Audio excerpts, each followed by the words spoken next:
explaining that that is what you need to have senior guys in your team again speaking to you. Because what you don't want to allow is to allow these guys to settle, get a big partnership up front, setting themselves up for the big finish.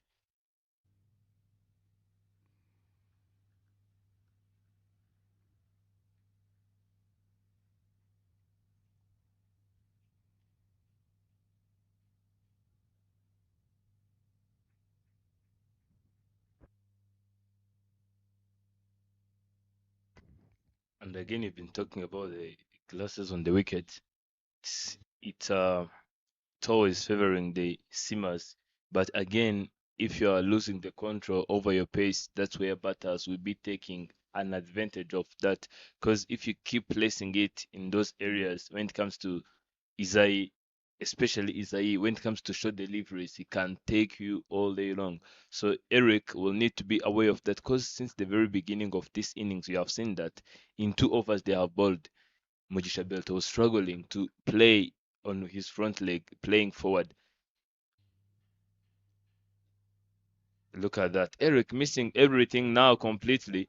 Back to what I was saying, Mr. Leonard, you have seen that everything placed straight on the middle stump or off stump. He was just playing it straight and straight into the arms of the fielder. So I think Eric or Michel Dukundo Bosco, one of them would need to be aware of that.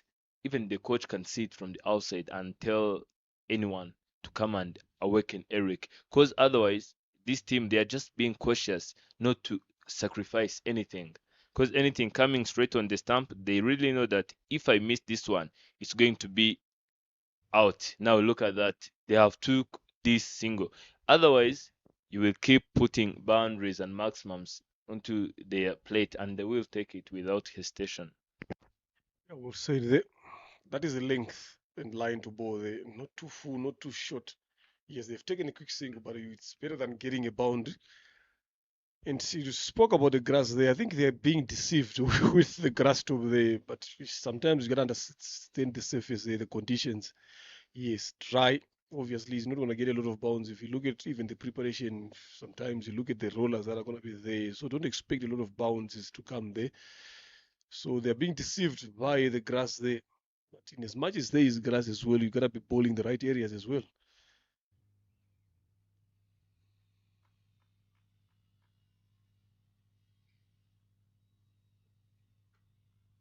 Cut powerfully, finds the gap. 4 runs it is.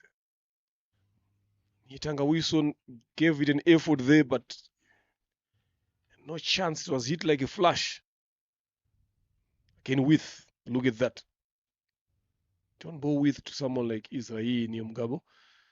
He will take a liking of you. He will hit you there all day long. So I'm telling you, it's control and consistency that has lacked so far in this period from these two bowlers. I would like to see them bowling a touch fuller again there and see how these batters can play because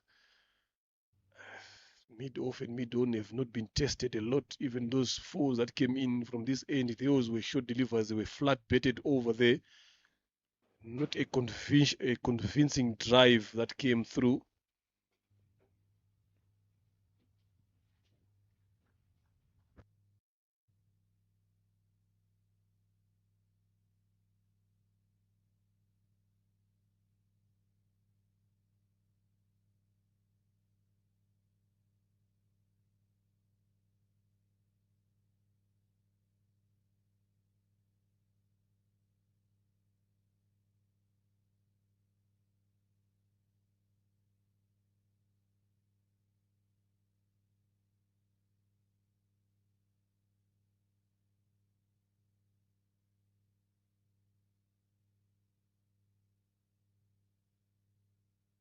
Yeah, another quick single taken, a bit risky, successful in the end. So 11 runs so far. Much better line, much better length. Stay there for the remainder of the deliveries there, because that is the line that you're talking about there, and that's the length as well. So it took a lot of balls for him to understand that. Yes, they've got someone like Nadia Mohammed who has been bowling very well, but what you don't want now as a fielding side is for him to come when these batters have settled, when they've laid the foundation. It becomes easy for them to negotiate him. So when you're also bowling up front, you gotta have that in mind that you need to set yourself up well for the other bowlers to come and keep applying pressure. There we go. On the drive. Miss that one completely. Much better now.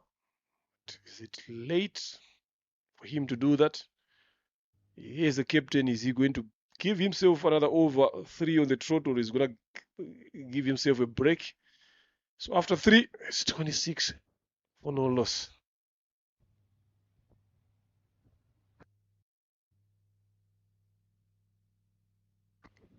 And previously, in previous 2 days, Mr. Leonard, the team which have managed to win the power play, they have been winning. Because we have seen Ingabo Titans moving by 10 runs and 12 runs to 13 runs from the very first over till over number 9, when they're playing against this side again, Imena Centurions, and they have took that win. So even in Gen Z defenders, that's what they have been doing. The moment Didier Kugimana and the Chris Yusuf, Albeni Ruge Christian, even Boboji Bosco won the power play, everything went in their control. So now, but because Isai wanted and his side wanted to have both first, and they have been sent into half bat first, they are playing cautiously, not taking any single risk, because they know if they don't manage to lay a such strong foundation, there is no one else who is going to do that. Because you can't believe that Protogen is going to come and be on fire. If one of these two goes out, there will be Erwa Loic, and if that partnership of Erwa and someone else breaks, it's going to be over for this one. Isai taking him on, and it will be a boundary. Two fielders giving it a chase, but no one could stop it. Back to the partnership. Look at the width these two are offering. Shota and Isai can't hesitate. Whether you put it on the offside, they will be going for a cut shot. If you go on the leg side, you'll be going for a pull or a hook. So you have seen the length and line that Eric have been picking when it comes to Belite. And Berté is not much different from Isai. If you keep it right there, I'm telling you, it will take them too long to adapt. Yeah, me probably. I think that deep square leg is being wasted. There is not a single shot that went that side. So I'll probably drop a long on or a long off, ball a bit more fuller. The bottom edged for 4 runs there. Unfortunate there for Hiradikunda. But that should be the idea here now. Drop a long on to the boundary or a long off, ball a bit fuller. Very fortunate there to get away with that. Could have just ricocheted to his own stumps. He will take runs whichever way they come. So going back to that again, a deep square leg, yes, you might want to set up the batter for that particular pull shot, probably. That's why he's there. But in these 3 overs here, none of any bowlers went that side. All the bounders come in front here. Or see now, failed to connect that one. Isaini Mugabo almost gave a chance but landed safely. But again, even if that short delivery comes in, he doesn't have a lot of space for the batters to play the hook shot. So all of them, after that, when that short ball is being bowled, they're playing the conventional pull that probably is going to go behind square or go towards mid-wicket area. So I would rather maybe probably if you don't want him to drop to long off, you try to move him a bit more round to mid-wicket. Again, then if you bowl there, you've got a chance of getting a catch down in the deep there. Because to me, he's being wasted where he's standing now. Good cricket. Soft touch. Fielders in the inner ring are right on the circle there, allowing them to complete a single. That's my thinking there, try to make things easier. Ball a bit fuller. Protect there with your fielders. And you see how it goes. If he hits it over for 6 straight one, to be honest, that would be a good shot. But if you look at all the bounders that have come in, they've come square a lot. The one that went over mid-off, again, they were short deliveries, but these guys are good at flat betting.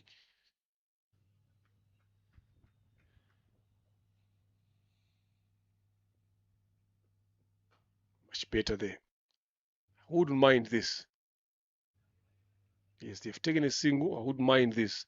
So 10 runs in this over of Irad Gunda. That takes them to 36 for no loss after 4. Cruising very well, these two. Mugabe Isai 21 of 11. Makisha 12 of 13.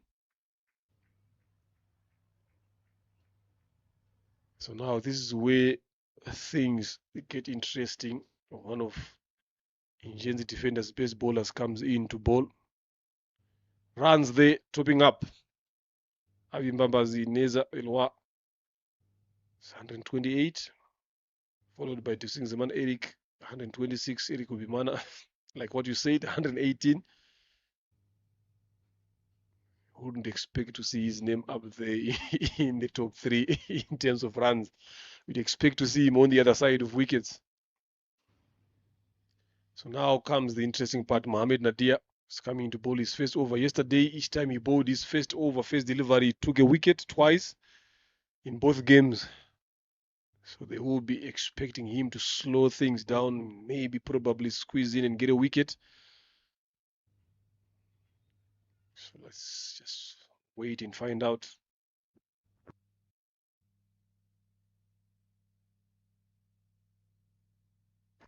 Playing on the pad and Beltemgisha going down the ground just with that glance shot for 2 runs. We've seen Zrangaje Francois coming into ball along with Inyas Nirenganya, and the 2 first overs was very, very expensive. He went for 25. So now watching Michelle going for 22 will not be a new thing when it comes to this ground. Nadim Muhammad trying to keep it down a bit, but missing everything completely. And Leonard, if you can see it, there is no fine leg. And if you watch the lines he's playing, if Beltemgisha tries that shot again and it works, there will be nothing else apart from the boundary we'll be witnessing. He just need to bowl a bit in front. He's got to sleep there. Yeah, much better there this time. So if you've got a slip in place there, obviously you're looking to bowl a bit fuller, turning the ball away from him. Just try to make him play with an open face bet. If you get some 10, good enough. Strikes. On the second attempt there, Boboji was caught to Izere. One of the safest pair of hands in the field. So Nadia Mohamed continues with his magic in the first over. Mokisha trying to go for a bigger shot. It wasn't there. Playing against the spin as well. Got it top edge. Just there on the second attempt. Kept his eyes on the ball. Manages to hold on to that. So the breakthrough they wanted came in over number 4.3. So it's 39 for the loss of 1 now. This is what I said. Like this is where things get interesting if Nadia Mohamed comes in to bowl. The man in form now comes in at 3. Avimbambazi is leading run scorer so far in this men's Elite Liberation Cup. So he comes in when a foundation has been laid so far. 39 runs in this power play phase, the launch phase. They've done well for their team, that partnership between these two. So now it's up to Avimbambazi to see what he can do from here going onwards, facing someone who always gets wickets at will. The likes of Nadia Mohamed never goes with an over that does not carry a wicket in it.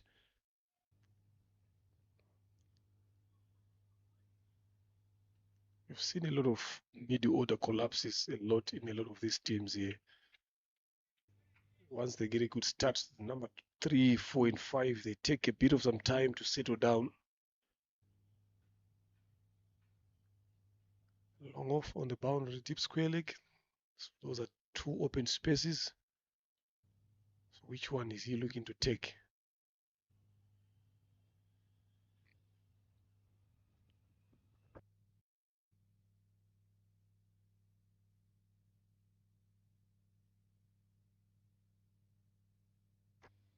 Again, there is a long off and deep swear. Now, Muhammad Nadir must be up to something. Let us just wait and see. Much better. I think he should have been just wise enough to get close to when it comes to this guy, to a new blood.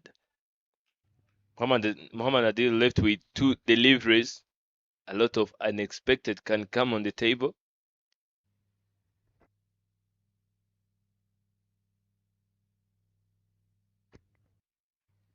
Butter seems not to be convinced, but Muhammad Nadir keeping it tight for Erua to go off the mark. 2 deliveries have faced so far, and still not managing to register a single run on his brand. Last delivery, trying to go all the way, and Bosco is giving it a chase. Can he take this one? Oh my goodness, falling short, just couple of bounces. It was going to be another wicket going down, Erua going out without causing a lot of damage. Good effort there from Bosco Tuizere, running from long off to mid wicket, about 20 to 30 yards. Too much elevation there, distance. Look at the run there. Just at the last moment there, off balance, but good effort, saved his team 2 runs. He's such a busy fielder there, Bosco Tuizere. After 5 overs, it's 41 for 1. So I'm not sure what the plan is here from Avim Bamba's LY. Yes, you want to take on Nadia Mohammed, but you cannot find the right options to do that. Still early enough. You've just lost a wicket in that over. So spin in from both ends. Theophil and Aishimi. Dismissals there. Was scored number 2. 5 catches.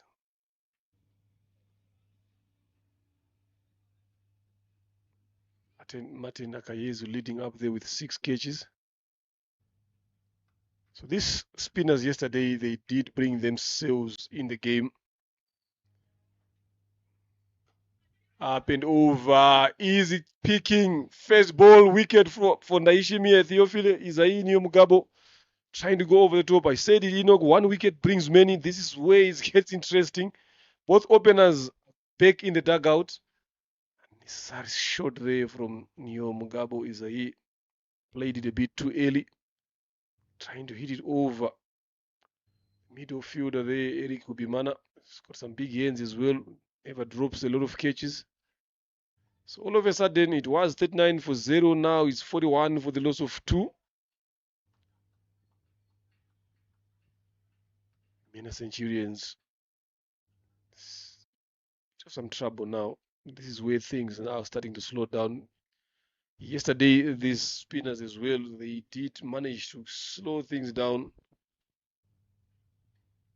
Theophil and Aishimi and Nadia Mohammed and Hakuzaremi and Theo Nest as well. Those 3 spinners, they did bowl very well.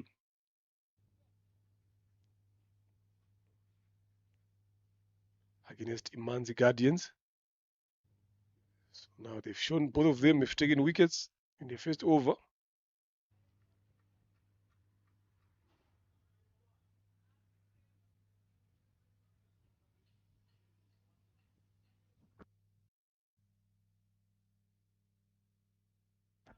Clinton comes in, starts off with some advanced drive there, but not enough to push it where he wants it to go. Very calm player. He's got the ability to control the inning. Goes up again. This was hit nicely.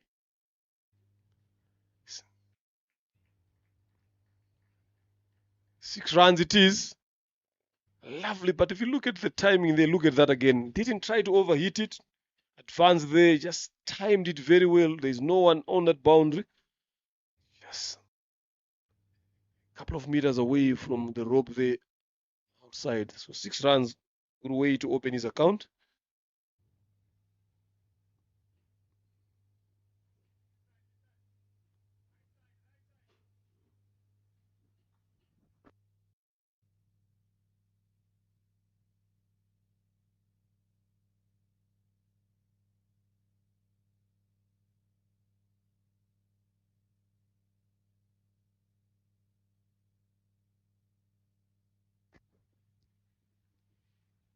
Clinton Bagumya starting off with fireworks, joining and without taking too long, managed to get a maximum on the first delivery. Teofil Ndaishimie thinking that one wicket brings another, but Clinton Bagumya saying otherwise, that one wicket brings a maximum. That's Clinton for you.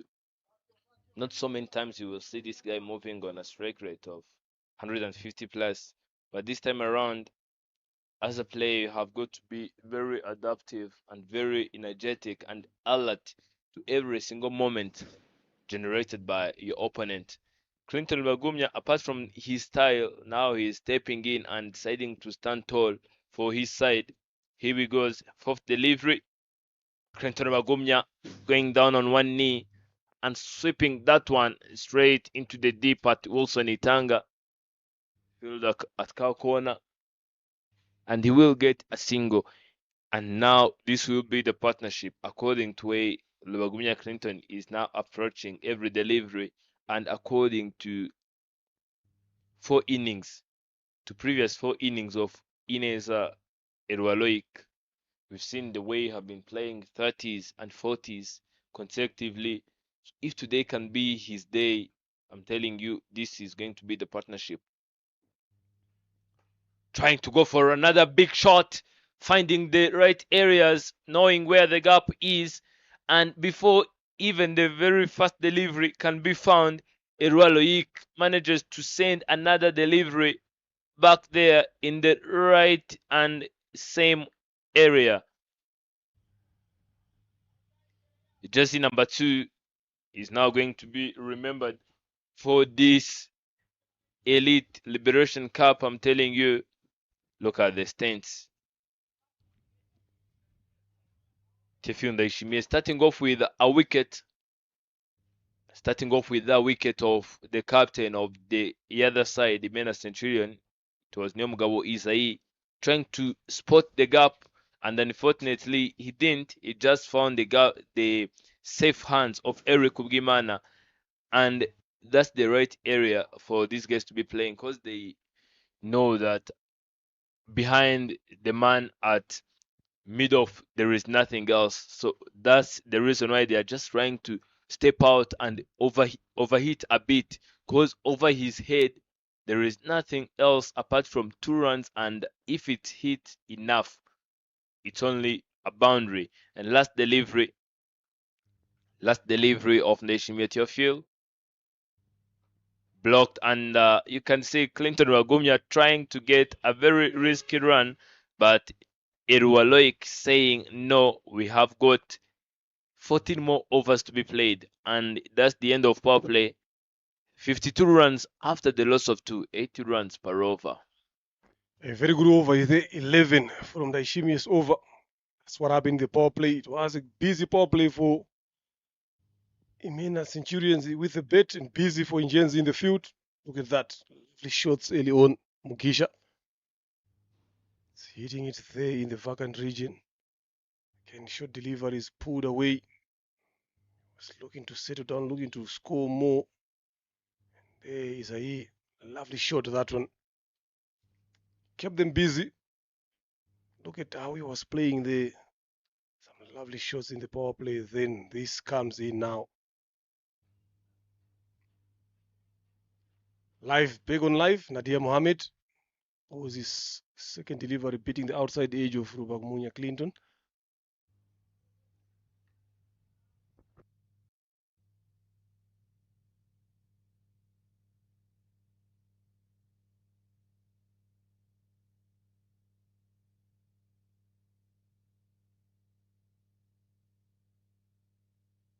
Wagumya being very calm there. It was a very positive start. Starting off, just trying to step out and blocking it. That shows the way he's very calm and relaxed, judging everything as it comes. There is cow corner going for a reverse, and he got it right and chased his own, but the way the ball is racing all the way, it will be another boundary. Chris Namoranye being in the slips, thinking that he can catch Clinton sleeping, but Clinton offering nothing. He is good at those innovative shots, especially that reverse sweep.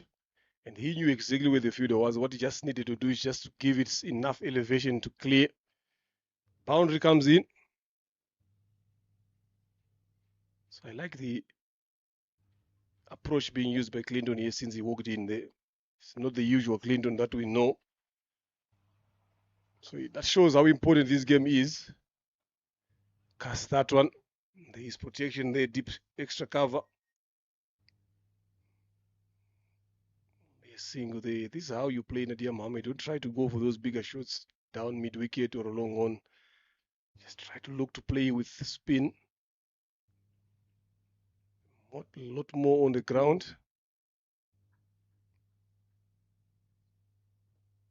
Down the leg side, wide given.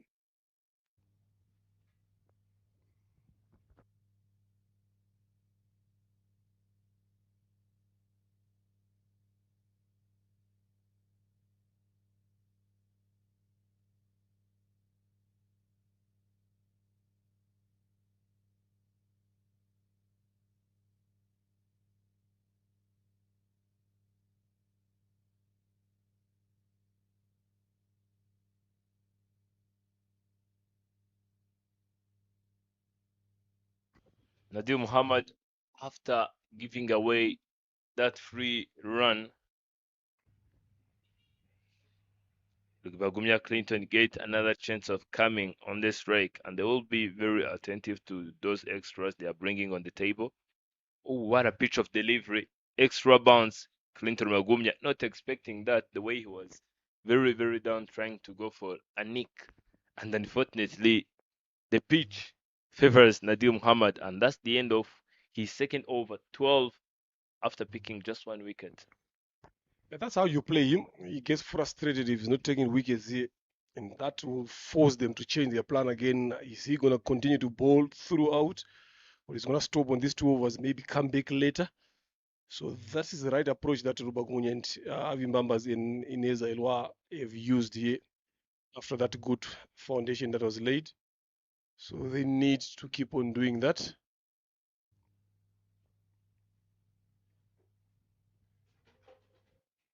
So Theophile Naishimia comes to bowl his second.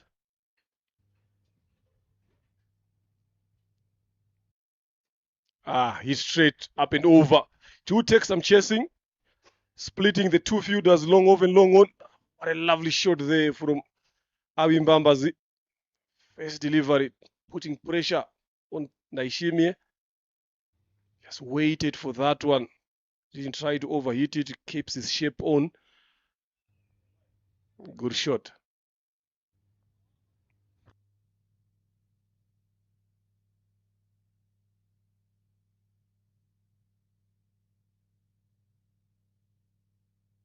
Risky run out chance, and Krishna Moranye not being very, very productive as his team expected him to be. My goodness, what was that, Mr. Leonard? The chance missed the easy run out both ends. Miscommunication from the two batters. Elwa was interested in getting a single there. And in the middle part, decided against it. That's much better now. In through the gap. Finds to Izere Bosco. He's been busy. Everywhere he's fielding. Does well to retrieve that one. Yeah, those are the things that you always, when you sit in the dugout with your partner, you start laughing about them, asking, what were you thinking at that time? Good enough, we survived.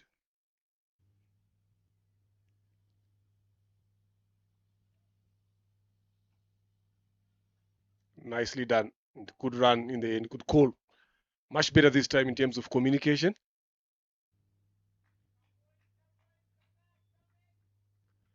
And there's a lot of some sense in these batters here. A lot of them, we've seen some batters taking this responsibility throughout this entire. And this one pulled away. There's no deep square leg. Even if he was there, he had not enough chance to catch that one. 6 runs. Avi Mbambas is showing that he is in form. Look at that. Just a touch short. He's not that tall So it's going to be hard for you. And if you look at the two batters, Clinton way taller than Avin Bambas there. So it's going to be hard for the bowlers to find the right length. Yeah, the length that you find it good to Clinton, it will be full or short to Avin Bambas, like in that occasion. Much better this time, and well played as well.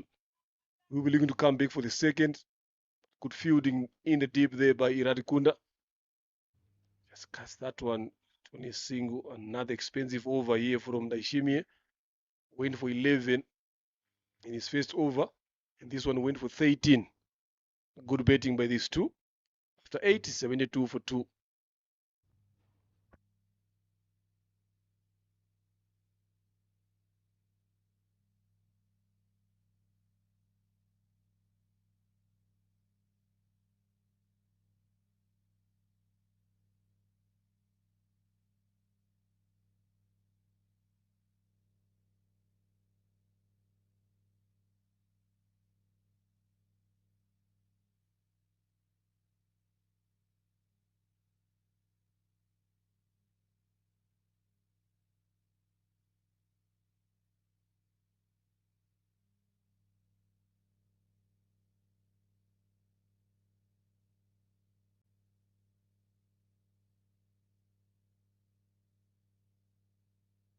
A new bowler into the attack, and it's hit straight and straight on the ground, and Bosco could do nothing apart from giving it a dive, but going in vain. He's making it a habit against spinners' first delivery. Look at that again. He did it against Theophilo the previous over.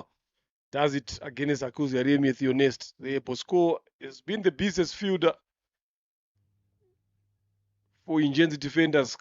Couldn't find way to save that one. Rose away to the boundary. 4 again. Pressure on Akuzi Aremi in his first over. He's in form, Avin Bambazi.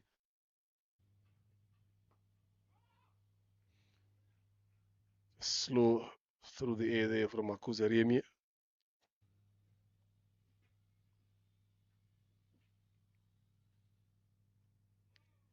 Plays one shot too many. It was full looking to go down leg side. And that is the end of Avin Bambazi Elwa. Akuzi Aremi got the better of him. Have a look at that again. They just looking to play down the leg side, exposing the stumps. So wicket number 3 goes.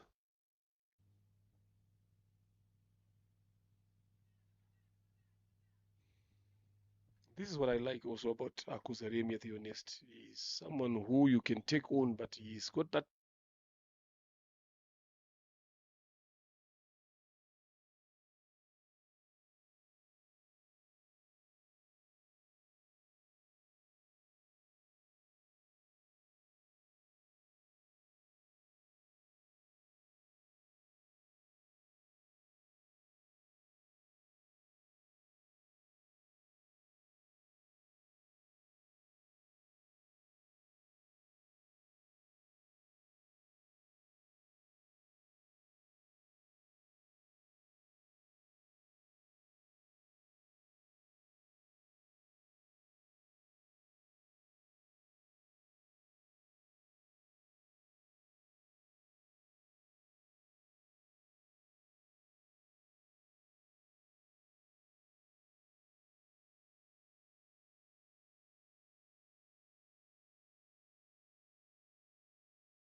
Yeah, that's a good run there by these two, getting off the mark.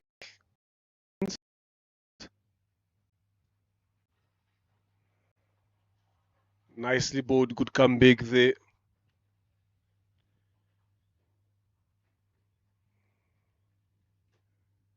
So one delivery left in this over.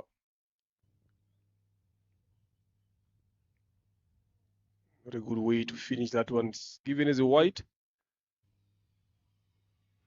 First time Emmanuel Sengyumvia comes into bed.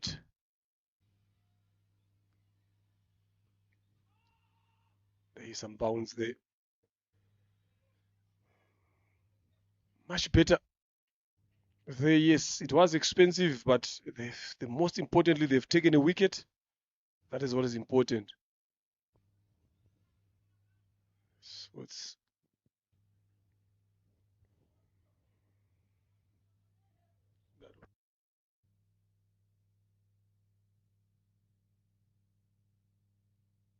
23 dots and 8 extras so far. And amazingly, they have got 10 boundaries, 40 runs just from 10 deliveries. And as Eric Widwai comes into the attack, the captain Eric Ugimana, you have to approach him. We've been talking about the way yesterday was very expensive for his own side. Now Eric is trying to give him a chance again, but also trying to bring some guidance on the lines and the length, even the areas will be targeting. It's one ball left in this over. They have to come back and ball it again. I'm telling you, balls like this, I don't trust them. It's either they get a wicket or they get hit to the boundary. It's just something that happens on deliveries like this. You've switched off, hoping to hit the other over. As a bowler, you switched off again, thinking about how you're going to bowl your next over. If you come back, then you're coming back to bowl one delivery. 79 for 3 so far into the ninth over.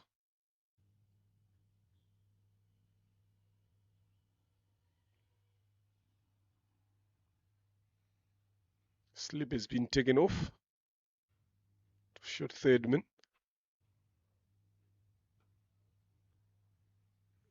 Nicely bowled and well played there.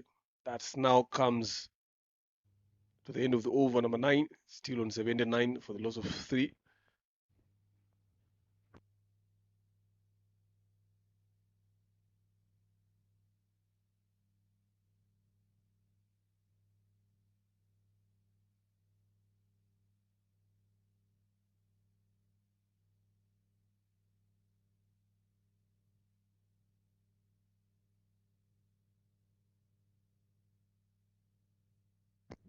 Finally, Eric Widwai comes into the attack, finding Clinton on the strike,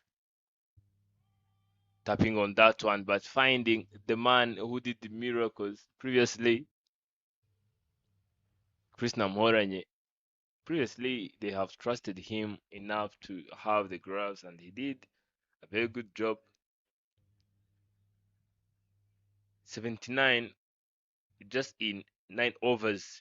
Clinton Wagumya trying to swing and swing hard, but misses everything completely. And if you look closely, the fielder he was targeting is Wenirge Christian. I think he will have to hit it and hit it enough to surpass his head. Otherwise, he's the guy who don't drop many. And leaning on back foot, driving that one straight into the extra covers, and it will be a single. Now this is going to be the crucial key. If those boundaries and maximums are not coming, what are you going to be doing? It's all about strike rotation. Yeah, the trick part here, about Eric is he bowls slow, up and over. You called for it, but good enough. There, it cleared the side screen over there. Good shot from Emmanuel. So the good thing that he did is he waited for it. Like I was saying, he bowls so slow through the air. Even the arm action is so slow. So if you play quicker, you won't time that ball very well. That was a big hit over.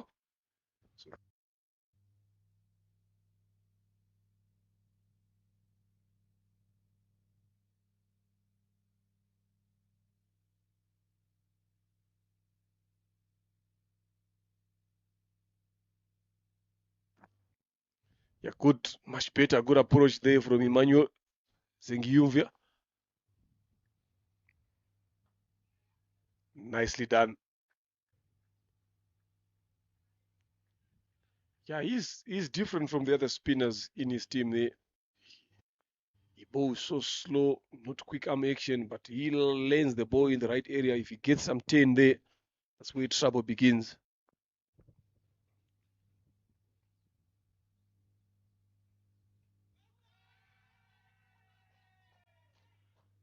Given out there. Look at the celebration. Not happy there, Rupagumunya Clinton.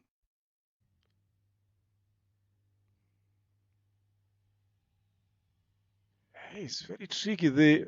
I don't think there was anything there. There was a big gap from here between the bat and the ball. So I'm not sure what sounds umpire Nganji has heard, but I don't think he's happy there. So just waiting for the decision there. The umpires converging there, having a chat. Rio Veronique. I think they've stuck onto that. That is a wicket. So Rubagumunya not happy there, but he just needs to walk. Yeah.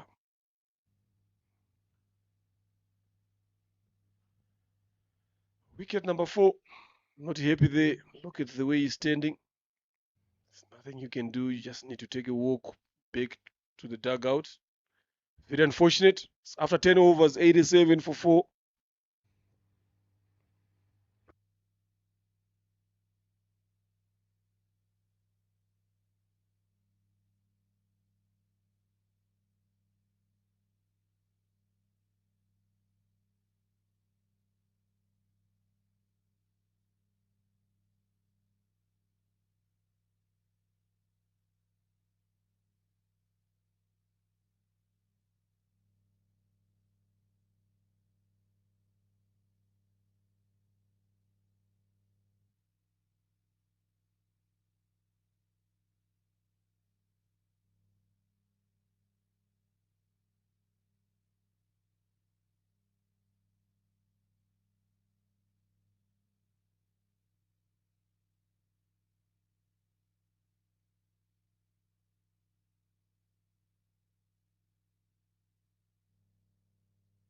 So with that, the players took a short water break.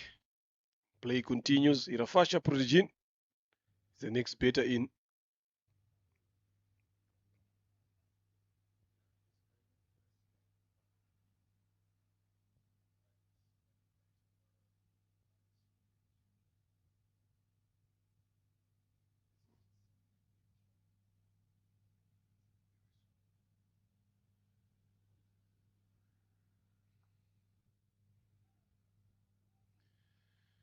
Things have shifted the last phase of this first inning.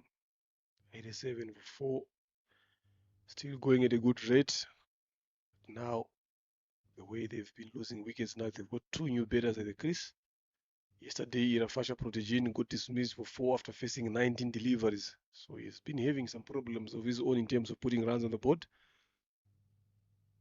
So it's up to Emmanuel now, Sengyumve, to take responsibility.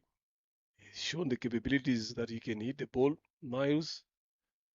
Now it's all about timing, it's all about adjusting. Much better. Good shot. Down the long on for a single. Again, Akuzaremi Theonis coming to bowl his second.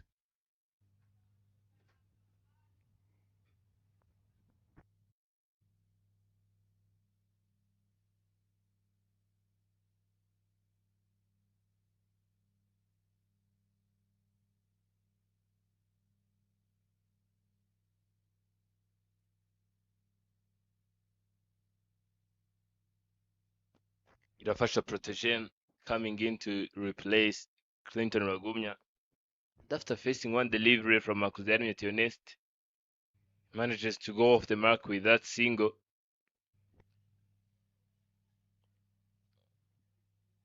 Sengyumva Emmanuel, who is swinging his bat high like he wants to clear everything coming in his way.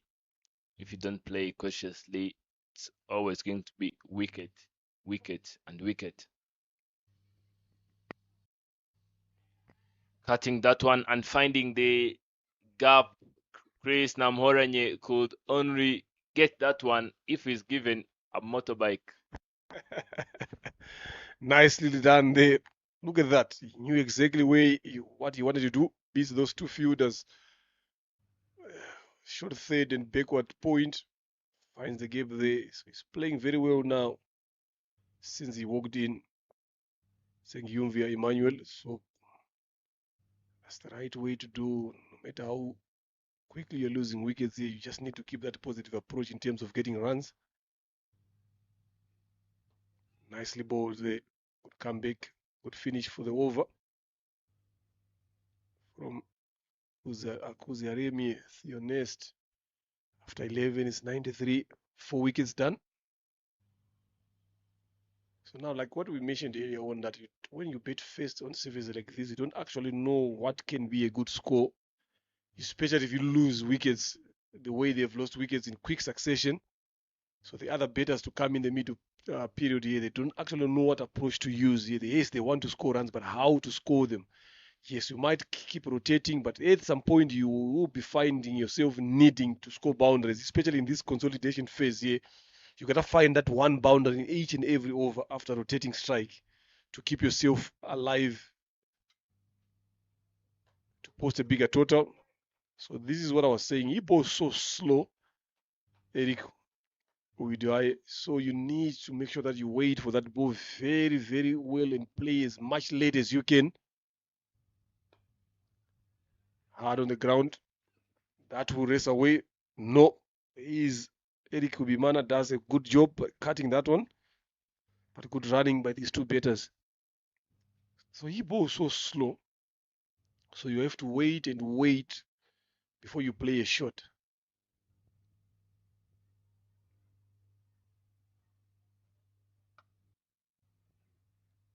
Another one they hit down to extra cover. Bosco to Izere. Yeah, now if you've done that, you've gotten 3 runs of 3 delivers. Now you need to find that one ball that you send to the boundary. If you cannot do that, try to find a gap you can run twos as well.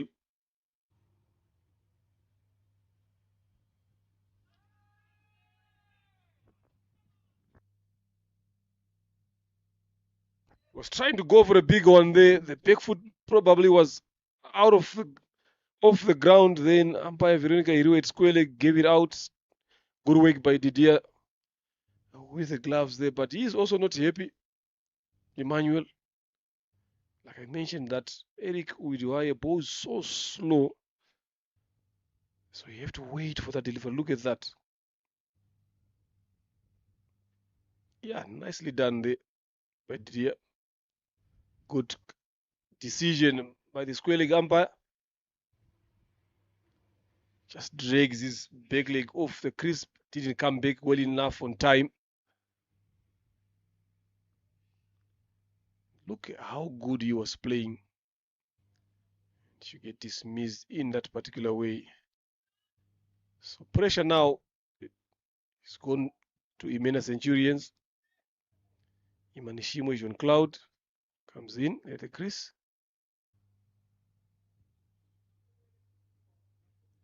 Yesterday I haven't seen him betting, so it's my first time to see him betting on this game. Maybe you've probably watched him betting. What should we expect from him? These guys previously they have been not coming in when the pressure was on due to the good foundation laid by Irua and Isai, even Belte. And this time around, you see it's different. Coming in knowing you have 9 to 8 overs to be played, it's always a different story because now you have to be sure that you stay there. Because if you don't stay, no one is going to stay.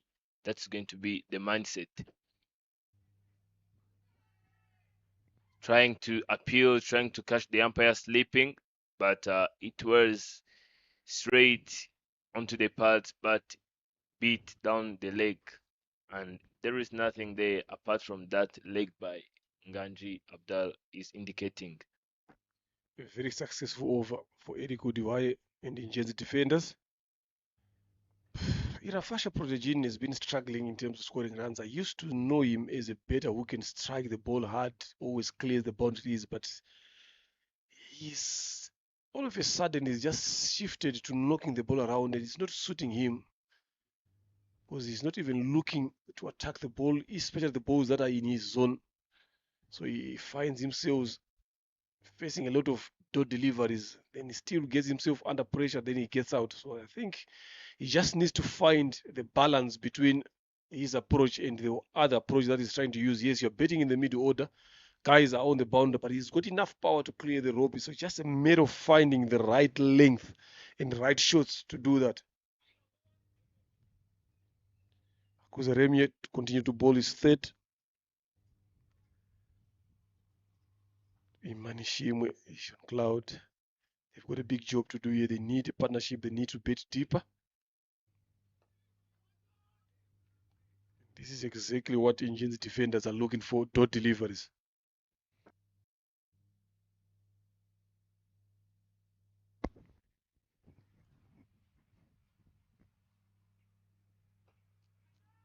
Kuzieremye, to honest, being wise and wise enough to keep it on the stump, but this time around, Iman Shimwe Jean-Claude taking the risk, trying to go off the mark, and fortunately, he found a boundary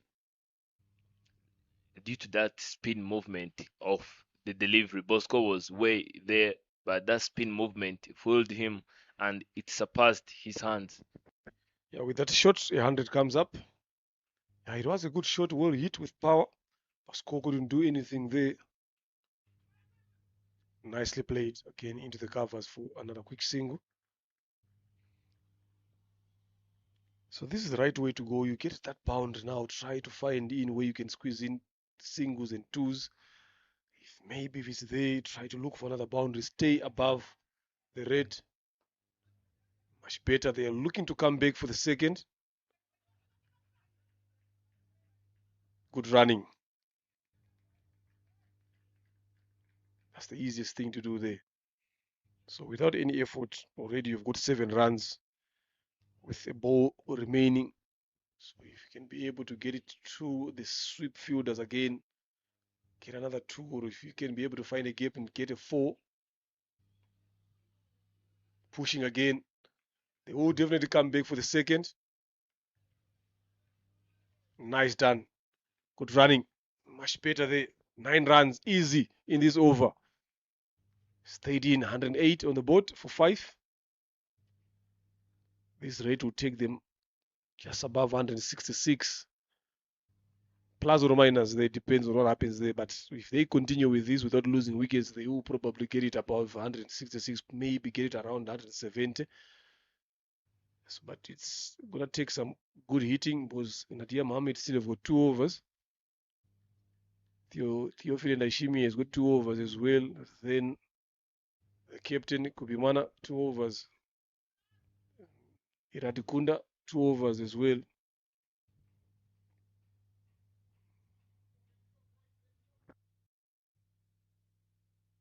Eric Uduhai comes back into the attack to deliver the third over of his spell. And outside there is Mr. Israel, who can be also a big threat to Indians defenders. And Manchinge Jean-Claude playing that one, and it's hit, but not hit enough. Yes, there is captain in the deep crowding, but making sure that even though I'm going to crowd, I'm going to grab this one. And yes, he does very well by saving 2 runs for his side. A good effort in the deep there, running to his left side. This is what they need to do. They need to keep their hopes alive, these 2 batters, by finding those gaps.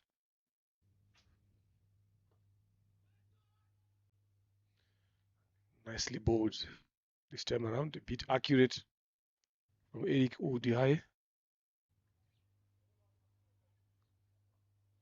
So it's all about just doing that easy like that. Okay, in another one. This one is a bit quicker. Just trying to work it down leg side. It's a lot of gaps on the leg side there, but it's not easy to get them there because he's turning the ball away and slow as well.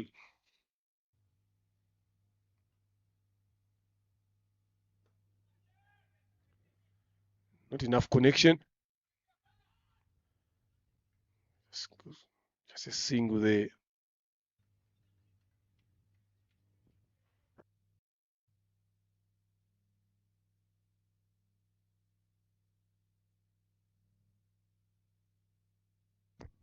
Tumoligo deliveries.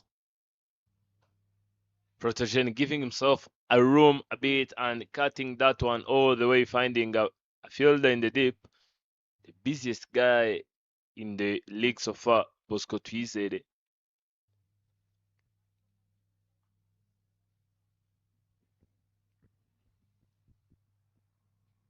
Extra cover, long off and long on. That's another great shot from Manshimge Jean-Claude. They do have Kaukona in the place, and with this bowling, don't see anyone, even these two, don't see anyone going for that slog sweep, which will be giving some work to Wilson Itanga at Kaukona. But again, maybe Eric was up to something.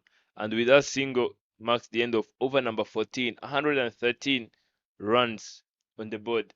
Been talking about the total that this team will be looking forward to set. And for you, that's the highest score of the tournament so far. It's Ingabo Titans playing versus Imena Centurions, and it was 197. And again, this is the same game which happened yesterday, and Ingabo didn't manage to set anything above 106. And to their tight bowling, we've seen them trying to win a game where Ingabo have set 106 runs.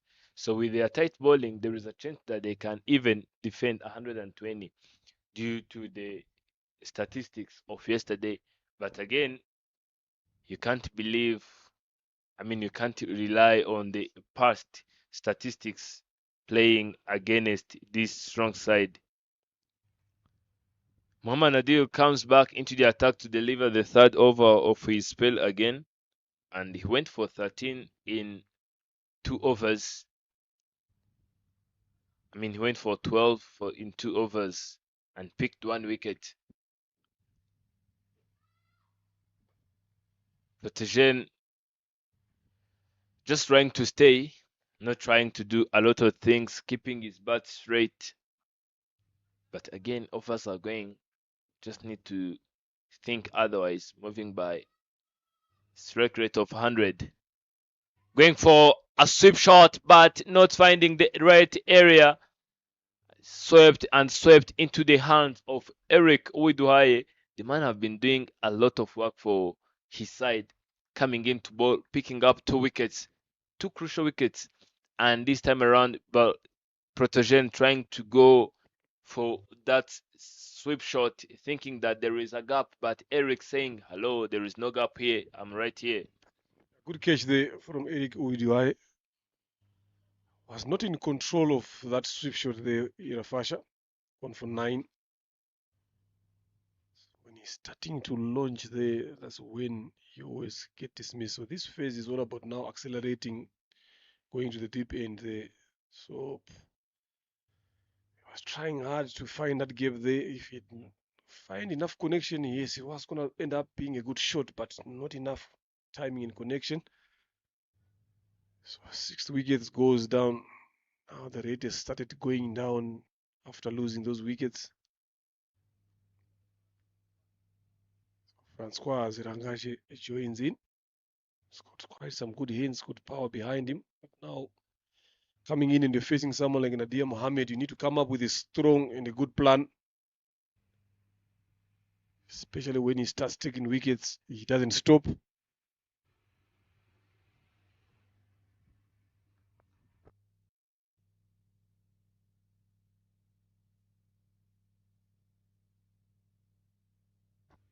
Bit of some extra bounce there from Nadir Mohammed. Zirangache, Francois, they know how dangerous he can be, so he just needs to hang around for a couple of balls before he starts launching. They need runs here. Nicely done.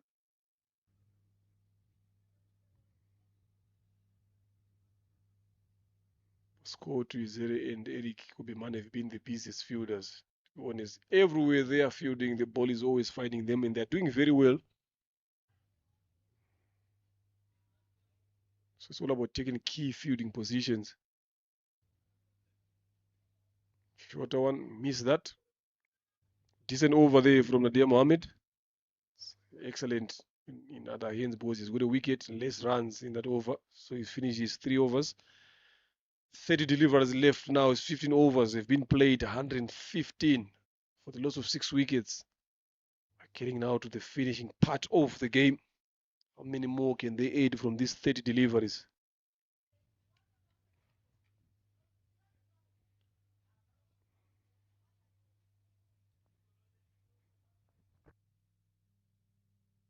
Over number 5 and over number 6, picking up 2 wickets in a quick succession, even over number 9 and over number 10.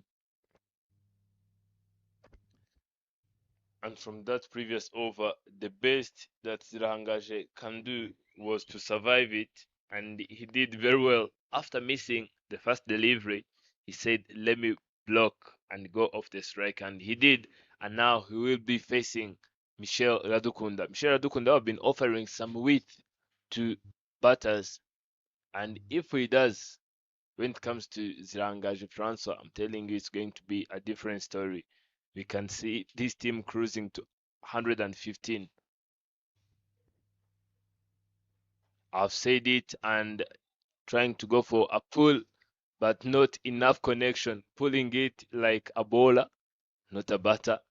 And what he needs to do at this stage of the game, Mr. Leonard, is to act like a batter, because that's what they have sent him to do.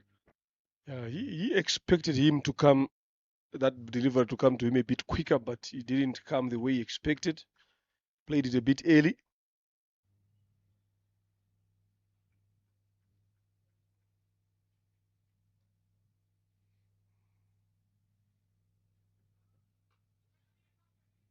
Catches a call, but I don't think so. Landed safely. Good enough. He got a boundary there. Manishimo Jean Cloud. And that was a slow delivery from Radukunda Jean Michel. He's not happy with that, but there's nothing that fielder could have done there, to be honest. Just unfortunate that he did find that gap. Still, he just needs to try to find both the right length here. It's getting into the deep end of the inning. The ball is no longer that hard. It's a bit soft, no longer moving.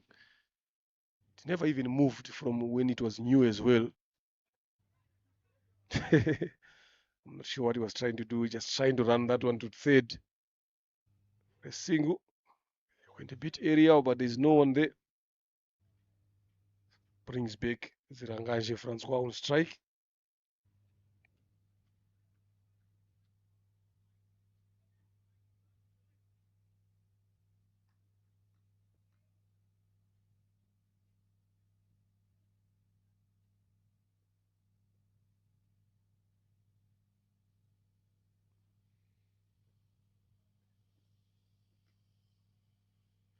Nice, well-directed shot delivery. Should be one for the over.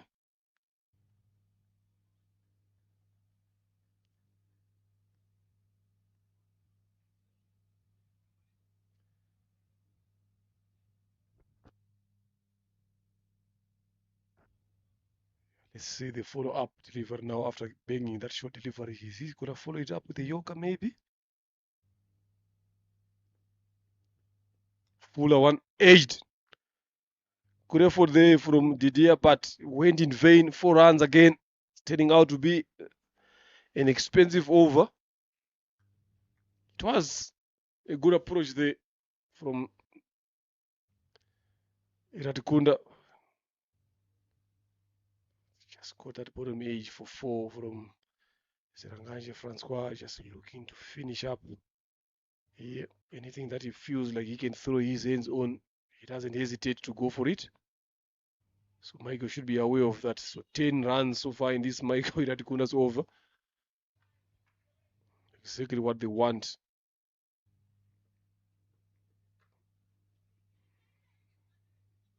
Direct hit. Misses that one. Ended up safely. So that's 11 runs in this over. Very good for Imena Centurions. So after 16, they're 126. 6 wickets they've lost. So it's up to these two gentlemen here now to push that score maybe above 150 now. That's what we're talking about. Let's see if they can find an over that can go for 15 plus. As it stands here, the target should be 150.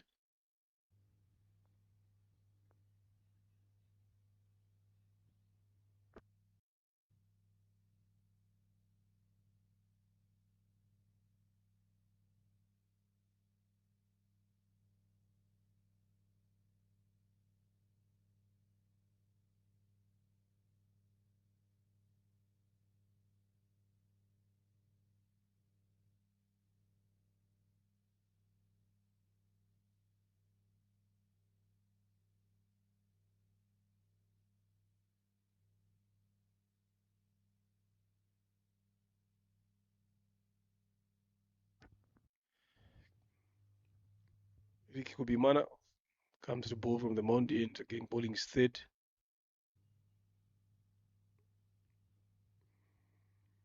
Looking to close a bit early now.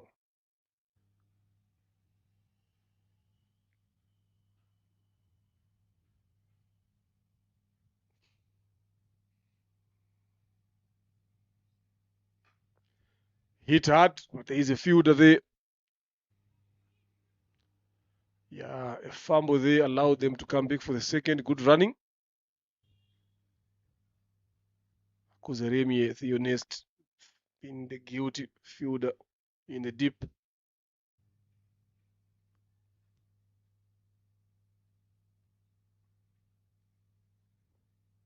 So they are looking to finish up here now. You can see from that shot from Siranganje Francois. So the most interesting thing here now from Eric should be the length that he's looking to bowl. If you're gonna try to go for the Yorkers, does he have some slow balls? Does he have some cutters?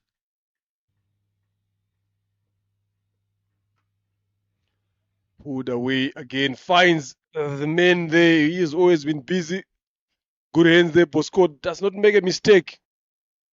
Needs to hold on to that. Not sure why they always find a way. Bosco is fielding. He was fielding it long off there. They gave him a check cage. They moved him to deep square leg. Still, they keep finding him. He comes at slip. Always find him where he's fielding. Nicely done there. They needed this breakthrough. They needed to get Seranganje off. Managed to do that. So that 150 that we've been talking about is slowly getting out of cards now. 128 for 7. Now you've got someone like Mukisha Israel coming in. Not known for his batting, more of his bowling, but he can strike a few hits. But can he survive these few balls that are left? That is the question.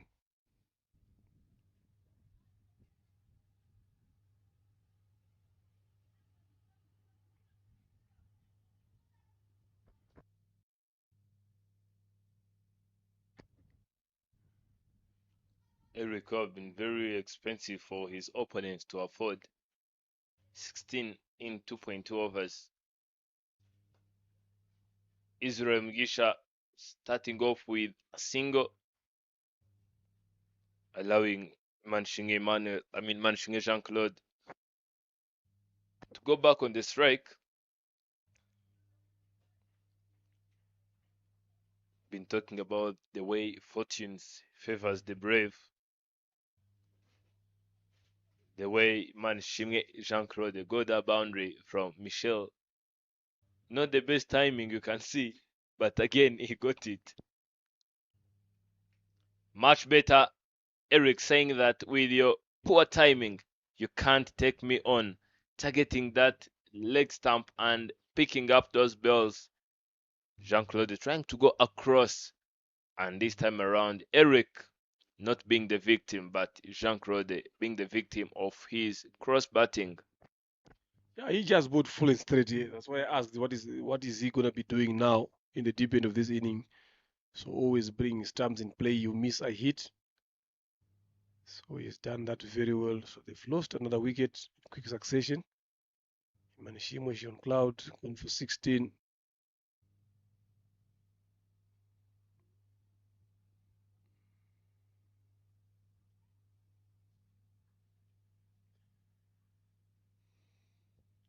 Kirenganya Inyas comes in. More, how many more can he eat here after this over? There will be 18 balls left after this over. So those are a lot of deliveries. If you can go and run a ball, get those 18 runs here, you find yourself probably around 140 plus, 150 if you keep pushing.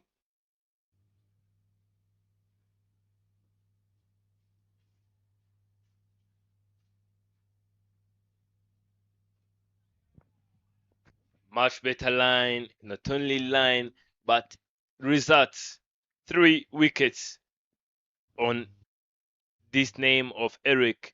Now it's going to be a hat trick to close.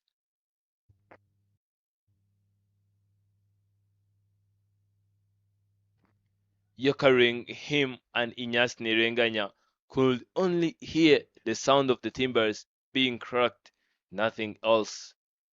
Inyas, now you have got to test your own medicine. Yeah, lovely piece of bowling, especially in this over from Eric Kubimana. So this is what happens now if you keep on losing wickets at regular intervals with no partnership going on, exposing the tail enders when there's still a lot of time. So you've seen that a lot, especially from this team. When they lose wickets, they don't stop losing wickets.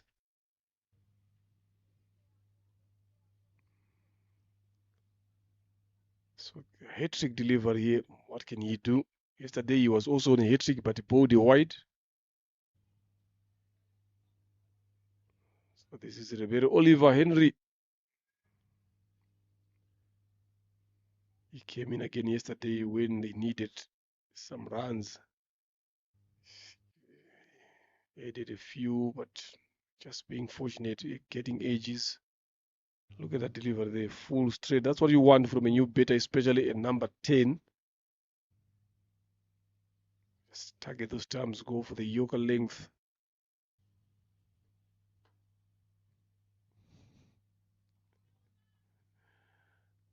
Very successful over from Obimana Eric.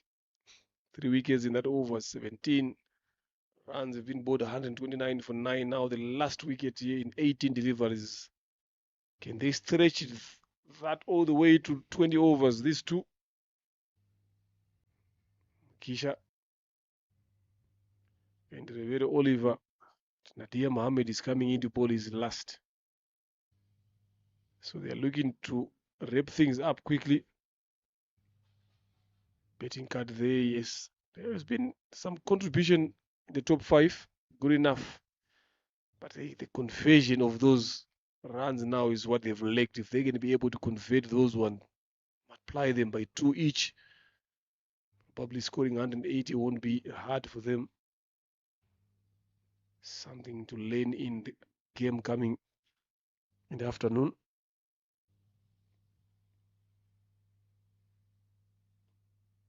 Tries to go across the Mukisha Israel. Not easy, someone like Nadia Mohammed to play him shows like that.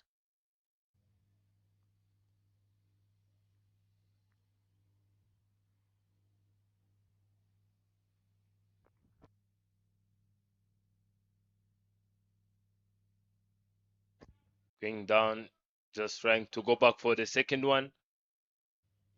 A run out chance, and it is a run out. Yesterday we've seen Inyas bowling 4 overs, giving away just 10 runs and picking up 4 wickets. And today it was Muhammad Adil, even Eric Ugimana. We've seen bowlers expressing themselves, expressing the best versions they can ever be. And that's Nadir without single station telling the umpire, this is the best thing you can do, raising your finger. And with that run out, it marks the end of the first innings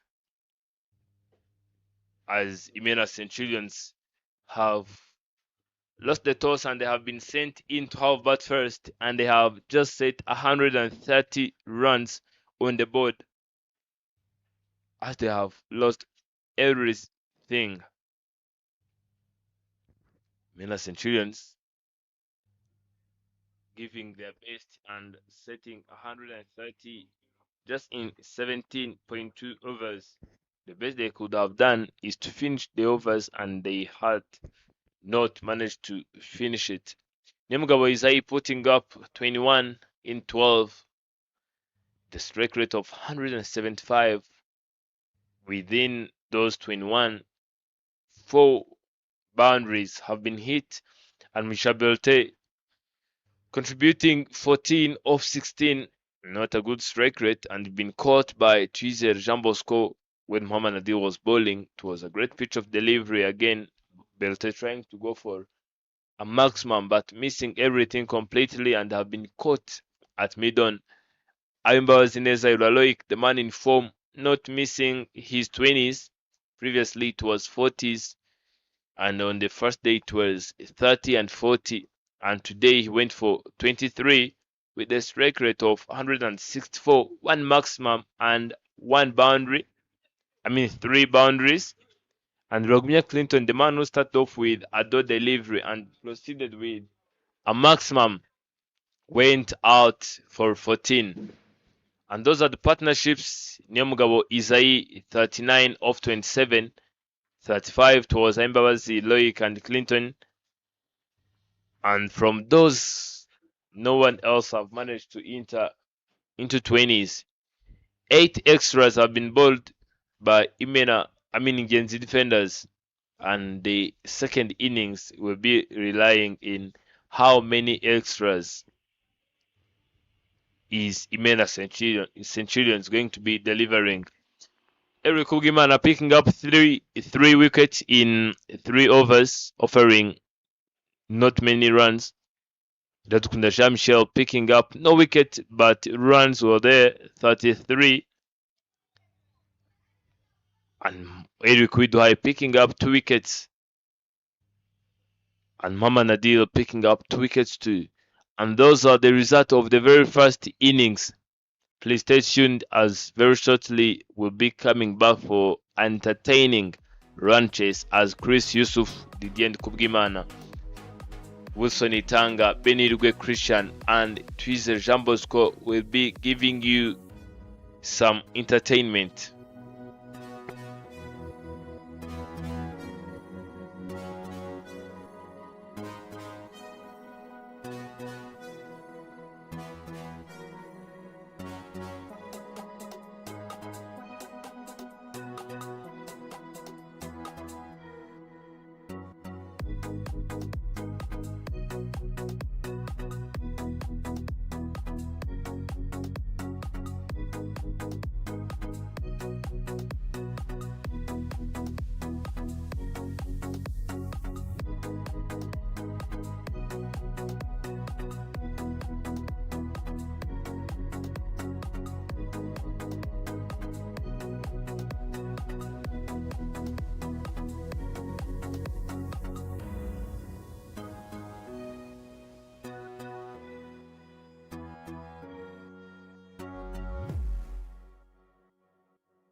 Yeah, back again for the run chase. Umpires just walked in. Indeed, the defenders will be needing 131 runs to win in 20 overs. Imena Centurions managed to put on 130 all out. Yesterday, Indians defenders, they played against Amanzi Guardians. They were chasing 124. Managed to win it with one ball to spare with 2 wickets. So I'm not sure what approach are they going to use up now today.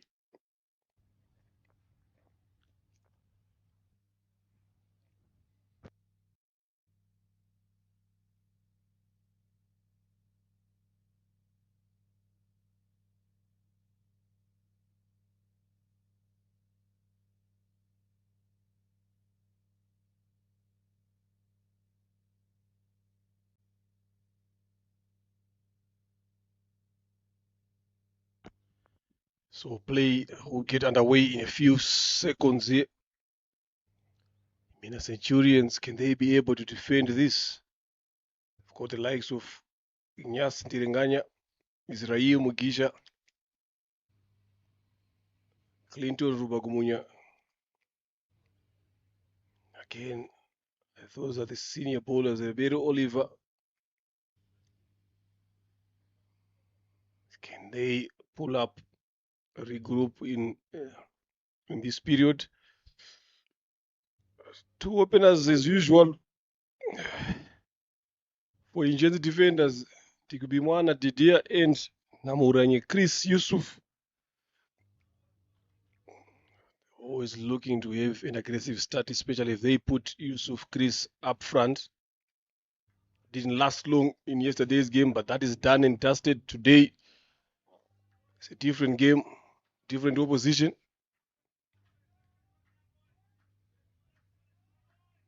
So let's see what he can do now.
Here we goes.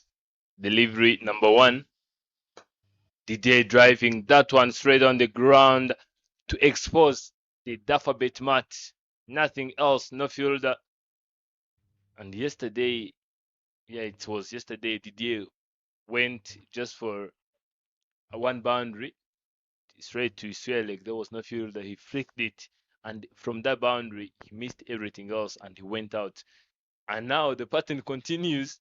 On the very first delivery, he got a boundary. Now the case is what's going to happen on the second delivery? Is it going to be a wicket or he's going to stay and surpass yesterday's cast?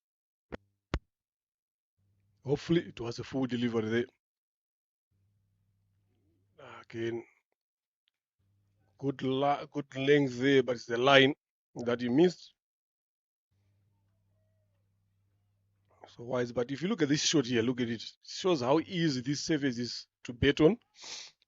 Didn't try to do much there. Just hold on to his shape. Laid straight through the line.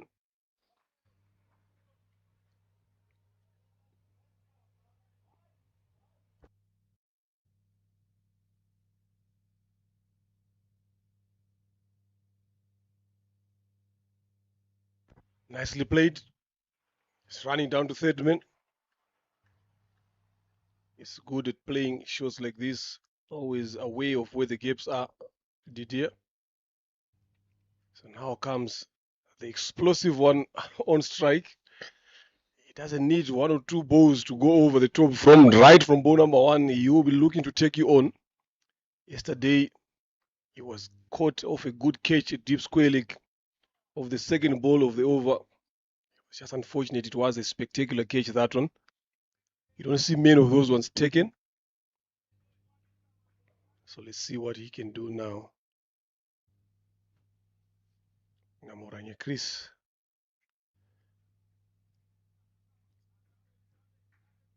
Versus Tirenganya Ignas there now. Very good contest. Rush the pads that will run away to the boundary for 4. 4 leg buys. It's not a good over to start off with here for Yemena Centurions and Ignas Tirenganya, but good enough for Ingenzi defenders.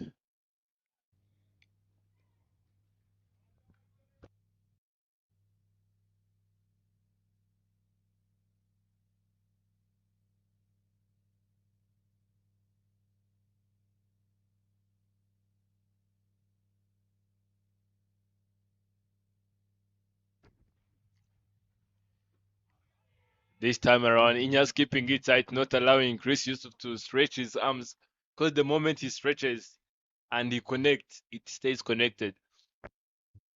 Now frustrations will come in his way because we all know that he can't stay there without scoring. If he stays, he's scoring. If he's not scoring, he's leaving. That's how the equation is. 121 runs needed in 116. And Mr. Lane, sometimes you just want to chase it quicker. But again, when things are not working, you do forget the thing that you can even go off the strike with a single or a double. Much better, and Isaini Mugabo giving it a chase, but he can't do anything to that apart from saving 2 runs for his side.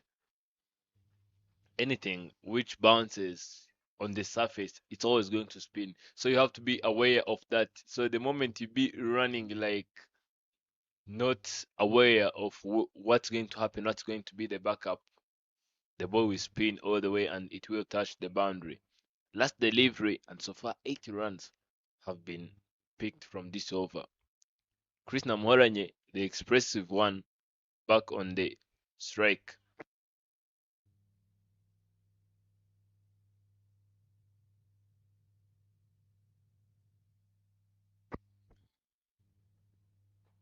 Much better.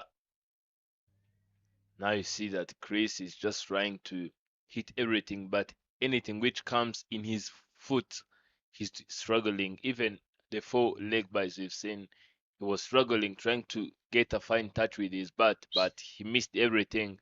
And fortunately, it touched the bat, beating the wicketkeeper and rest all the way to the rope. And that's the dugout of Ingenzi defenders. These guys be liking to chase. Yeah, they are called defenders. But again, they are defending their trophy. Previously, they have won 50 overs league. Yeah, it was 50 overs elite league, and they have won. And the man coming into the attack is Rangaje Francois, 119 runs required. Rangaje Francois, who went for 25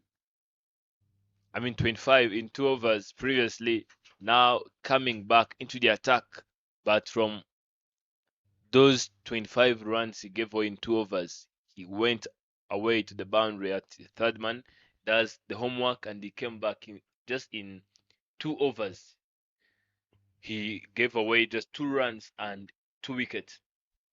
That really shows the way he was aware of mistakes he have done and what he did wrong, and he came back stronger.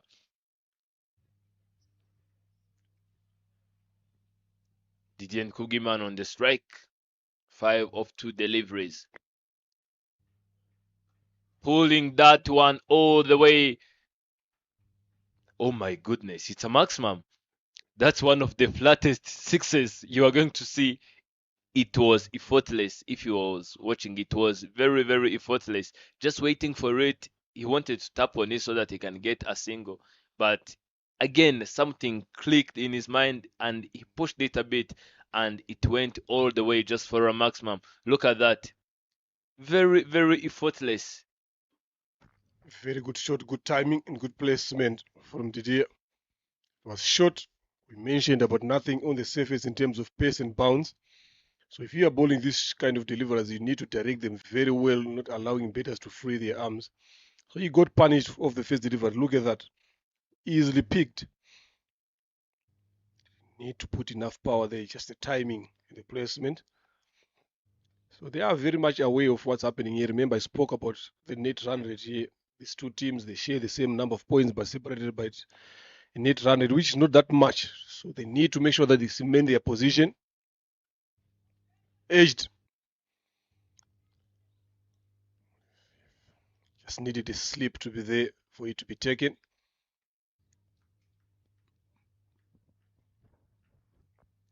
Managed to get a single there. So now to Yusuf. Chris, just saw him the previous over. That he's there for business.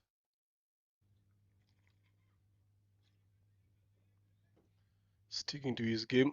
Anything that he feels can be dispatched. Sure, he goes. The square leg is still there. Nicely bowled. Well directed from Zrangaje. Just looking one way there, but if he can just be able to open up his blade, it can be a good option over backward point and extra cover. It will go to the boundary here. So you should be thinking along those lines as well, Namoranya Chris.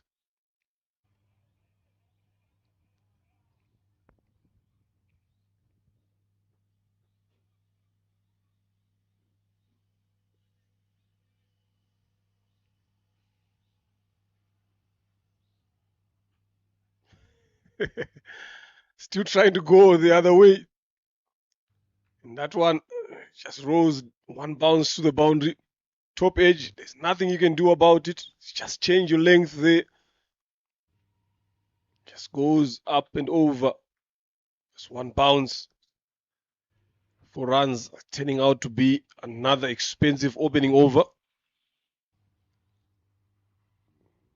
You know, the way he bets it makes it hard for you as a bowler to bowl to him because you don't actually know exactly where to bowl because he doesn't give you time to settle as a bowler. So you're always caught on the back foot. You're always caught thinking, especially in the power play. That's where he looks dangerous.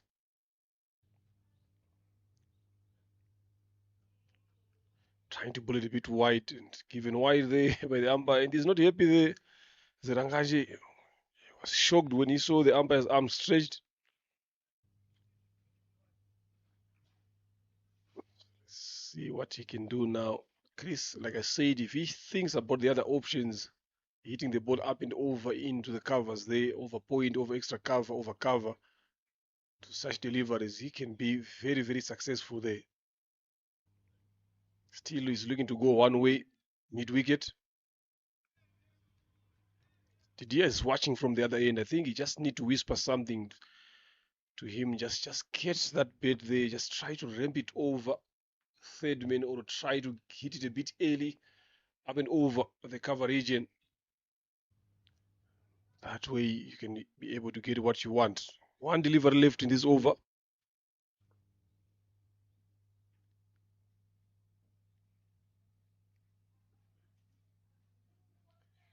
Leg side, wide given.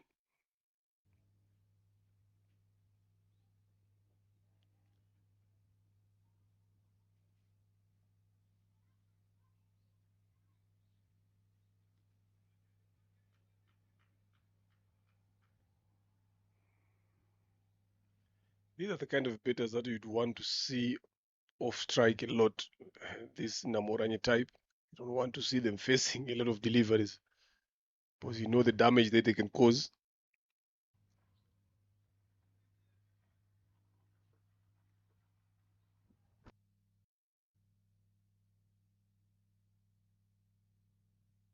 Nicely bowled. Excellent delivery there from Francois. 13 of this over. It's 25 for no loss after two.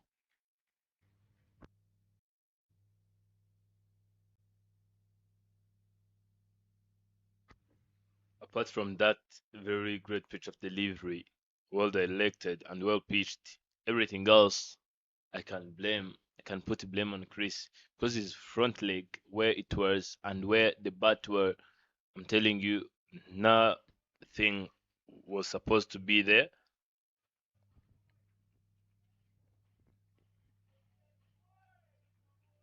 Sometimes missing.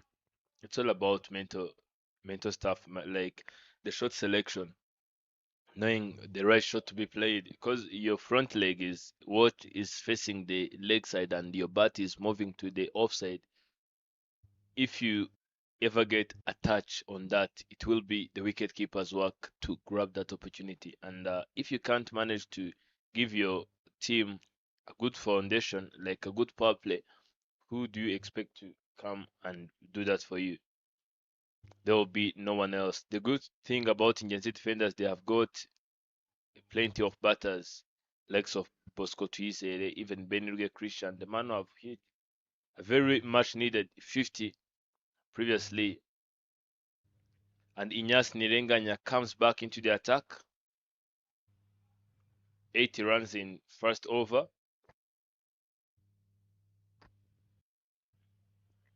Much better. Now Inyas Nirenganya will be aware of lines to bowl when it comes to Didier and the proper lines to bowl when it comes to Chris Yusuf. Because these two, they do bat in different styles. Didier can just stand there block, get a single, pull, cut, drive. But Christian Moran will always be waiting for the right thing to come into the slot so that he can drive all the way onto the mount. Now Inyas Nerenganya will be aware of that much better. Now you see that Didier can even move forward and block. But I'm telling you, if it was Chris, it was going to be pulled or otherwise missed. Yeah, nicely done there by Ndirenganya, just coming left arm round, just to angle the ball into the batters there. Probably if you got the one that goes away, does that. So what, from your explanation here, what it means, Didier just needs to find the gap and get off strike. Let Namoranye do the hitting. Exactly like that.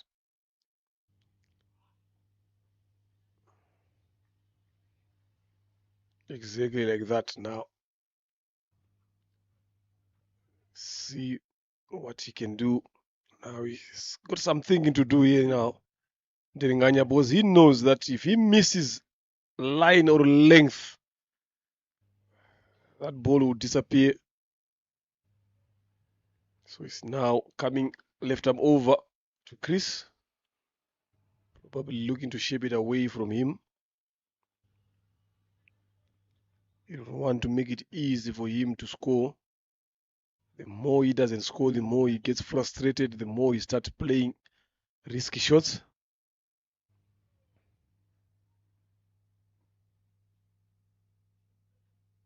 Nice one. Squaring him off. That's the line. Look, he's just shadowing to go mid wicket there. That is the only thing that he's thinking. So I've been watching him quite some time. Yes, he is strong in that region.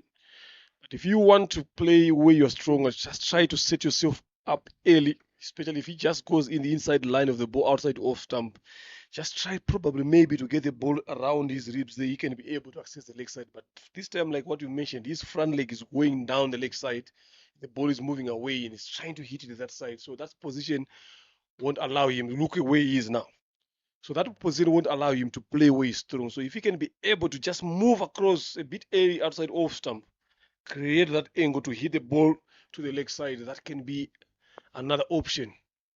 Because all the bowlers now they've discovered that anything that bowls, they bowl away from him or anything away from his body on that 8 meter mark, he's not able to play that. So it's up to him now as a batter to start also thinking quickly to say, how do I strengthen my option? Yes, I'm strong on the leg side, but these bowlers are bowling away from me. How do I create that? See again, look at where the front leg is. And that ball just jumps over the stumps. So this is something that is gonna try to worry Didier and Gubimana now, because each time he goes on, Chris goes on strike, he's not finding a way to get off strike and get runs.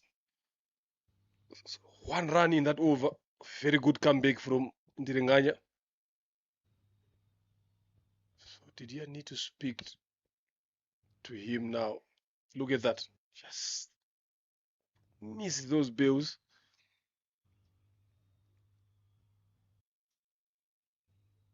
So 105 needed of 102. I'm not sure what this break is all about.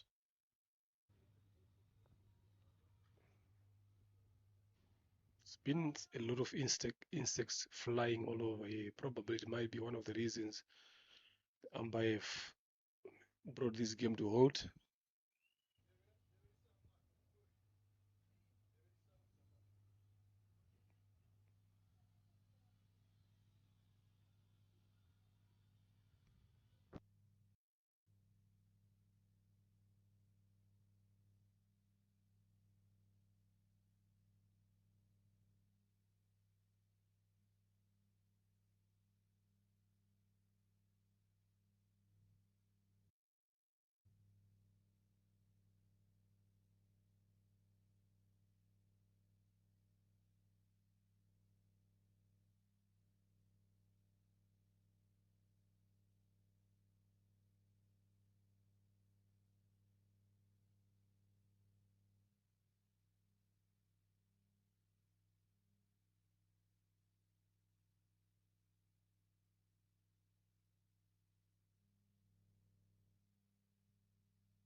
Right, we are back again here.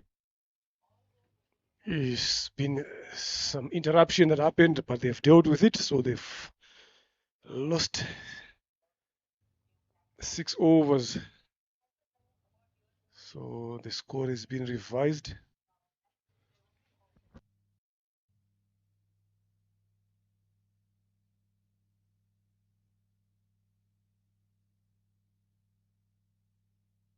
Just waiting to confirm exactly what will be happening here before the match continues.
We are right back. 26 runs on the board just in 3 overs.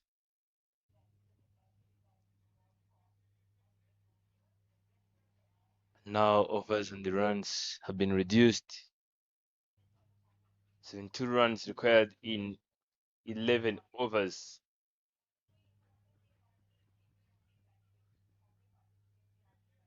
Been talking to players. Now they have set Zirangaje Francois for Chris Namhoranye.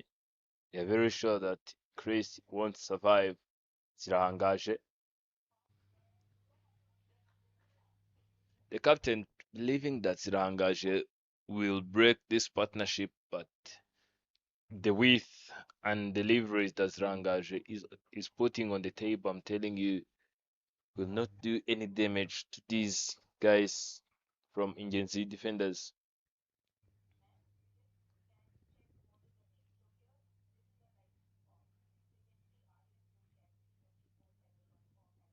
Another wide.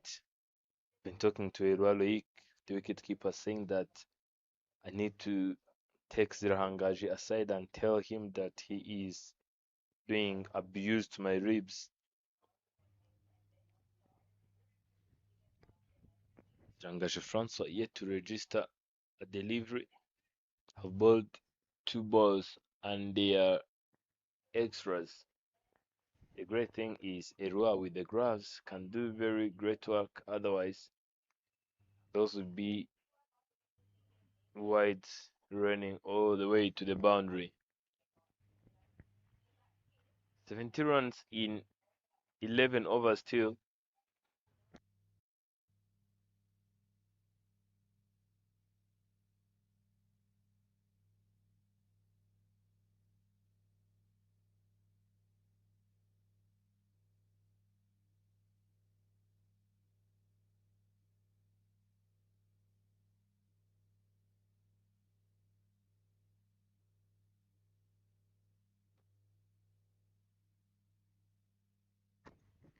Overs have been reduced, and yet this is a game of run rate.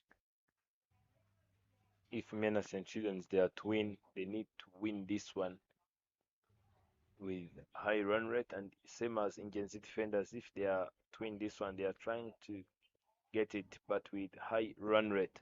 You can see the beautiful view of Gahanga B International Stadium, and the great fact and the funny fact, that's not even the best view you can get from this ground. So if you have not been to this ground, please take some ride and join us here live. Zirahangaje Francois delivering a noble or tragedy, 3 extras in a row. And now Chris Namhoranye will be having the strike. the captain and Elwaloik, saying that they have set Zirahangaje for Chris Namhoranye, and finally Chris Namhoranye is going to be facing Zirahangaje. So if Chris Namhoranye can get a boundary from this free hit, the next 5 deliveries, it will be ride or die. Zirahangaje is trying to break this partnership, and Didier Nkugiman have been a very great player so far, helping partners to build a great partnership. Chris swinging high and getting nothing apart from that edge. And at the end of the day, it doesn't matter how run comes as long as runs have been scored. And look at that, the length and line was good, but the wicket keeper couldn't manage to reach there, and there was no third man. Now Chris Namhoranye trying to swing everything coming in his way, and this is what we've been saying. From this free hit, if Chris Namhoranye can get a boundary, it will be a great thing. But again, it was a free hit. After that free hit, what's going to happen in these 5 coming deliveries? Can Zirahangaje break this partnership? Here we goes, Chris Namhoranye being offered with width, and without taking too long, he sent that one straight to the boundary, and now the equation came into imbalance.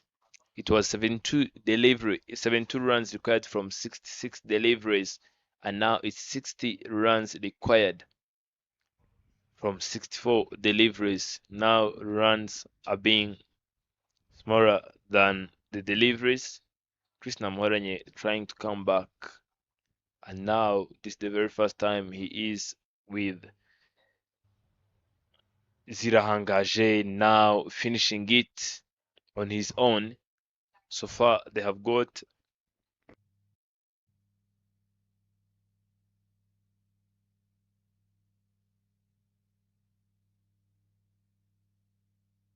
so far they have got 12 runs in this over, and yet to deliver 4 legal deliveries. It's now taking too long. It's now taking all day for Zirahangaje to go off the mark. We've been talking about the way they have scored 25 in 2 overs previously. Zirahangaje Francois have bowled, and now before even 2 overs can come to complete, they have got 29. Much better, much better. Chris Namhoranye is struggling to go off the mark. I don't know what was the chart, and I think Chris Namhoranye could have took the advantage of that break to talk to the coach and to the players, even to come back to his senses. Coach have been trying to clear everything coming in his way since the very first delivery he have faced. Yet Didier being very clever, knowing that strike rotation can work when those boundaries are not working. Chris Namhoranye, another swing and miss. Now viewers and fans, even dugouts, are now getting used to these things of swinging and miss from Chris Namhoranye. We've been talking about the extras. Gen Z defenders delivering just 8 extras in the first innings of 20 overs, and now even as Centurions, we just need to be aware of every single delivery they release, because if they surpass that mark of 8 extras, it's going to be something else. You have not set a huge total in the very first place, and then you are delivering extras. You are even making it easier for your opponent. Indian defenders moving by 11 runs. A very good start, not even losing a single wicket. 54 runs required. Zirahangaje Francois to deliver the last delivery. Didier Kugiman are tapping on that one, and it races all the way to the boundary. What a good over for Indian defenders, and an expensive one for Imera Centurions. 34 in 2 overs. Been talking about 25 in 2 overs, Mr. Leonard. Now the guy have moved to 34. Maybe we're about to witness a bowler putting up a half century. Yeah, if he continue bowling, he will get sure reach there. But I don't see the captain bring him back. So now they've go to another bowler from the mount end. They 50 of 60 is what they need now. So 10 overs to get 50 runs. I don't think it will be hard, especially with these two batters the way they are betting. So that is the revised total that is on the board there, 50 of 60. So Ribeiro Oliver Henry is the one who's coming in to bowl his first over from the mount end. Can he be the one to be able to slow things down, get this partnership broken?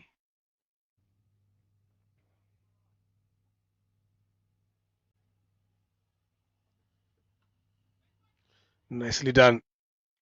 Third man for a single there. Namoranya Chris. I think that break again has given him some thinking to do, some talks as well with the coaches, the other guys on how we should be playing. Not every ball is supposed to go to the boundary. Some balls you gotta knock them around if they are not there and wait for the ball that comes in your zone, and that's the one that you take. So that was a sensible shot from him.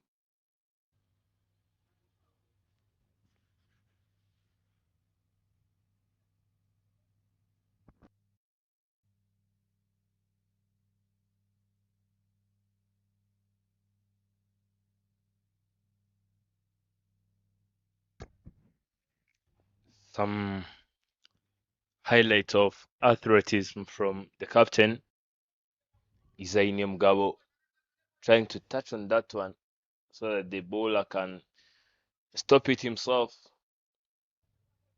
Just one run to jump into 50s. It's against defenders, and Didier, I'm sure he won't take too long to take a single. Back to back door deliveries. It's Olivier Henry, 49 in 57 deliveries. Even singles can take them there. But we've been talking about winning with great run rate. Run rate here will help teams to be in the finals and to know which is going to be fighting for the third placement. Yeah, nicely done there by Didier. Yeah, they need to get there as much quick as they can. Yes, you don't want to get slipping, thinking that yes, we're ahead of the situation. But the earlier you get there, the more you make your net run rate a bit healthier. So let's see how it goes here. This is bought very well so far, a bit Oliver. 2 runs is given away. Nicely played now from Namoranya Chris. Sensible betting. So that break has given him some thinking to do.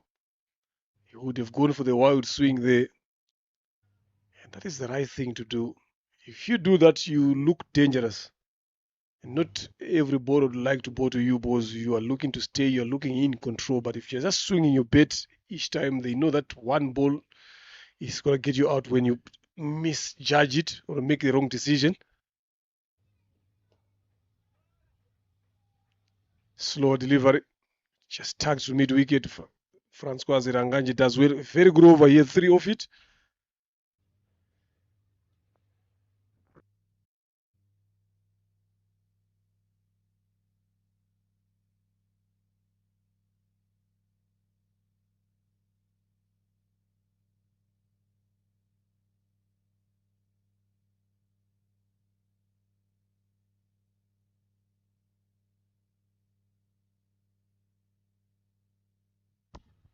So 9 overs left here.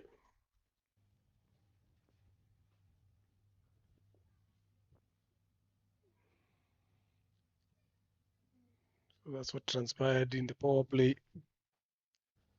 Was some good hitting there from these two batters. Very well in control. Look at those pull shots. Up and over again, the other side. Francois went for plenty. It was a very, very expensive over from him. They took a liking. Finding the boundary it is. So now back live. Mugisha Israel comes into ball from the airport end there.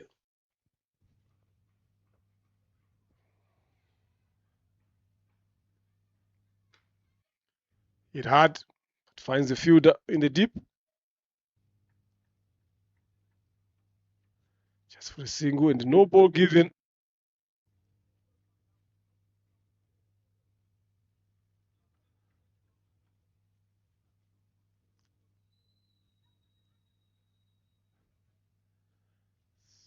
Sure what no ball was that. It might be overstepping the line. And that was hit, punished.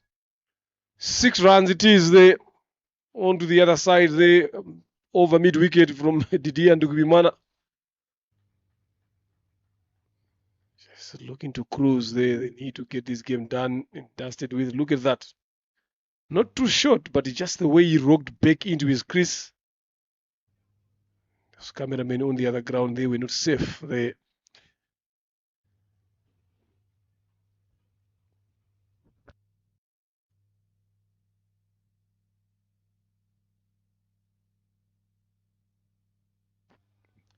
With that ban, that maximum, it reduces the score from 45 to 39.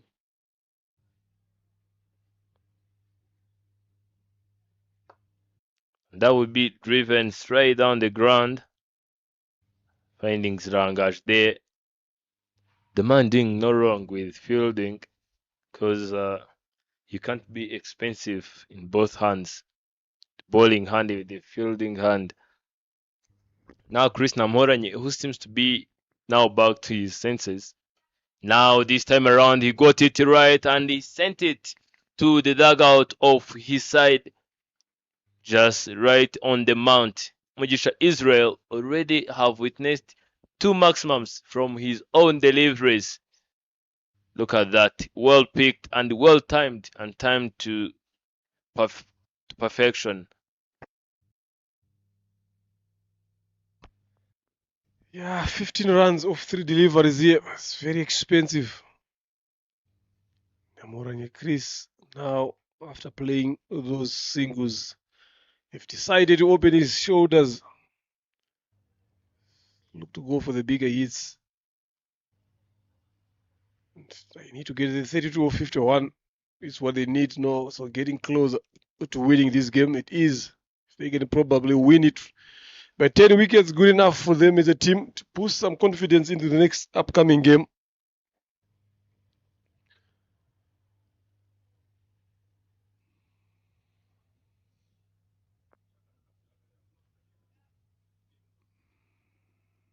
The ball boys have been given a duty there to look for that ball on the other mount over mid wicket.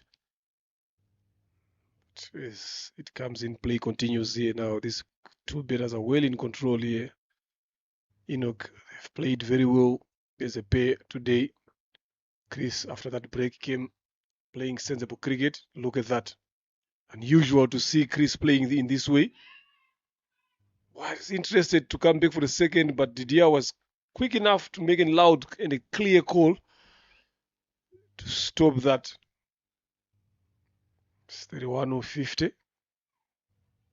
Israel, I think this is one of the most expensive over I've ever seen him bowl here. Ball boys have done a fantastic job. The ball is back.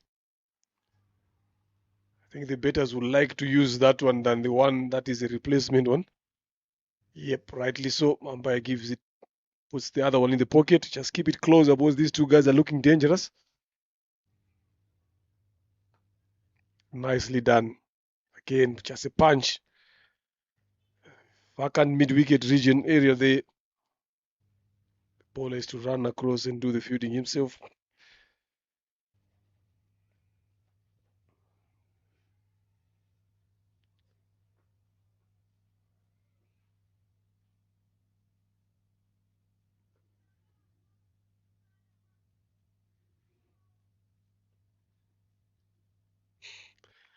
I don't know what he was trying to do there, Namoranye, but It doesn't matter. They've gotten 17 in this Israel Mugicha's over.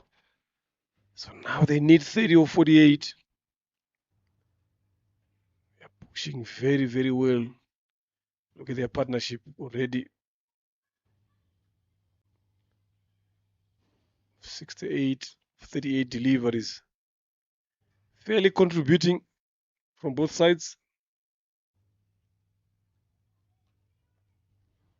Now he's looking for a breakthrough here. Isaini Umgabo. He's brought in back Inyas Ntiringanya to come and ball from the mountain end here. They need to get a breakthrough to keep their chances alive. Because one wicket, you never know what happens. We saw it earlier on in the first inning. The moment they lost that first wicket, they never seems to regroup.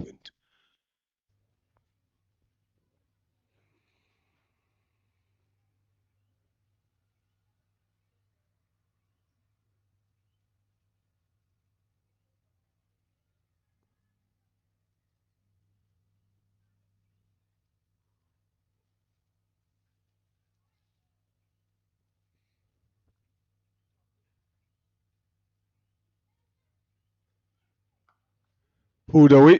There's a fielder in the deep. Just a single.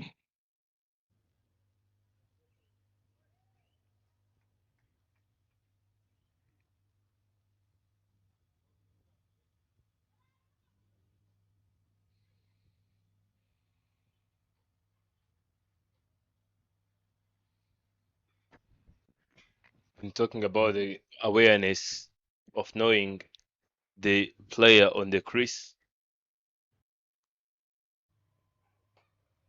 Much better from Inyas Nirenganya.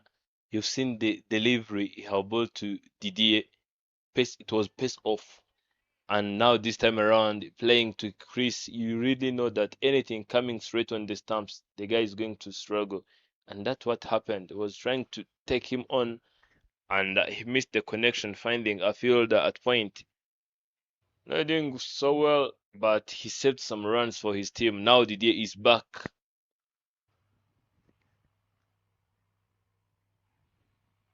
Much better, some sort of appeal. Now that's the game awareness from Inyas, knowing the player on the strike and knowing what to deliver the moment Didier is there and the moment Chris Namoranye is on the strike. Yeah, he's looking to hunt for a wicket there. Obviously, they expect him to bounce it a bit more shorter there, but going for the fuller one. So good awareness from him. 27 needed. It's been a decent over so far. Nice delivery, slow one. Wicket keeper there, found guilty, tries to go for a direct hit. Early calling from Didier. Every run is important here. It gets them closer to the target set.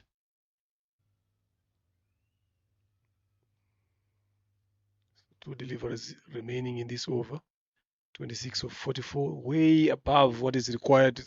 Going at 10.80, the reward is 3.55, so very much away ahead.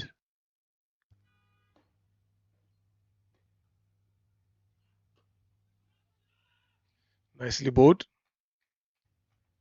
into the pitch there from Tirenganya, always trembling. Didier up for room there. They've played a lot of cricket together, which means they know each other very well, these two, Didier and Tirenganya Ignas. Have a lot of discussion amongst themselves, so obviously this will be one of them.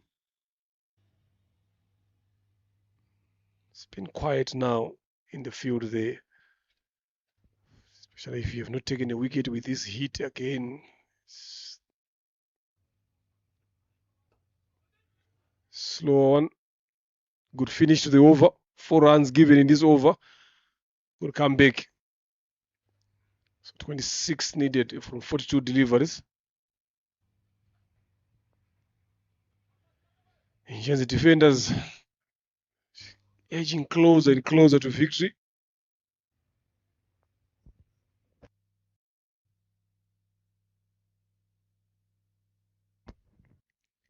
That's Physio, the busiest man, the man who needs to pay a premium in the gym because he be running all day long from one ground to another, doing a very great job.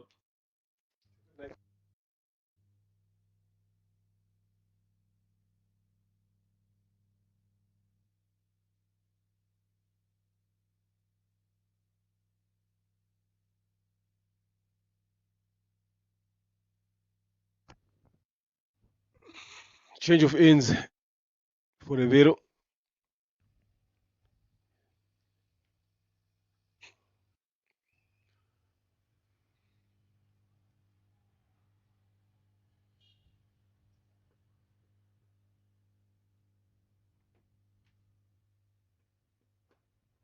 Just a touch. One bounce and off to the rope there. Just right in front of where we are sitting, up top there. We are safe. It's the scorers that we are worried about. But the moment you see them raising their hands there, they will be watching the ball. Just look at that touch there. Look at that. Just a half shot. It's just the timing. I'm not sure if it was here. We need to have a look at his bet here, Namoranye Chris. Was that shot? It was a half shot, but look at the power behind it. That is exactly what we want to see, him keeping his shape on, playing shots like that, rather than just looking down leg side. Slow delivery, nicely bowled here. Good comeback from Ribeiro.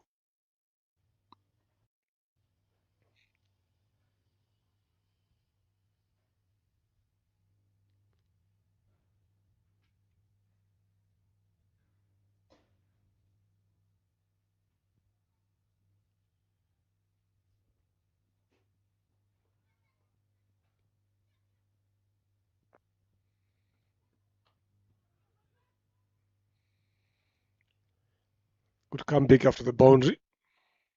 Just bowling a bit more straighter. I think they are just happy with the proceedings here, these two batters. They seem relaxed. Again, just trying to make sure that they don't lose their wicket so cheaply. So very good from them.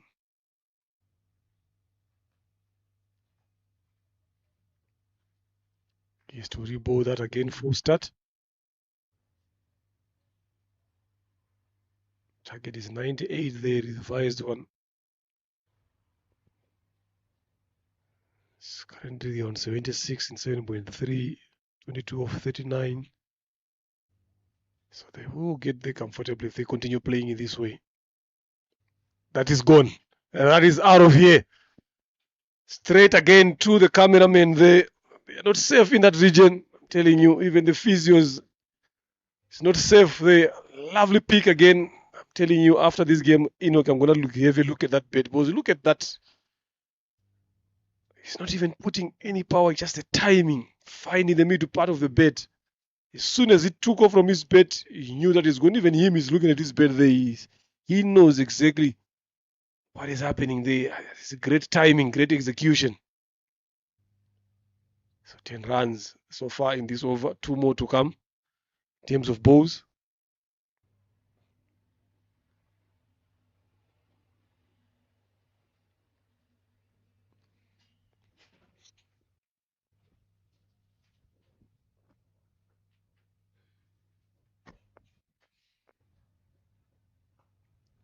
Blocking that one, but Didier trying to combat Chris now is saying no. And I now think that Chris will be the only one person to appreciate the umpires for that break. Because this time around, it seems like he's now back to his senses. He was just trying to clear everything coming in his own way, but this time around, he's playing it correctly. And now look, 36 of 29. He really needed to do that, but he was doing it in a wrong way. Tapping on that one, but finding the fielder at point, Michabelte playing a very crucial role to save some runs for his side. 82 of 8 overs. They're just moving by 10 runs per over and 16 runs required. And the highest pick is the fourth over, the one of Michel Radukunda, trying to do a lot of things, but again offering much width and without single stations. things fall out of his control. And again, over number 17 for Mena Centurions, the moment when Eric Ugimana was bowling, picking up 3 wickets just in 1 over. He was going to go for a hat trick, and he chose otherwise, trying not to allow Rivero to go off the mark. And Israel will come back, but from different end. Now this shows the way captain is now confused. Who am I going to bring after this over? Now he's bringing his premier bowlers, bringing them and Didier going off the mark just to allow Chris have the strike. In the very beginning, we was seeing Didier not allowing Chris to face a lot of deliveries, but this time around, they have seen that Chris is now in control. He's letting him play. Yeah, very well said there. Also, on the other end, you need to have your best bowlers bowling, especially when you've got set betters like this. So you don't want to experiment with other bowlers. Get your best bowlers to bowl and see how it goes. Yeah, that time you couldn't trust him because he was just swinging it every delivery without control. But now he showed some sense in himself. He's controlling the shots very well. He's picking up the singles. He's also taking out the boundaries. So it's good enough to trust him. Another photos there, not timed very well, but enough for a single there from Dikibimana Didier. Just getting every time getting closer and closer. 13 of 33. Just 2 hits away, probably 3.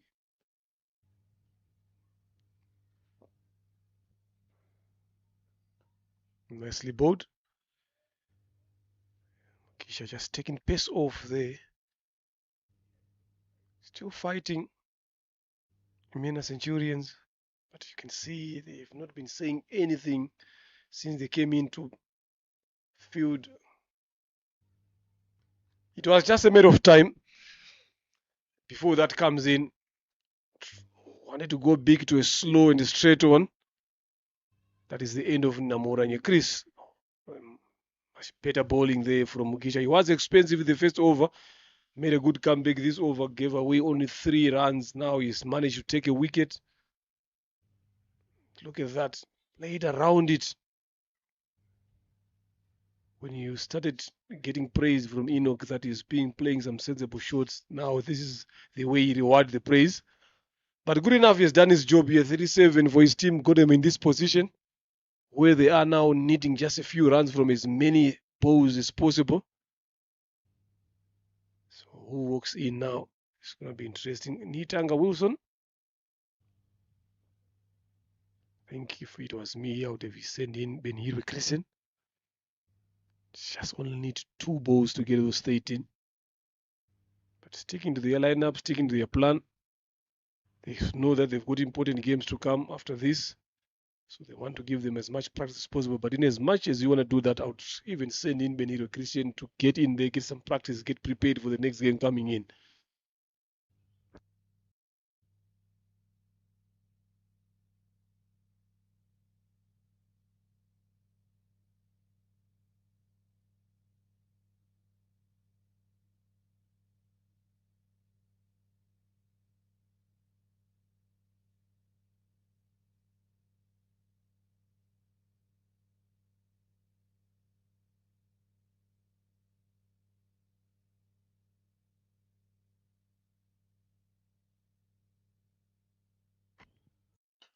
Wilson, without taking too long, will go off the mark with that single. That marks the end of over number 9. Now Wilson will be facing the next over. You've seen Inyas delivering the previous over. The captain being wise enough and bringing his premier bowlers. And that's error for you.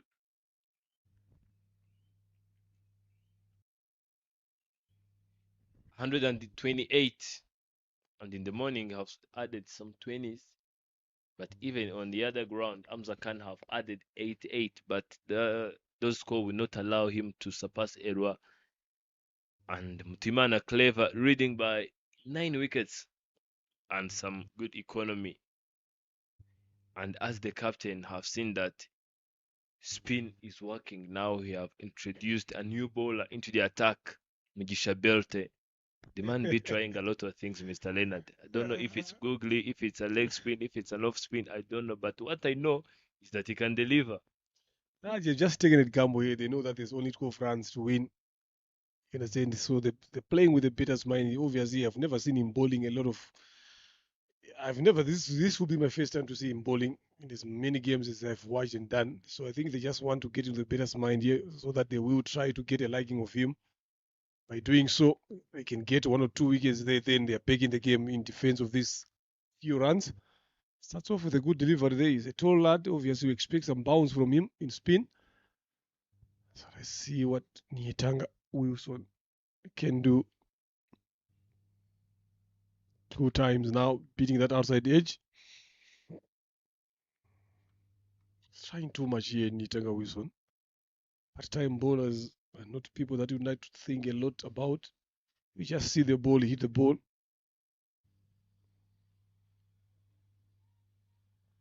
Three times, same region. This is where now, as a captain, you feel like maybe I could have given him the ball a bit more earlier before the game went out of hand. But it happens because he's bowling without any pressure. He knows that the game is done. That one driven down to extra cover. It's going to be a single there. So let's see now. Didier, the set better was on 29. What is he going to do? Approach is he going to use here?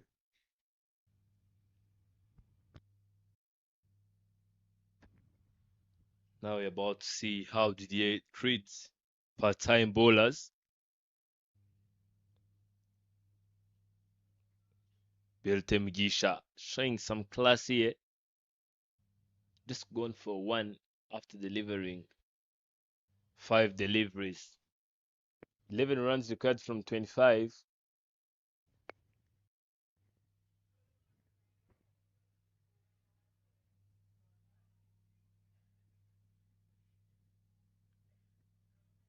Bouncing that one short. And Didier, without taking too long, will be off the mark and they will be facing the next over. What a great over from Mugisha Belte, just offering 2 runs. And this should have been the over. But unfortunately, Mugisha coming in and showing some classy 8 runs in 10 overs. Now they are moving by 80 runs per over and they have just lost that wicket of Chris Namhoranye. Those are the result of past games. Mena Centurion winning by 6 wickets.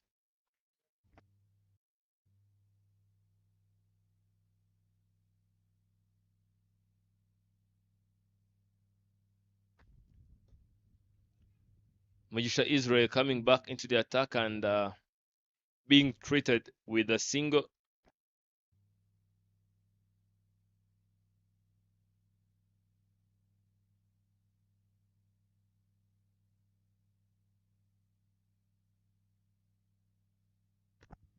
Nicely bowled there. 2 slips. Still need to get another wicket there. It's a good ploy as well. Just don't allow them to have a lot of freedom in as much as they're in control, but don't give them a lot of freedom. Look, with those 2 overs that has been bowled, the run required has dropped down. Nicely done. Good touch there. They are sprinting, ready to come back, but the field was quick enough onto that. Denies the second single. So 8 runs now in 21 balls. 90 for 1 after 10.3. Missed everything completely. 10 as well. There will be enough chase to stop that from crossing the rope. Yes, they've done well there. Emmanuel. Some good delivery there from Makisha Israel. Beating the batter, beating the stumps, beating the wicket keeper. 6 runs left.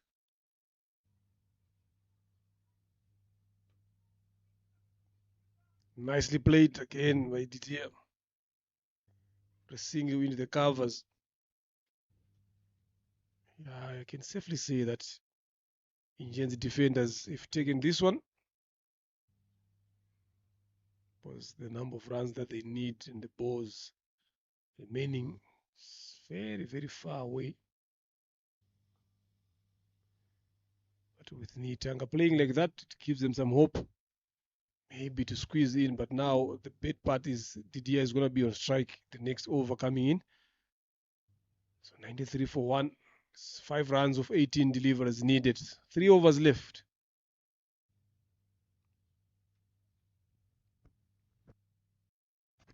Be talking about hopes, and they remember that they receive false hopes. And for real, there's our false hopes, 5 runs, and Didier is still on the strike.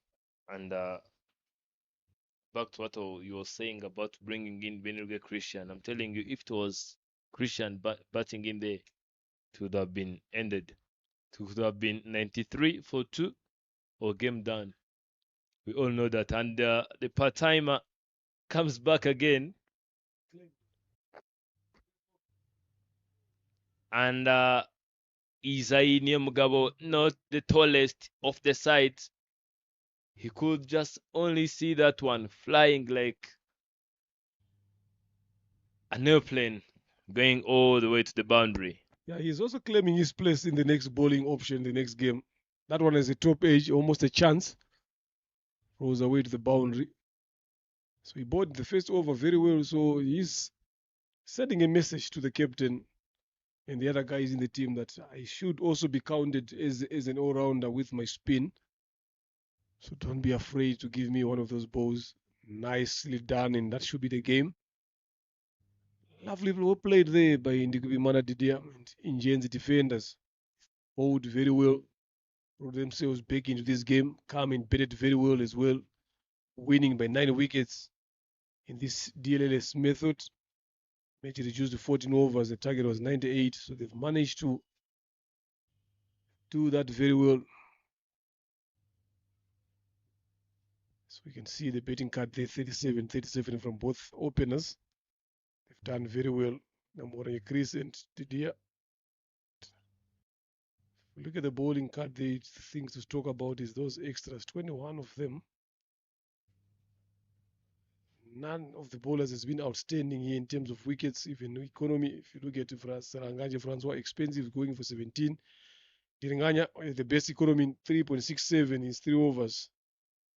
Then the rest of the bowlers here, nothing much threat. So game done.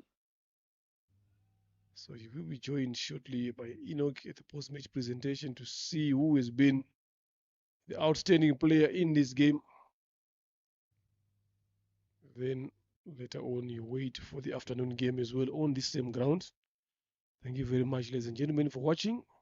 We'll join us in a short while.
Good afternoon, ladies and gentlemen. You are right back for day number 3 and the second game of the day right here at Gahanga Cricket International Stadium, Ground B, and it's RCA Men's Elite Liberation Cup. Joining me here at the surface are two captains of Ingenzi Defenders and Ingabo Titans. That's Chris Namhoranye and Emi Rukiriza, and the umpire who will be leading the toss. We can proceed by flipping the coin. Tail is the call, and head it is Ingenzi Defenders winning the toss. What are you going to use this surface? Sure, we are going to ball first. Why bowling first? So we've played here before and already we know the pitch. So we're going to use the surface very well. The total score you are looking for to restrict them below? Minimum 150. All the best. Thank you.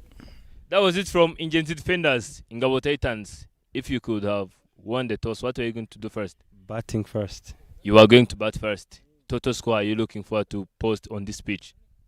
Yeah, I can't say any total, but on this pitch, below 180, it's so hard to defend. So for us, we are aiming 200 plus. That's where we want to level up our cricket.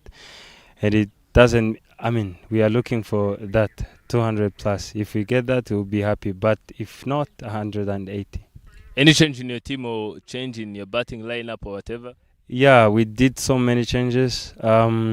Fabrice is in. He played in the morning, replacing Patrick. Samuel is in. Iva is out. Josh is out. And Onesme is in too. All the best, Captain. Thank you. That was it from two captains. It's Ingenzi Defenders taking on Ingabo Titans. Ingenzi Defenders winning the toss and electing to have bowled first.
Right, good afternoon and welcome back again for the second game this afternoon at Gahanga B, where Ingabo Titans will be taking on Ingenzi Defenders. Okay, Njenzi defenders winning the toss and opting to have a ball first. So Ingabo Titans have been cruising well, have been beating everyone. They will be hoping to continue with that. There is the squad of Ingabo Titans: Rukiriza, Emil, Martina, Kayezu, Tusingizimana, Eric, Kamza Khan, Zabarinda Chanzalia, Kwizera Fabrice, Bimenyimana Ivan, Wimana David, Twizengo Kide, Rindiro Blaze, Romeo, Kwizera Onesme, Mukisha Samuel. Njenzi defenders: Kubimana Eric, Beniro Christian, Diando Kubimana, Kwizera Matthew Honest, Radikunda Jean Michel, Jean Twizere Bosco, Nitanga Wilson, Ndaishimie Theophile, Namoranyi Chris Yusuf, Mohamed Nadia, Eric Owiduhai, and Samuel Ndaishimie. It's turning out to be a good game here. Both teams' squads are balanced.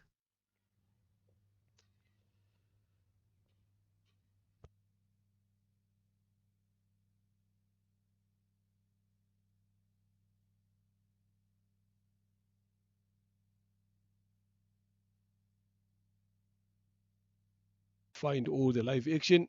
If you can't find your way at Gahanga to watch it live, but you can also tune in today and see some good cricket. A lot of talent. Both grounds have good games here, so you can choose which one you want to watch, depending on who you are supporting.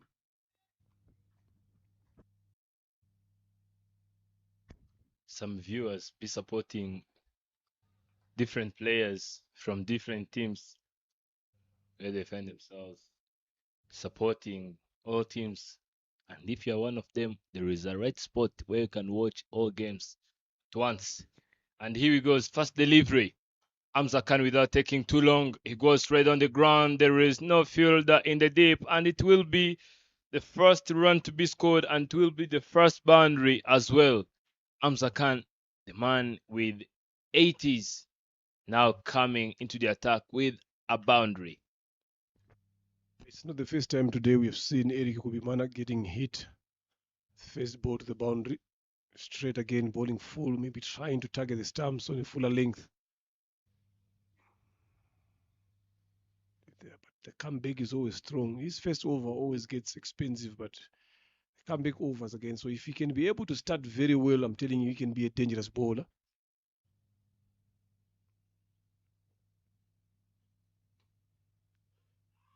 Advance down the track, trying to work it down leg side, find Benhiro Christian at mid wicket. That's Hamza Khan for you. So all eyes will be on him from the fielding team here. They know how destructive he can be.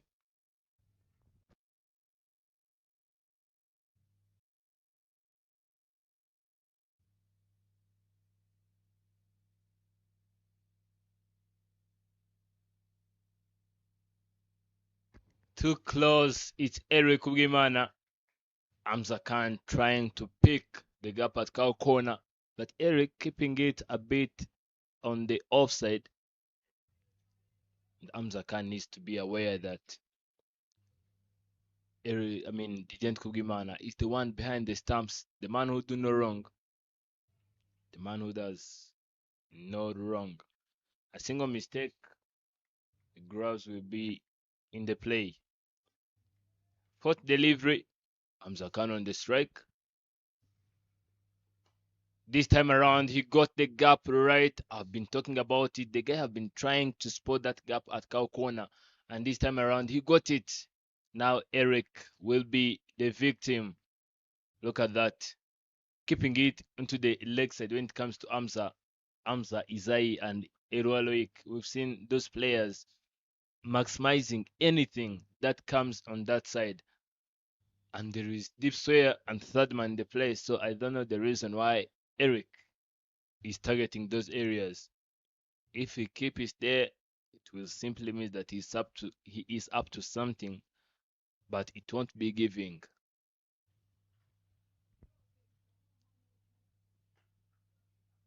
Bouncing that one shortly, and Benidugwe Christian doing some great work at mid wicket. Eric Dusingisman was already halfway there thinking that it's a single, but Benidugwe Christian doing a very great work by one hand.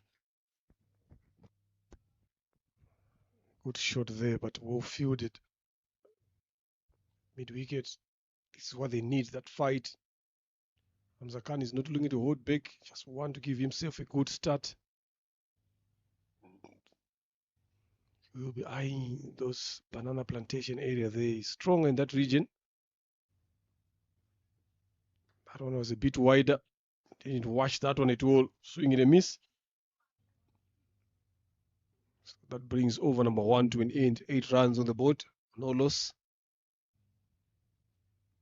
Tusingizimana yet to face.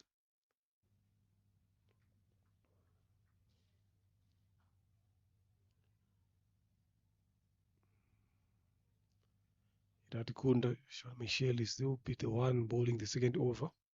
It's been expensive of lately. Now let's see how he's going to be bowling against Tusingizimana. He's been bowling a lot of short deliveries, short of a length deliveries as well, getting away. And something that we know that Tusingizimana, if he's well directed, he's not comfortable pulling. But if you don't put it in the right place, he will definitely punish you. So he has to be careful now in terms of his bowling, especially when you're bowling to these two batters. They are not afraid to throw their arms. But where they are now, leading the log standing is because of these two, the way they've batted throughout the entire games. Just check his eyeing where the square leg is placed. Which area is he looking to target? Much better there. Onto the pads. He will be busy there at mid-wicket. Been recreation both sides.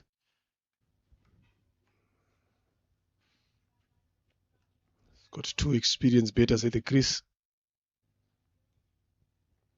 Some experienced upcoming bowlers as well, both Eric and Ratikunda, Jean-Michel.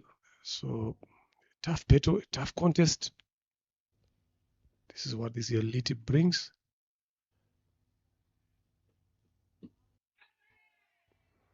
Then targeting those pads. Not wanting him to free his arms. Knowing Eric, I'm telling you, if you look at him, there's a lot of thinking happening. His first two deliveries here to get off the mark, not usual. But he knows exactly what is needed. So it's just a matter of time. Yesterday, AMSA have faced 1 over and have scored 10 in it. And at the last delivery, he gave a chance and they took it. And today, he got 8 and without giving a chance. And that's Eric for you. Mariko was doing very, very great. But after trying to change a bit about the line, Eric found his way to get a boundary. He've been talking about it. Well directed will be positive. But anything offered with much width when it comes to Eric, nothing apart from boundaries and runs. Yeah, he was eyeing that leg side. He obviously was expecting anything short, not coming, not well directed. He's going to dispatch there. So I just said it's just a matter of time.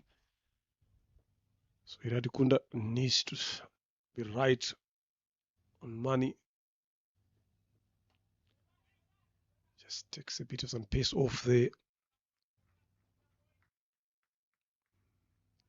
I said in the morning there, if you are bowling to batters who play in this particular way as a bowler, you're always found thinking. And now, when it comes to these two now, there's no one who you can really say, I would love to bowl to this kind of a batter, because both of them can destroy you. So what you just need to do as a bowler is to make sure that you find the right line, you find the right length, and make it hard for them to score off you. Look at that, how it was flicked. Again, square leg is in play, just for the single. So after removing fire from the other end, fire comes in as well. That's how dangerous this pair is.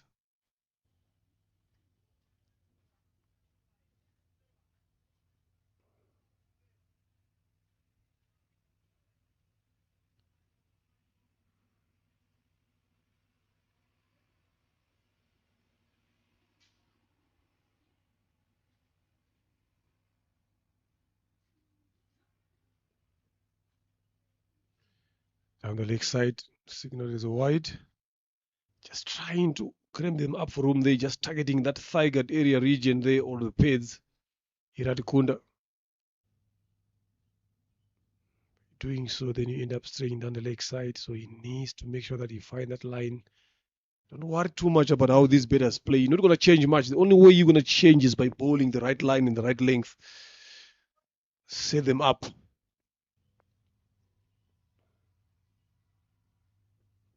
Use of the feet. Advance down the track. Just pulls that one to deep square. For a single. 7 runs in this over. After 2 is 15 for no loss. Ngabo Titans.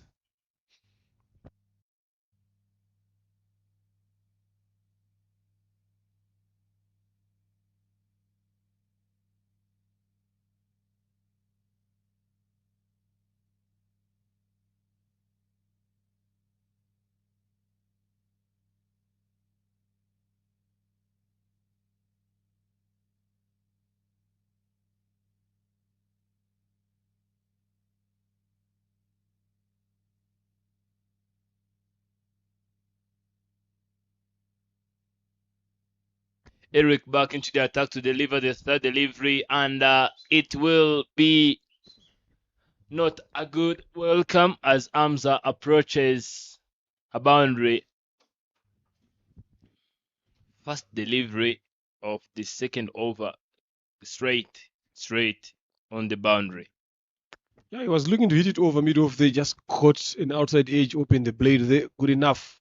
He cleared the 30, found a boundary.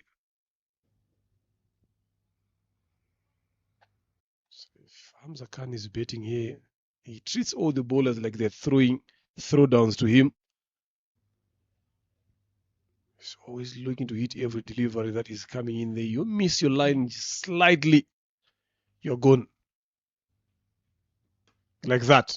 This is where he was eyeing. A lovely shot again. One bounce to the boundary. Over mid-off. You can see the attitude in the field there. Everyone is quiet. Everyone is looking. That is Hamza Khan for you. You see, it wasn't a bad delivery there, but just because he stood up to that delivery, waited for it. With that shot, he has forced the field change. Third man comes back in the circle. Who are they going to drop? Long on has been dropped. So this is what you need as a batter now to force these changes.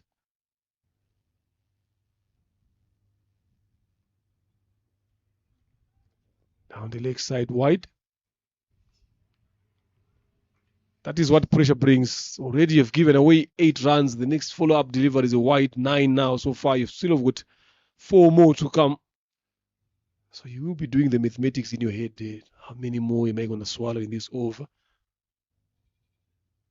Because Hamza Khan is not one of those batters who look to knock the ball around, try to steal singles in the 30s. No, he's not that kind of a batter. And 2 of them are not the quickest between the wickets anyway, him and Eric. So they will be eyeing the boundary every time.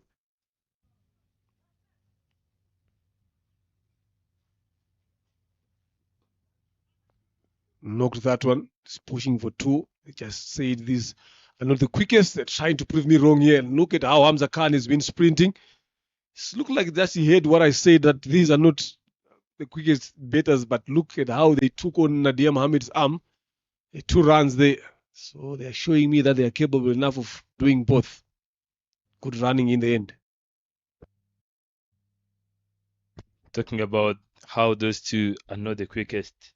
Now I've found my spot of saying 3 of them are not the quickest, because even Muhammad Adil is not the quickest.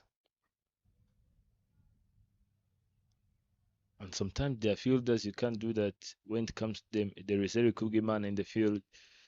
Deep square leg now. He has been seeing that deep square leg quite some time, all the teams, but he's not being useful.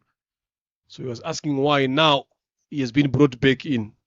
So long on and long over up. So obviously it's going to be a full delivery coming in. So looking forward to get hit there, or probably he's going to try to go short and straight. Shot where the square leg was off is where he got hit. toying around with the fielders and the bowlers here, Hamza Khan. That is excellent betting. They removed the deep square leg. He bowled short. He got pulled in that direction. So this is Eric to blame here, because you did bring in a square leg inside, then you bowled that short of a length delivery. Should be looking to bowl a bit fuller, get hit in front, way mid off and mid on. So end of another good over for Ingabo Titans. Hamza Khan is on 29 of 38 to Singizimana 5 of 5. He hasn't faced a lot of deliveries here. Hamza Khan has faced 13. So it's 36 for no loss after 3. Plan is needed. Are we going to see Nadia Mohammed coming a bit earlier than expected? The captain says no, he's sticking to his seamers, his partner there, Iratukunda. There's not been a lot of running between these two here, because they're always facing the same bowlers. Eric faced Michael. Look at that shot. How lovely is that? A bit fuller, dispatched to the boundary. I don't think there is something in their mind. Look at that. They're always looking for boundaries. I don't think they've got anything that is written singles in their mind, these two batters. You just bowl a hit, stand and deliver. That's what they say. The silence in the field has been brought by these two gentlemen. 40 for no loss. Again, another one. This one a bit powerful, over extra. Another 4 coming in. Silence has been brought in by Singizimana Eric and Hamza Khan to engage the defenders. Look at that again. Just stands and deliver. If you look at the way he is, the way he's balanced, I hope someone like Namoranye Chris is learning from how Eric is betting. Pose outside the off stump, hit it over extra, as opposed to going down the leg side.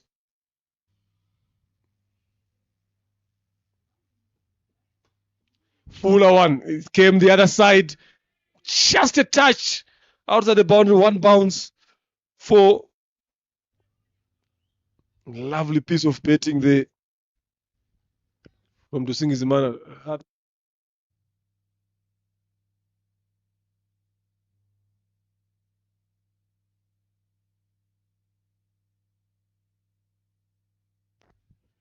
Michael Radkunda struggling to find his right spot. Yesterday was telling me that he's trying to aim the body of Eric, and this time around Eric is telling him that my body is not yours, find something else.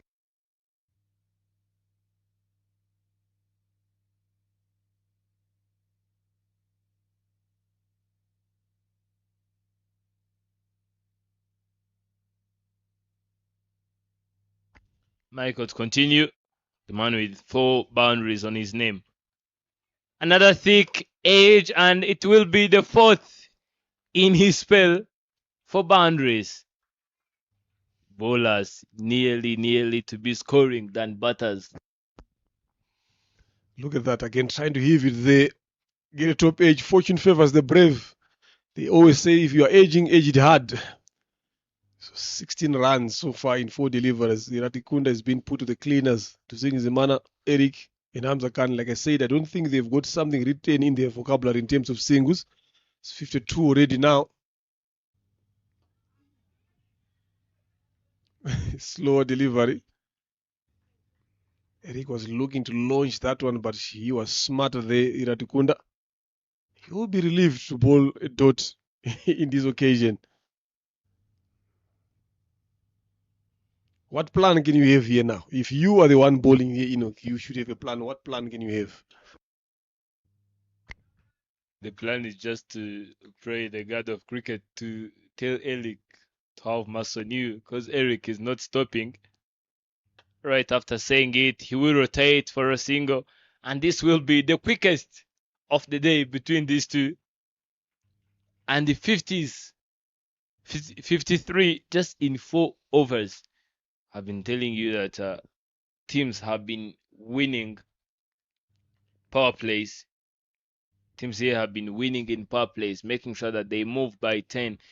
That's the right spot for you to watch both games. Two games happening at two grounds at once. You can see spectators turning way around to view from the other ground Imena Centurion playing against Imanji Guardians. So you'll be watching one over, and the moment here they take a pause, you'll be turning for another ground.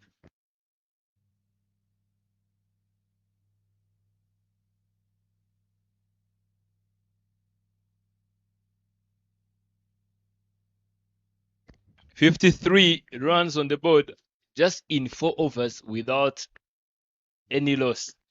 And the captain of Gen Z Defenders, after seeing that pace bowlers are being treated not in fair way, he decided to bring a spinner into the attack, and it's Muhammad Adil.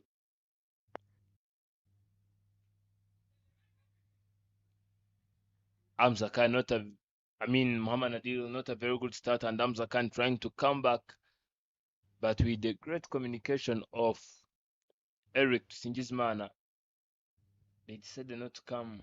And look at the partnership, just in 24 deliveries. They do have 51 played, and Benny Idugwe couldn't manage to hold on that. What he did is just make sure that he reduces the pace of that shot. Singizimana Eric being called Umuzehe. Oh, it was nearly to be taken, and it would have been another great catch of the day. It's always in Gen Z Defenders bringing some brilliant athleticism here. Previously, it was Didier Kubgimana grabbing a very great catch at mid-wicket, and without taking too long, Hamza Khan will take on his own friend Muhammad Adil. Muhammad Adil thinking that he's the big man here, but Hamza Khan saying otherwise, that others have been suffering from boundaries. You have to test it too.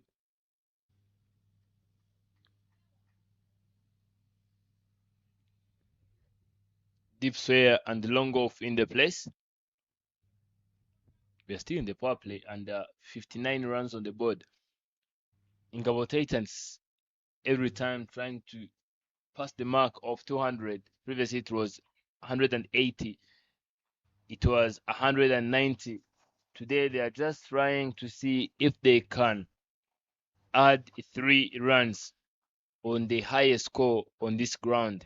It was even them, but this time around they are trying to see if they can add those 3 to be the best team to add 200 in this men's RCA Elite Liberation Cup. Chris Namhoranye at Gully, the man have been struggling to put some runs in the morning, but with the short break have been given, have corrected a lot.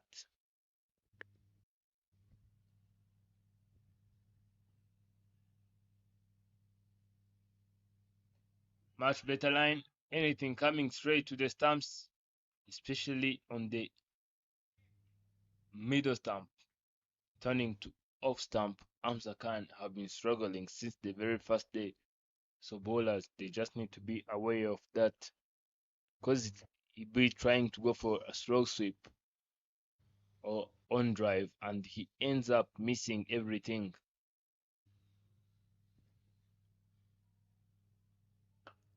Swept away, not with enough power. Eric in the deep, a deep square leg, will be saving 3 runs for Indians defenders.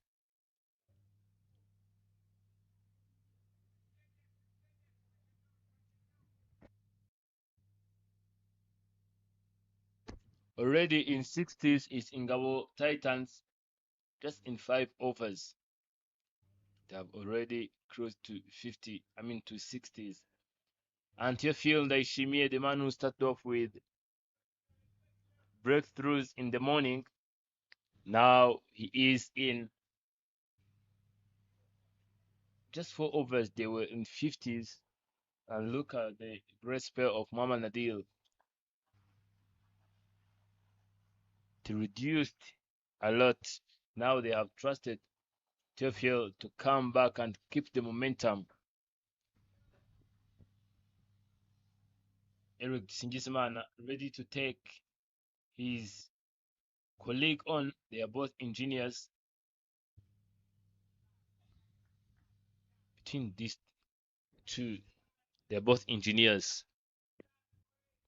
Who is a better architect? Eric going up in there. Is it going to be taken? Wilson Itanga under it, and the first catch is taken, and the first wicket is gone. One engineer winning the battle. It was a great battle of two engineers, Eric Tusingizmana and Teofil Ndaishimie. But Teofil saying that I'm a Gen Z. I know a lot of technology more than you. I know how to set you up. And Wilson Itanga, safe hands, not doing any mistake. Much needed breakthrough for Gen Z defenders. Eric Tusingizmana will have to go out just 24 with 5 boundaries. Was trying to open the account of maximums, and unfortunately found Wilson there in the deep, and it will be the first wicket going down.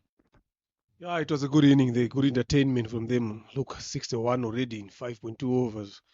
That's what you need from your batters. They've laid the foundation, set themselves up for a bigger total. They've scored 197 on this same surface again on Wednesday. So with this start here, to be honest, everyone who's going to be coming in will be looking to go. Hamza Khan is still there, 37 of 17. Kwizera Fabrice comes in.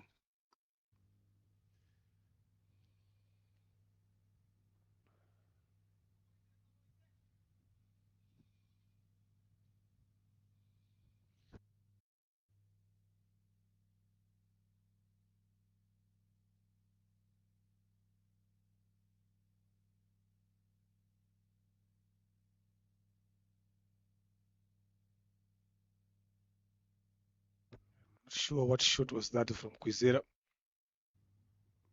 Lovely piece of bowling from Daishimi at Theophile. Yeah, I think height saved him there.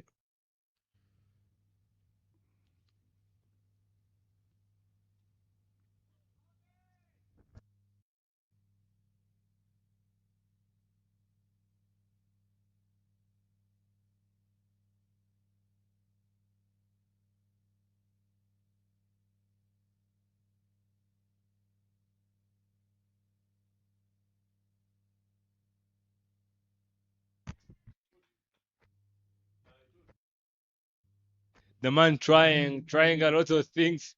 Just 3 deliveries. It took Teofil Ndaishimie to spot the weakness of the young man.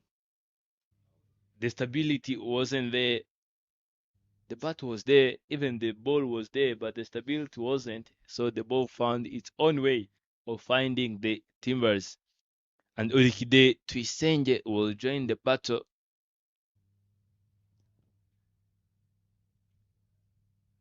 The tall lad.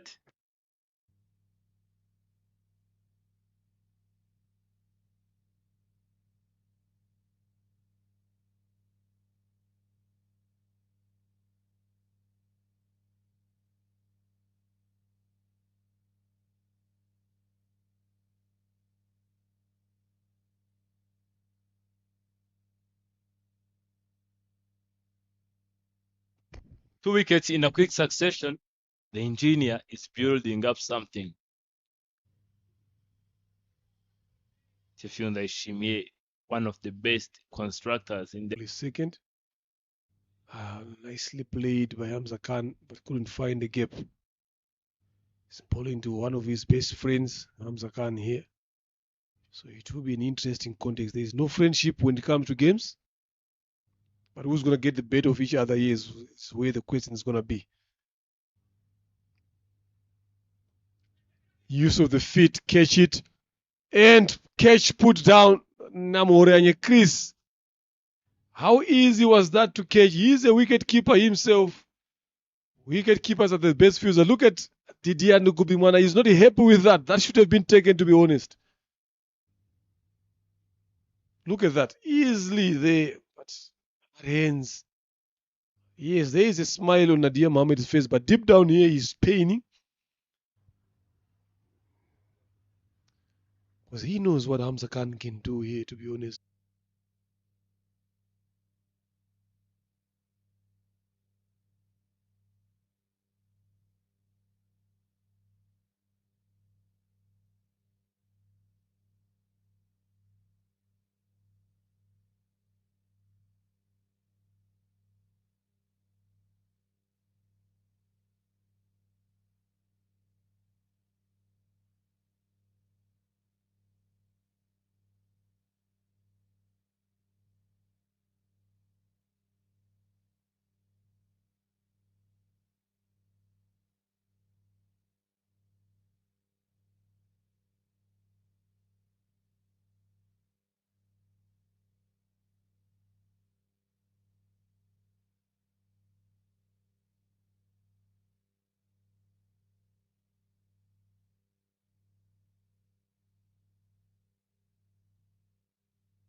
After that short break, players are making their way back to the surface. Liquid High playing for that maximum from Onesme. Not a fine treatment, but with those slow deliveries, anyone can see it and time it and calculate how they will be playing it. Much better line.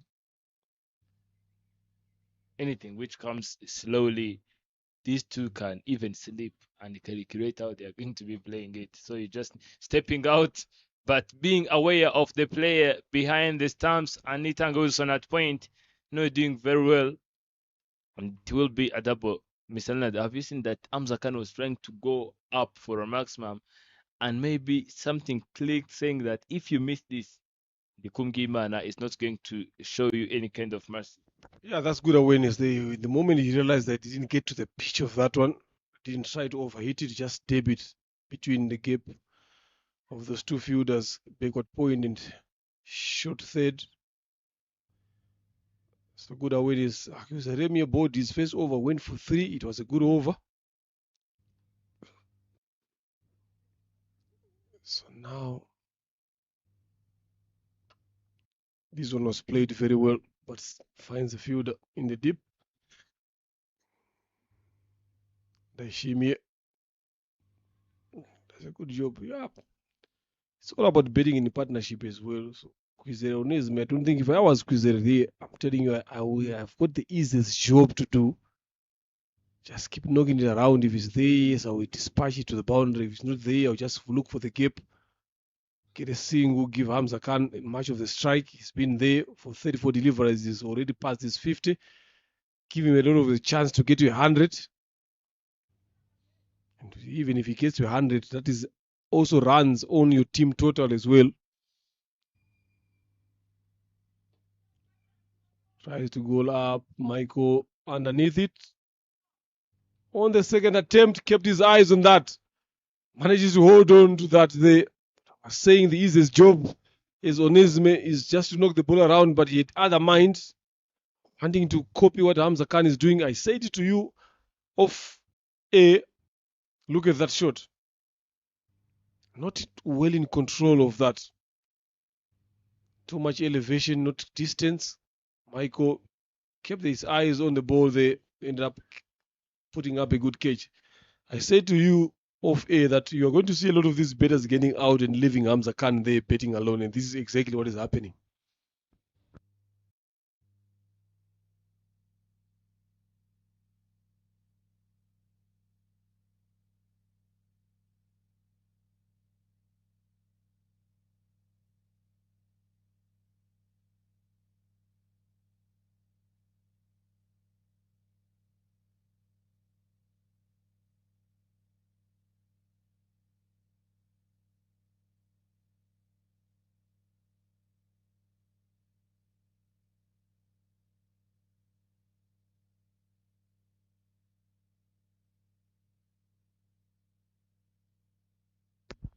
The next Zeremieth showing his class. Mukisha Samuel. I think Hamza Khan need to have a chat with his partners here. Otherwise, that other end is going to perish when he's standing there, and that is going to be pressure on him.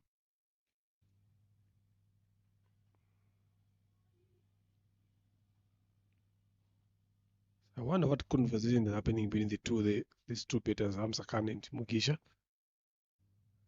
Didn't stand there long. Look at the betting card. There's only those two openers again that managed to get into double figures. From there, it has been a list of 4 numbers. 0926, still 0 now. So, Ingenzi defenders will be happy with that. Going at a nice run rate here, 9 and over. But the wickets collapse there.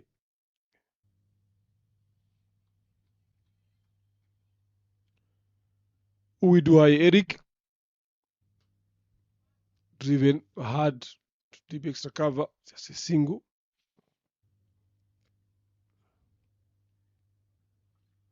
What is Mugisha going to do now is the question.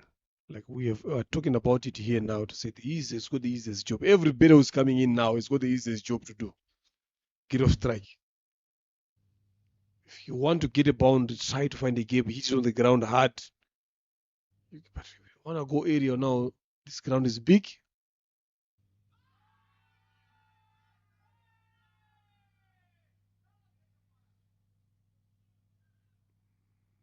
Just need to find out how was that not out. Maybe there was a bet involved. If it was a bet, there was a catch there, or maybe it was straying down the leg side.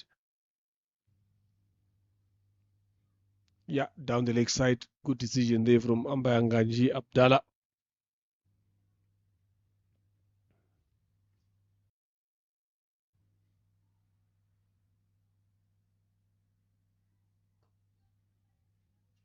Goes area. Was interested to come back for the second, but his partner decided against it.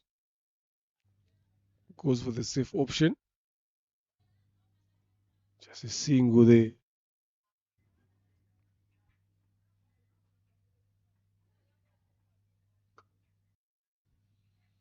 Nicely bought. Very good over coming through from Owiduai. Not a good over anymore.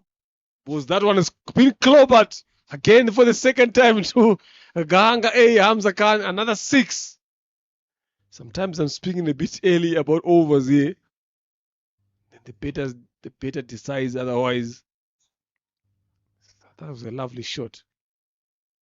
Look at it again on replay there. Tensing down in one knee. He's liking Gahanga A today, Hamza Khan. It's not the first time, it's the second time now he has been hitting balls in that area, in that region. Finished off that over, which I was saying it was ending up to be a good over with a maximum. So 100 comes up, 102. or more than that. It's just the graphics there that are not moving as much as we want. It's 108 now.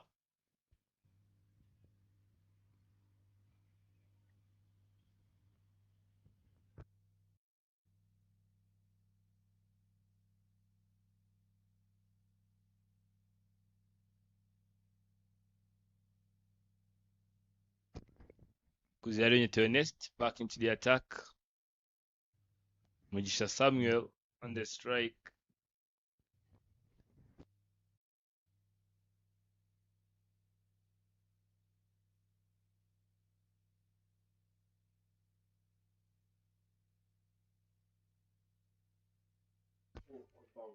It will be a boundary. One bounce, and Akuzari Ernest not the happiest.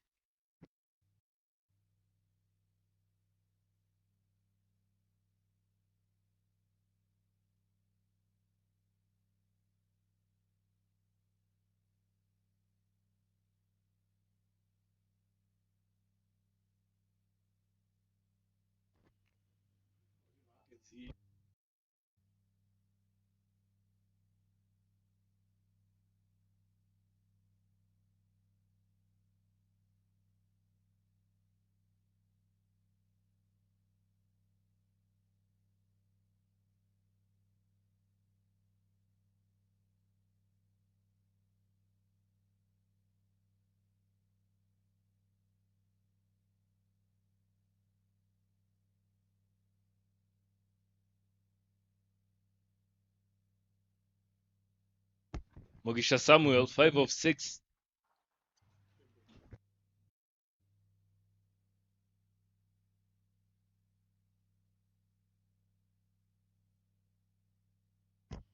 Kuzari Ernest, after offering that boundary, was standing in a disbelief saying, is this Mugisha Samuel hitting this boundary?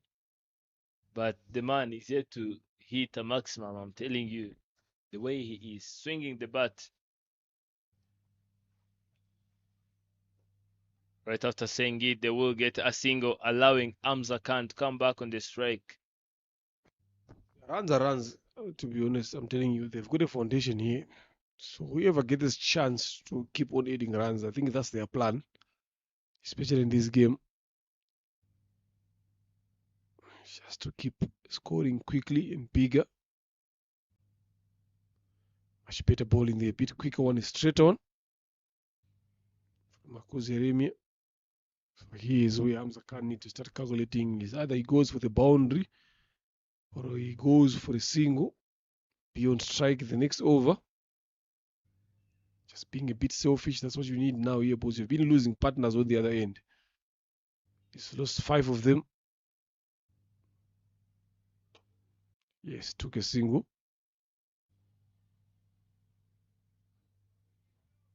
Smart betting from Hamza.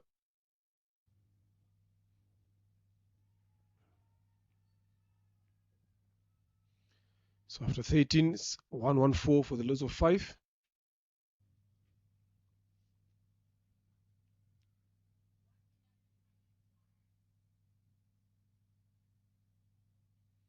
Going at a current rate of 8.77, it will take them to around about 175 plus or minus as well. Because you're not going to be going in one gear. Sometimes you need to be step it a bit lower. Hamza on 64.40. You will be looking to aim for that 100. You still have got time. Theophile Laishimi to bowl his third. That is gone again.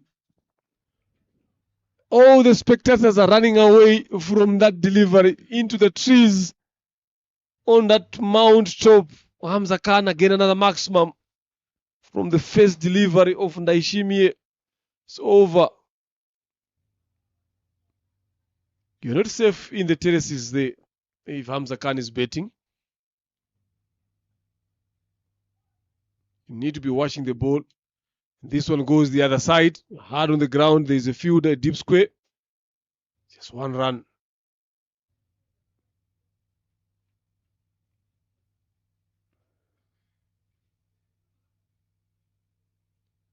It's putting up a show here. Hamza 71 of 42.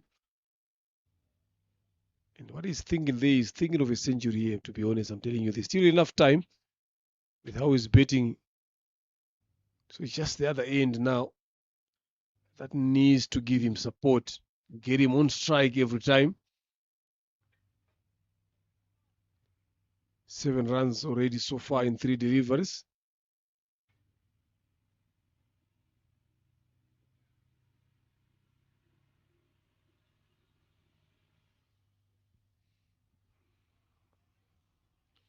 Just adjusting things there late in the shimmy.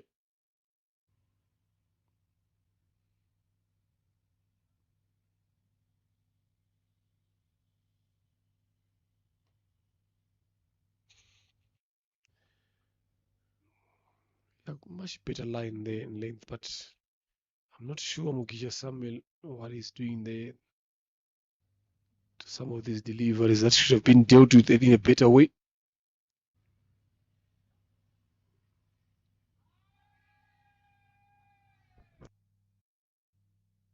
Mugisha Samuel, after getting those reverse numbers 6 of 9, trying to go for a safe shot, and he missed everything completely.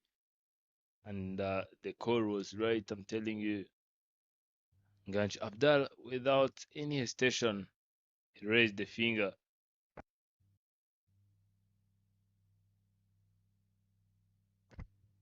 Tefyun Daishimie claims another.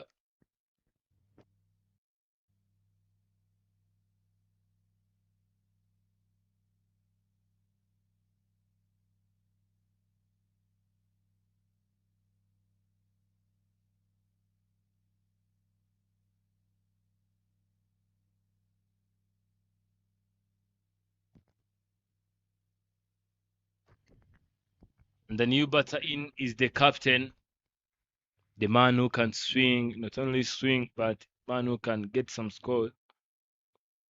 Because there, the toss saying that they are aiming 200.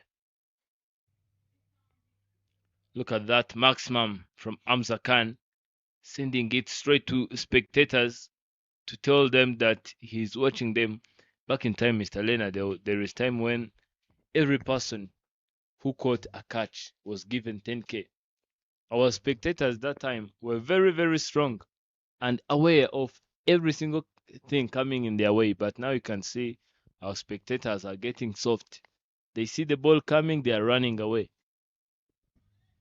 And that's the end of over number 14, 121, after the loss of 6. Yeah, even if it was you, you'd run away. You wouldn't want to risk yourself for nothing.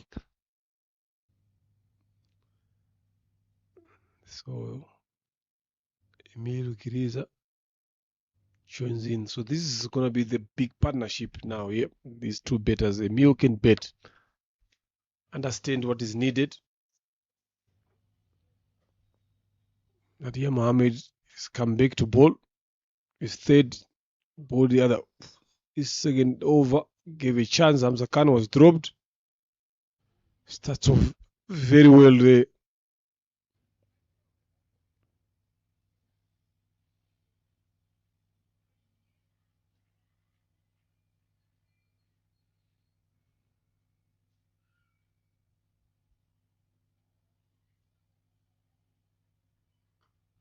That is Clobert into the banana plantation again this time around.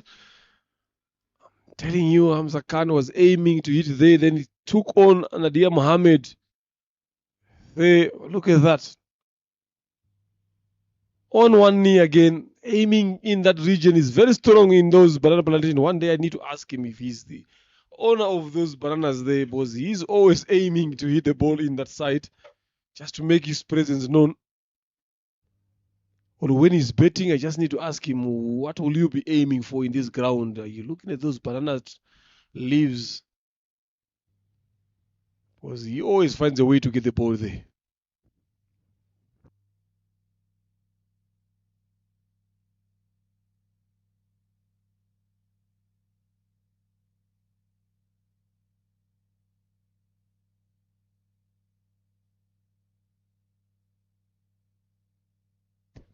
Hamza Khan being a big threat to Ingenzi defenders.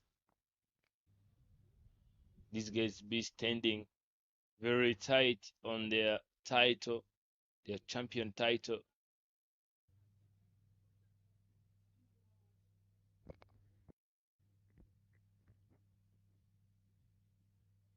A chance, and Didier doesn't take too long to grab that one. Another chance, not went begging, were grabbed.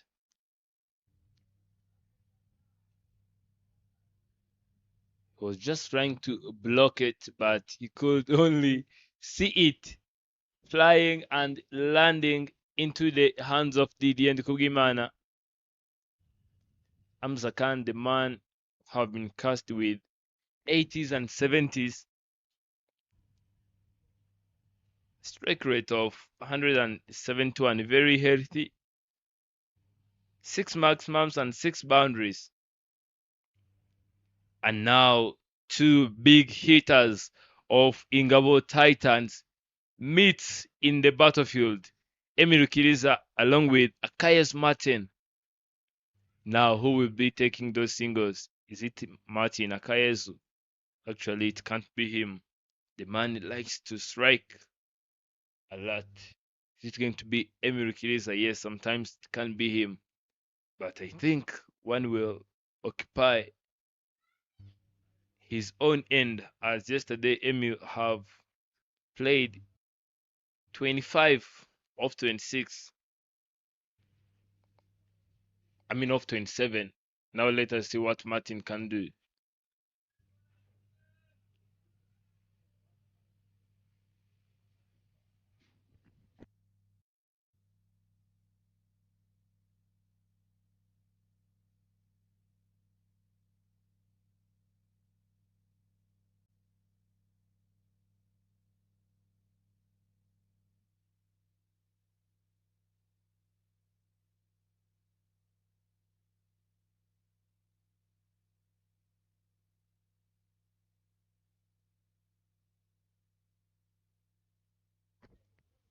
Martin Akayes, loud appeal, but umpire shows no interest at all.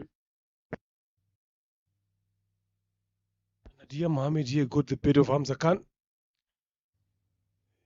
Second over, Hamza was dropped. Come back now for his third. Make sure that he got the better of him. But he played a brilliant knock there.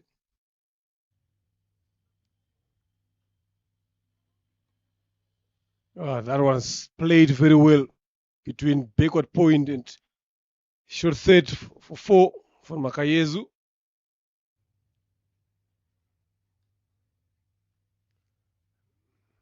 Look at that. Nicely played.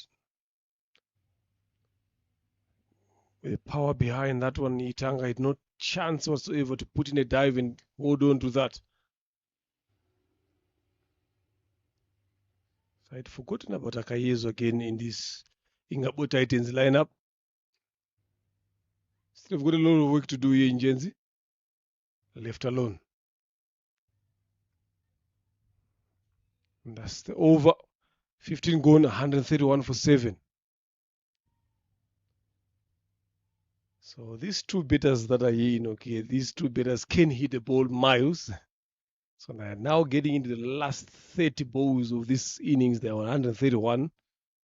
They spoke about 200 at the toss. The captain is there. Because I'm telling you, anything less than that total or 160 plus, I'll keep sticking to my 160. Anything less than 160 here, if you look at the betting lineup of Iman's Guardians here, I don't think it will be hard for them to chase. Can't believe that in the morning Hamza Khan was not in top 10 and now he is number 2nd.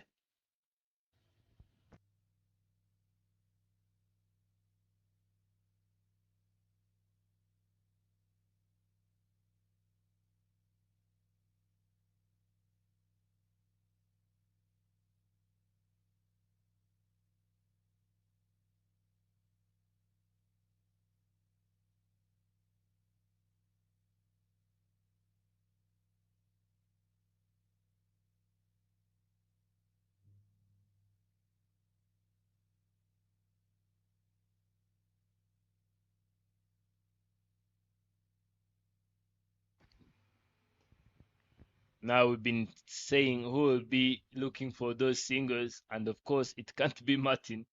It will always be Emir Kiriza. After facing the second delivery, he got his way to get a single.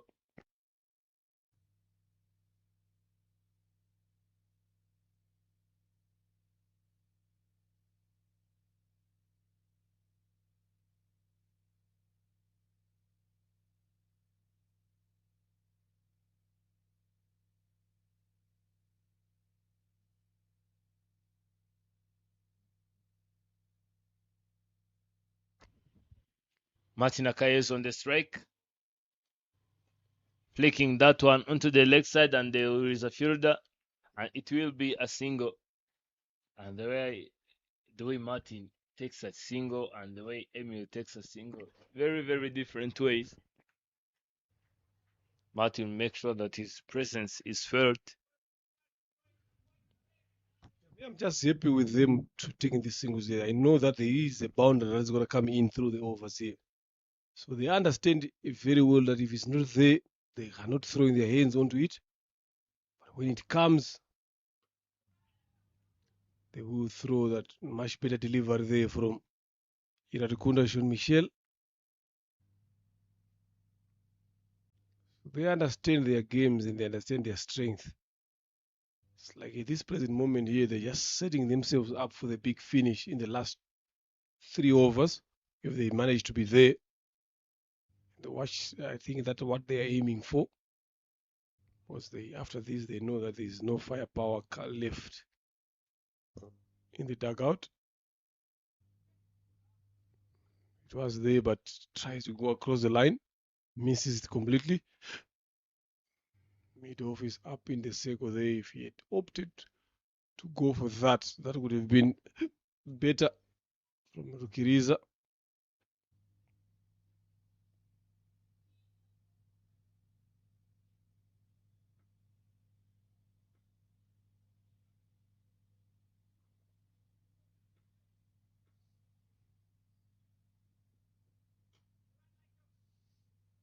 Nicely bowled.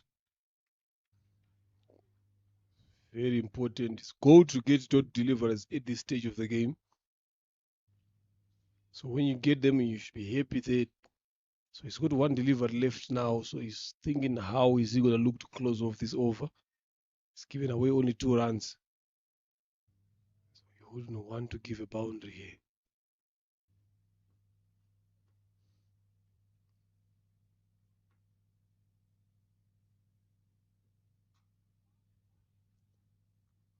Nicely played, but for one, Martin was interested for the second, sent back by his partner. 16 overs gone. 134 for the loss of 7. That 200 that we've been talking about, I think, is now out of the picture here now with this rate.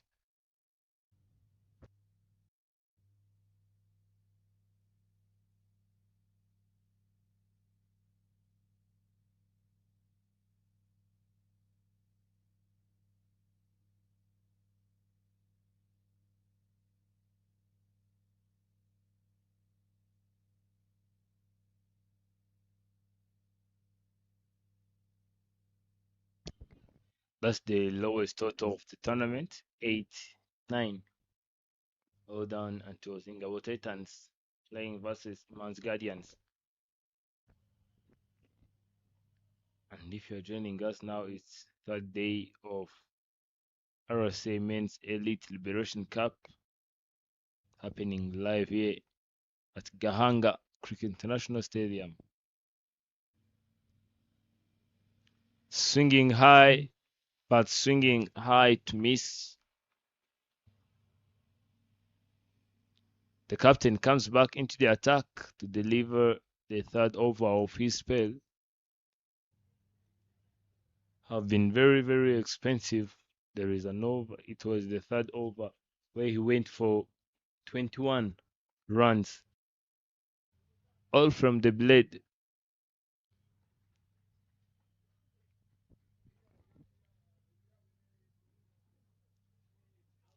Emir Kirizo is trying to go off the strike with a big hit. and he's missing everything. Now he will have to leave it for Martin Akayezu.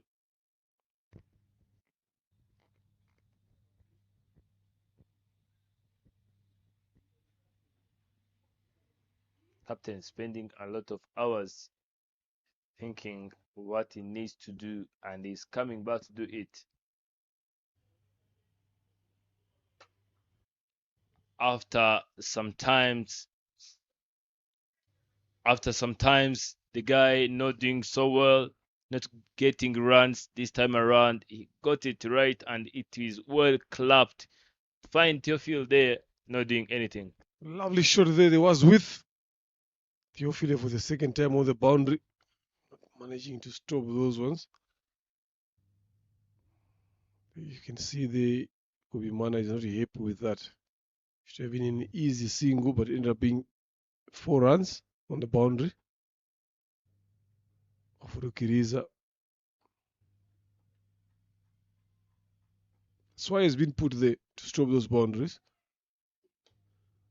That one has hit straight and over, long off for a 6 maximum there from Rukiriza. Look at the smile from Akayezu's face. It's been a bit of some big hitting practice here for Ingabo Titans. Look at how straight that one was played. The moment I saw that field at long off not moving and he's right on the rope there, I knew that is going to clear him. 10 runs in 4. This one hit across to mid wicket. His protection there can only be a single.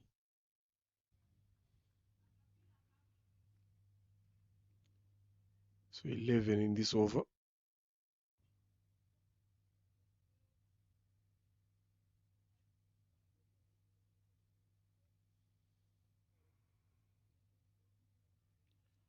Kayezu 5 for 4. We'll be looking to have a strong finish here. Hard in the covers.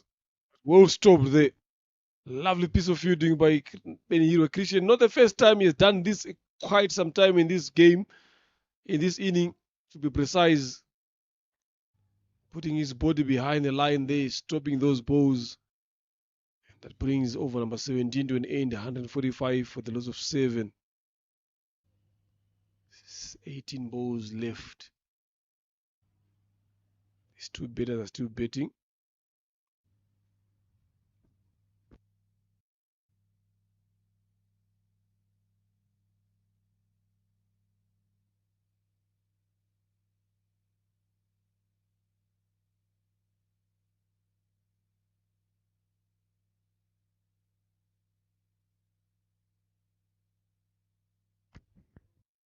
A spinner versus a spinner.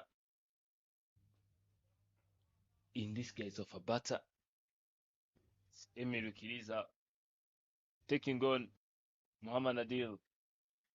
17 overs done and just 5 runs to enter 150s.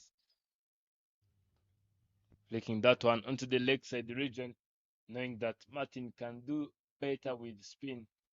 Now let him come and treat it with enough power.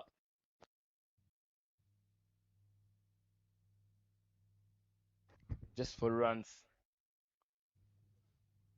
Witness 150 for Ingabo Titans. Not the best connection you can ever get at this ground. Michael chasing it.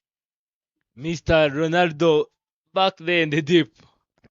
Been watching a lot of World Cup football here happening here at Kunda. I did well in that particular occasion. So you can see there Martin Akayezu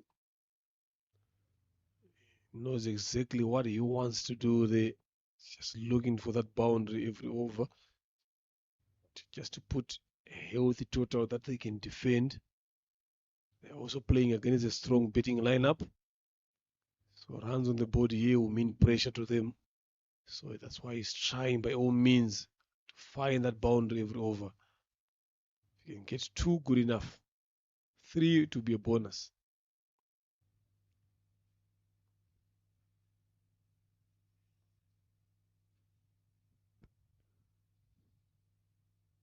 Nadia bowling is 4th.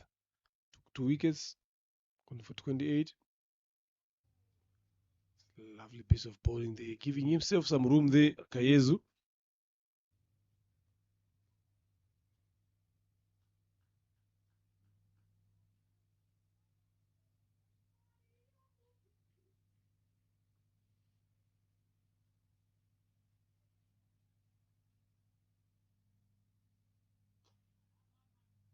Give himself room again. Punch that one to long on. Just a single there.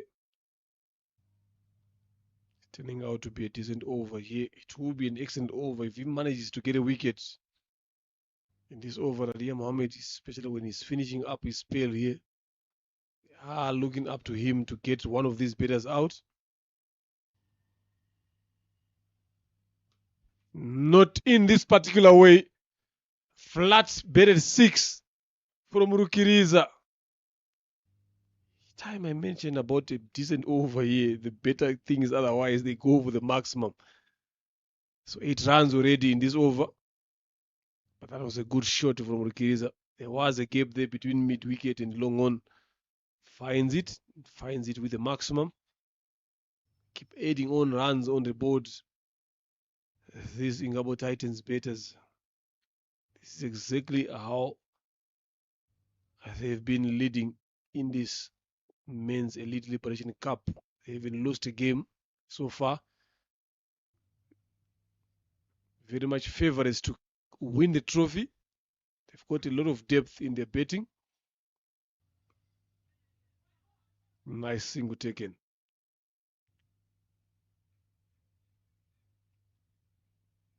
$11 runs off the Nadia Mohammed over. Finishes his spell, gone for 36. He's taken 2 wickets. 156 for 7 after 18. Rukiriza 21 of 14 and Akayezu 8 of 8. Last 12 deliveries here now. How many more can they add? 196 fours and 111 sixes in terms of runs that we've seen. Mbamba is leading by 18 fours, followed by Isahi 17, Singsimana 15, Chizu Cedric 15, and Wimana 12. 6 is Hamza 12, Rugiriza 9, Wisenge 9, Zabi 8, and Benihirwe 6. Benihirwe had to bet, so he will add more there today if he manages to get a chance.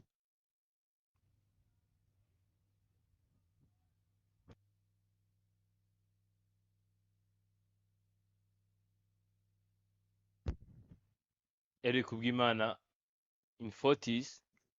In 3 overs, they have 2 40s. Just few inches under the wicket keeper being hit, being beaten by that delivery, and he's down. The man who don't do a lot of mistakes, whenever you see him doing something wrong, you come to believe that there is something wrong also. And physio will come in to see what's happening in there.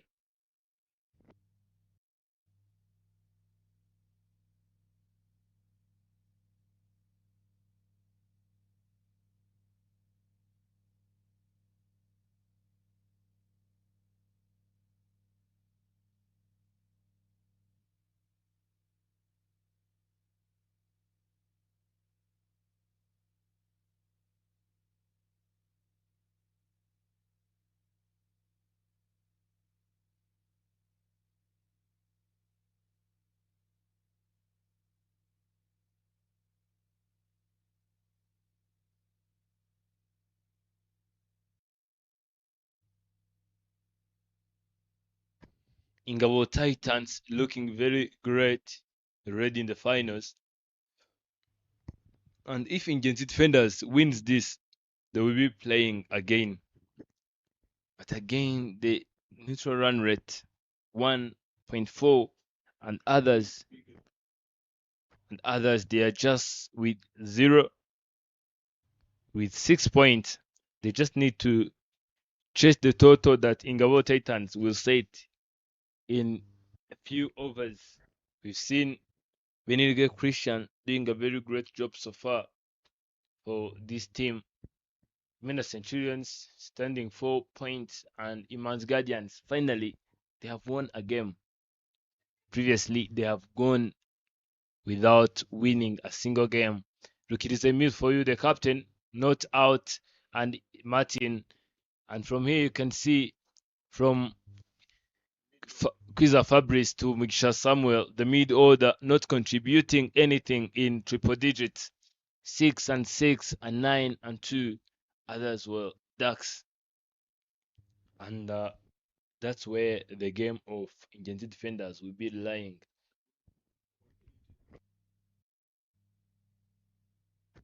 If Ingenzi defenders in the run chase can manage to make sure that the mid order is going to bat, that's where everything will be relying.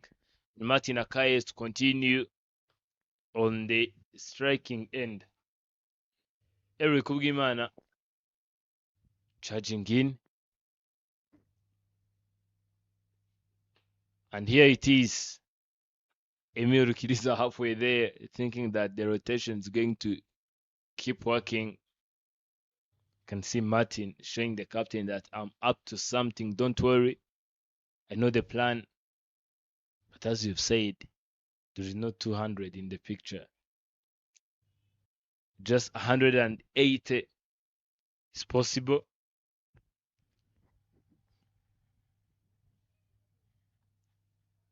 Morton deliveries. Pulling that one, but not pulling it with power. Now you can see that Eric is not allowing Martin Akaye to stretch his arms.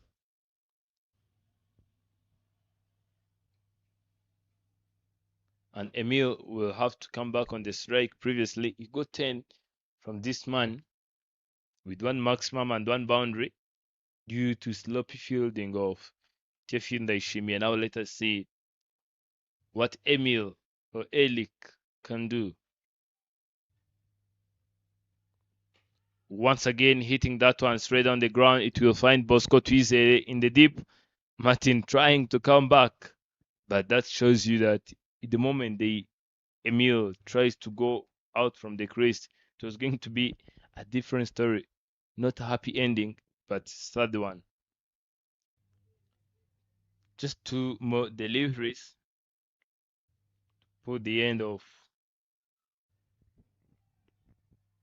Erica's spell.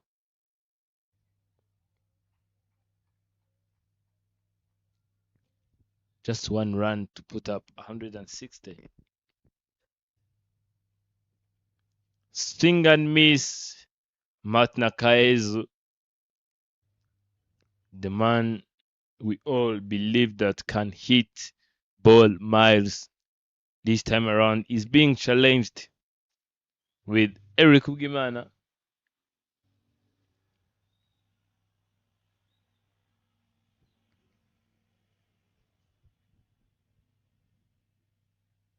Just number 10, the captain of Ingenzi defenders.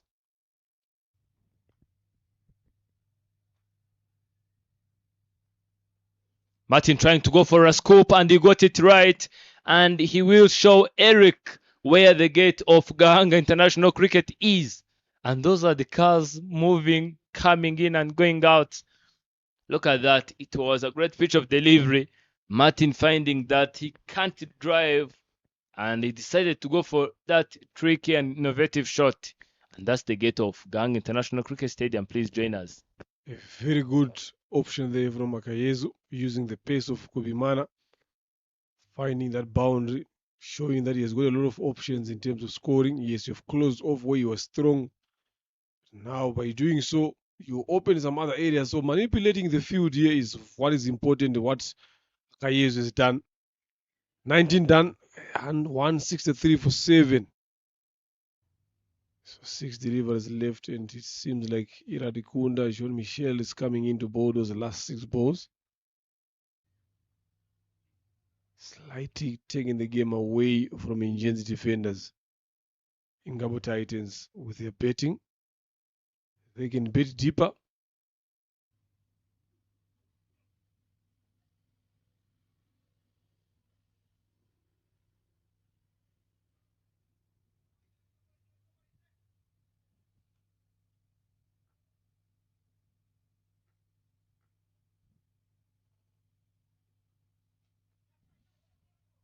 Bosco is in play. Oh, that's hits, I'm telling you. It's gone there. You can't catch that way straight. I'm not a fan of this skim catching, to be honest. To me, that's not a good technique to catch balls like that. Because the moment you miss them, they are right straight into your face. That reverse cup, to me, I'm not a fan of a reverse cup catching in the deep. Look at that. Kiriza goes big, got it healthy outside edge, but well up in the air. Look at that. That reverse cup technique, to be honest, Enoch, me, I don't encourage that. Even if you are at my practice, if I see you catching like that, definitely I will chase you away. I'm not sure why, because I've seen a lot of scenes like this happening in terms of catching. It doesn't give you enough time to recover if you don't judge the ball very well. Let those guys that do it very well where they come from. But to me, I'd rather go for the other one. Get your hands up high in the air. Open your fingers, pointing the sky.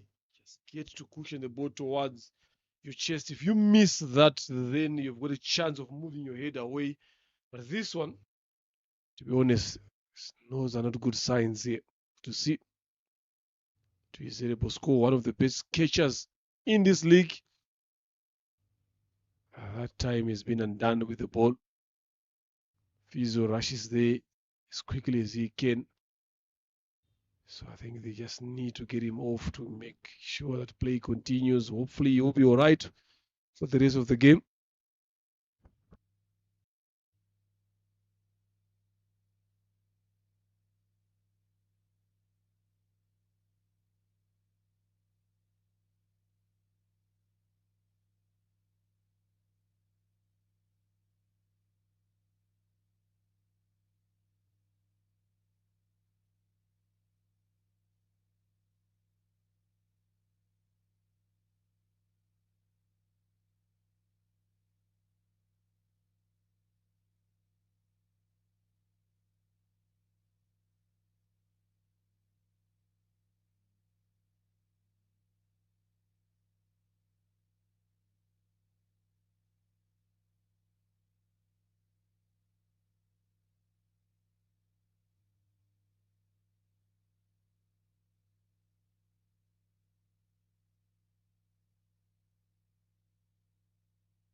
Play continues. Bosco is off the field. Hope he's going to be okay to continue.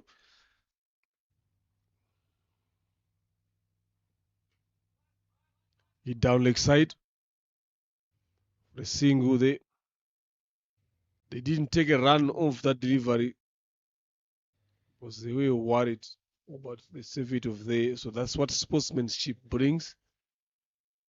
all play together every day, so you don't want to see your fellow teammate getting injured in that particular way.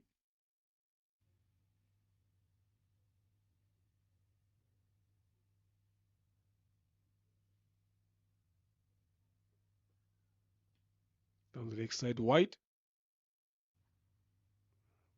It's the last over of this first inning. 165 already so far. They will be targeting to get it just way above 170. These two are very much capable of doing that for Ingabo Titans.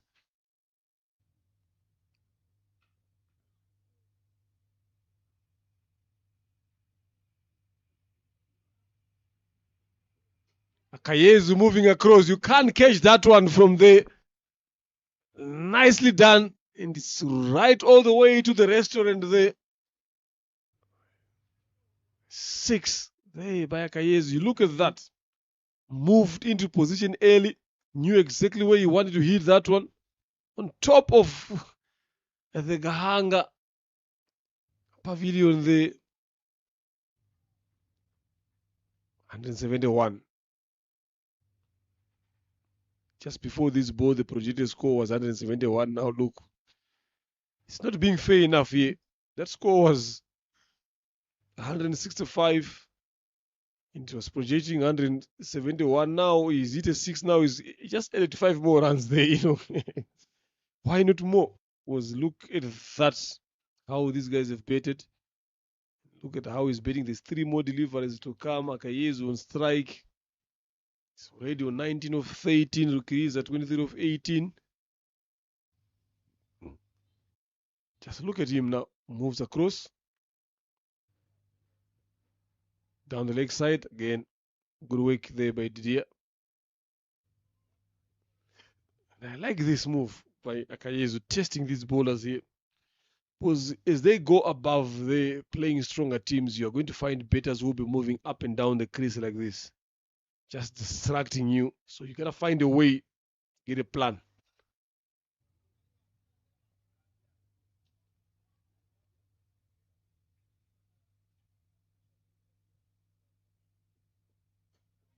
Flat 6.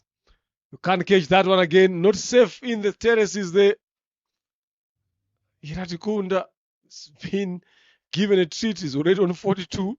2 delivers to come. Look at that. Akayezu. He's got power. He's got ability. 178 now on the board. The projected was 175 before this ball. Now it has moved to 181. That's why I don't even count much on the projected total here. Just count much on the ability of what the batters are doing. We spoke about 180 earlier on. There it's going. Just runs that one to third minute for a single. 179. I spoke about 160 being safe and 180 killing the game. This is where they've gotten now. So it's up to this delivery there. What can Rukiriza Emil do? 1 delivery left to finish this first inning. It has been an inning of highlights, an innings of boundaries, power hitting. Misses that. So 179 is what has been put on the board. Ingabo Titans. Namuranye Chris, Didier Ndugubimana, Nyitanga Wilson. Akozaremi Ethionest. Got a job to do. We've got some thinking to do here. Christian Benihirwe. They've been given 179 for 7. Betting card again is the middle order that let this team down. If the middle order had fired, this could have been easily a 200 on the board. But Hamza Khan topping up with 77. Then 26 not out from Akayezu Martin. Rukiriza 23 of 19.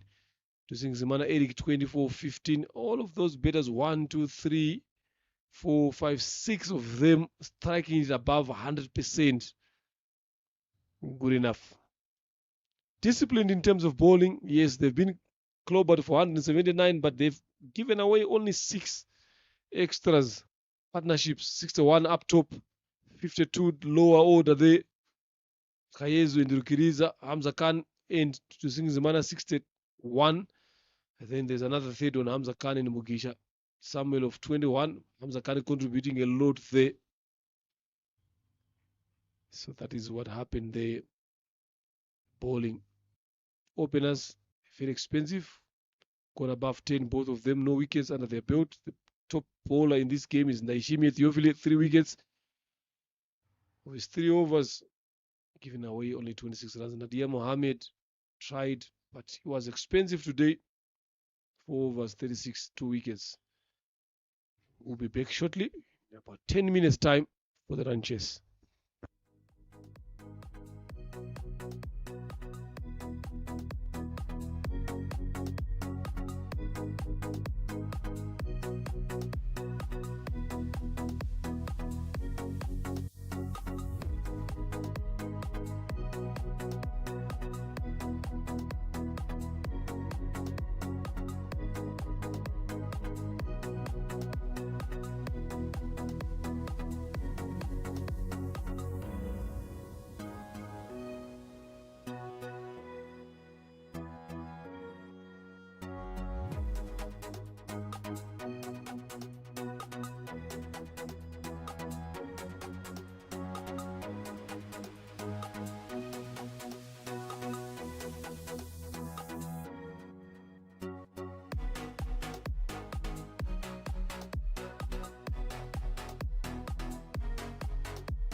Good afternoon again. We are right back for the run chase.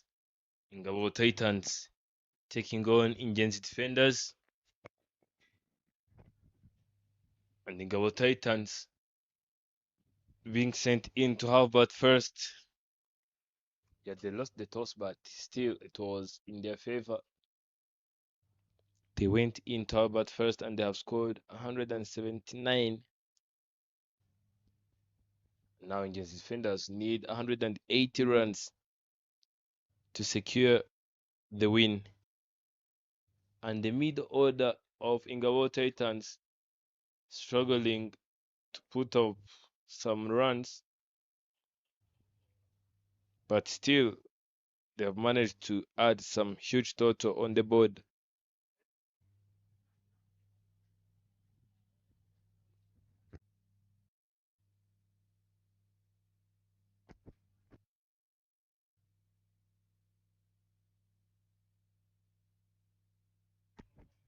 Chris Namhoranye and Didier Kubgimana, as usual, will be opening for Ingenzi Defenders side. Look at Chris, very energetic, very aggressive and explosive. Running faster in the morning, been struggling to go off the mark because of the way he had been trying to hit every single delivery, everything coming in his own way. Was just trying to clear it. Maybe he have had a very good chat with the coach Landry Rurangwa along with Crespo. They have got some ideas how he can do this much better.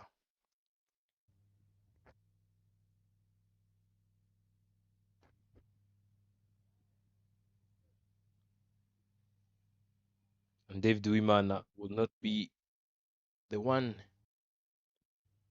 to keep this time around. Have got some break.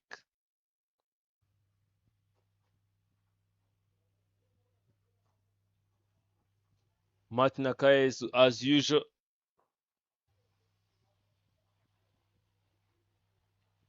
will be opening. And here we goes, first delivery. Didier starting off with a good straight drive. And with that poor throw, actually it wasn't a poor throw, but there was no backup, there was no fielder to back Hamza up. And Chris Yusuf got an advantage. And it is a single, he was already halfway there. But due to that no from Didier, he went back, and that throw of Hamza allowed Chris to come back on the strike. The man been trying to come quick so that he can have the strike. Now let us see what he uses the strike the moment he have it. Kaius Martin charging in again.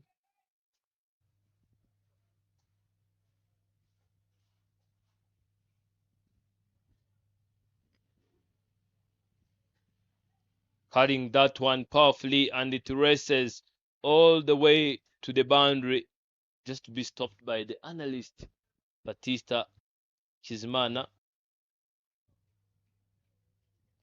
Look at that strong shot, knowing where the gap was. Just third man in the place.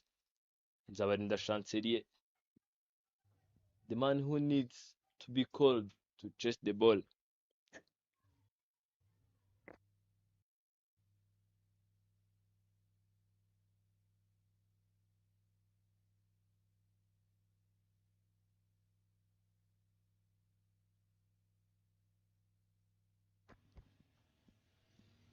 Good delivery, but not the right length.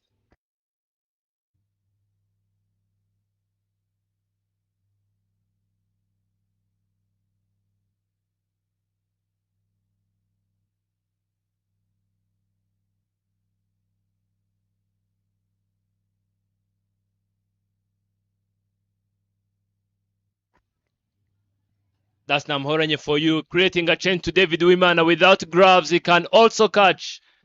Without gloves, David Wimana, he can also do some handwork.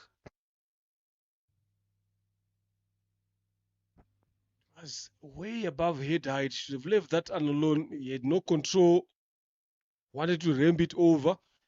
Should have gotten a wide there. Now an important breakthrough that Ingabo Titans were looking for. But I don't blame that. They need to go for this here in Genzi defenders because down there, the one that are following them, they're chasing 130. So they would try to make sure that they get there.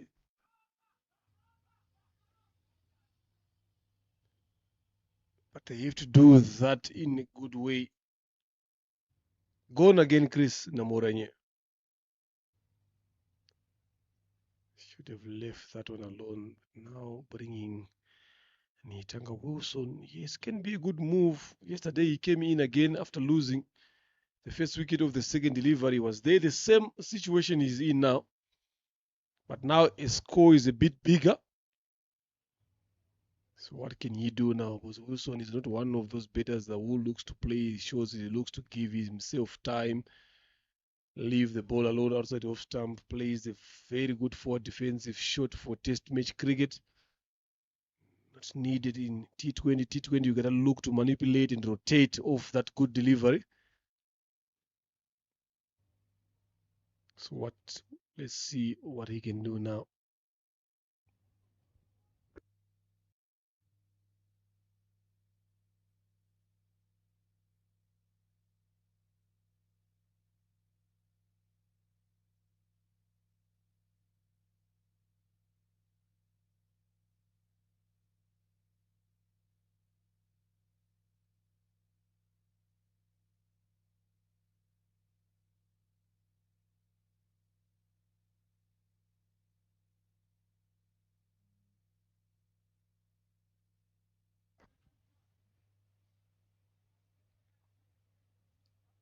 Martin still in the charge. Much way better. David Wimana giving a chance to a youngster, giving him the grass, and the kid is doing it well. In our Titans, I mean, a team of laughters, team of energy. Whether they lose or they win, they know that they are in the finals. In the previous edition of Elite, it was 50 overs. They were not in the finals. It was Indian Defenders versus Mena. They played third place, and still they won the game. And this time around, they are already in the finals. They really know how much this means to them.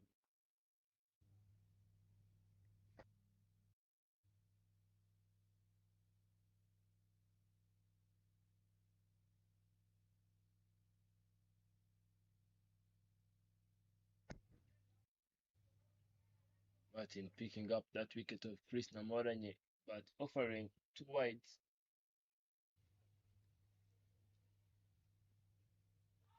Much better. Ooh, what a good delivery. Now that's the end of first over. And Mr. Leonard, if you do remember well, in the first innings it was 8. In first over, it was Amza Khan facing the whole over alone. But the difference was there was no loss of wicket. 173 in 114. Yeah, a very big difference there. But still a long way to go. 173 of 114. Nitanga Wilson and Didier only faced one delivery. Scored 1 run, so he's got a big job to do. So let's see how he goes. Zabarinda Chancellor is to be bowling the second over.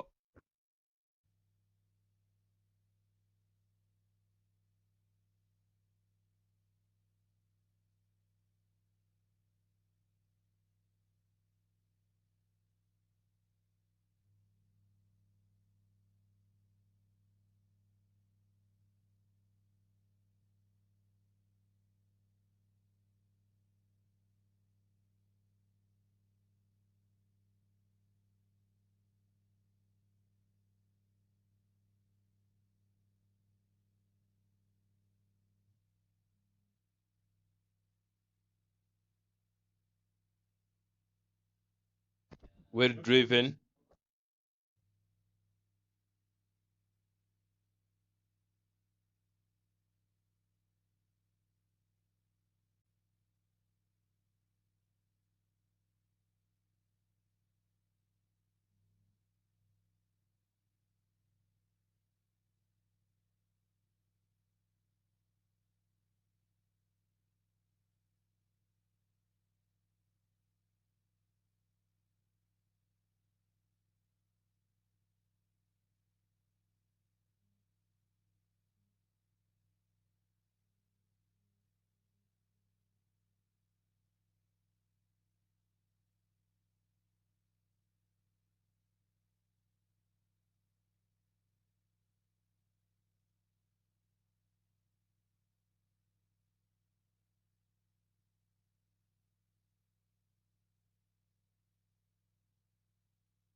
Zavender Chancelier coming in with a breakthrough. Nitanga Wilson, the man, we thought that he's now coming back into his prime. Not taking too long, trying to step out, but stepped out to miss that delivery from Zavender Chancelier, and it's another wicket going down. We've been talking about it. Hamza scoring 8 on his own in the very first over, and it went without causing any trouble. And this time around, 2 overs and 8 runs with 2 wickets. Yep. A score like this, like I said when Wilson walked in, doesn't need someone of his caliber. I'm telling you, to be honest, you're chasing 122. Someone like Wilson Nitanga needs around about 3 or 4 overs to get into the game. So if you're looking to chase and looking to go, I don't think you would have sent him just now. Just hold him back a bit longer. Maybe probably give him number 5, number 6 there to see what happens. But now he has applied pressure. 2 wickets already, 8 runs on the board. Zabarina, excellent delivery there. So Kuzaremi Theonis has been promoted today. He came a bit early. Maybe the one that left and right hand combination.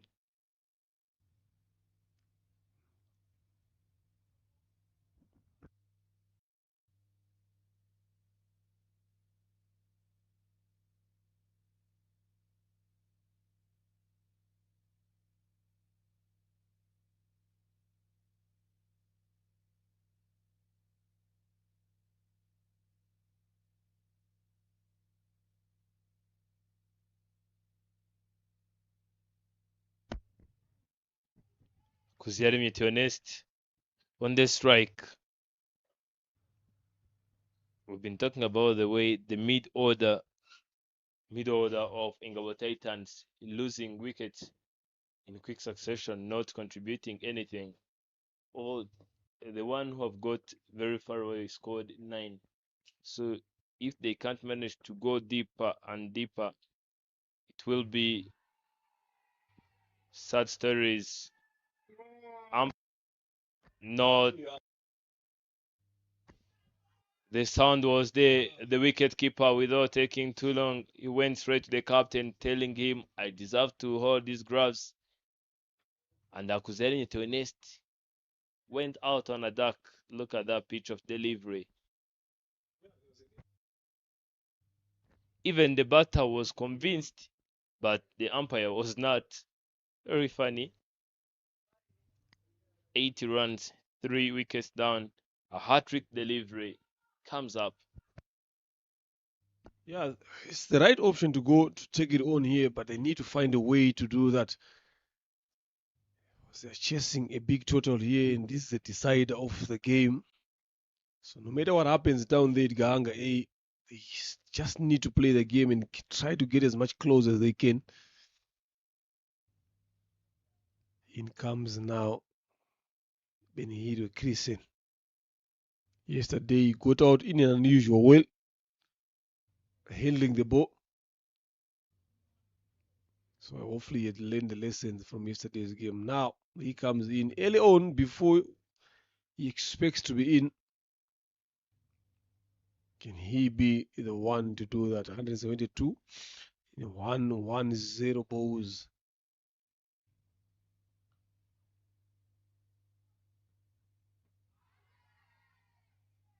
Right on the pads with a shout, but straying down the leg side. Nicely bowling there from Zabarinda.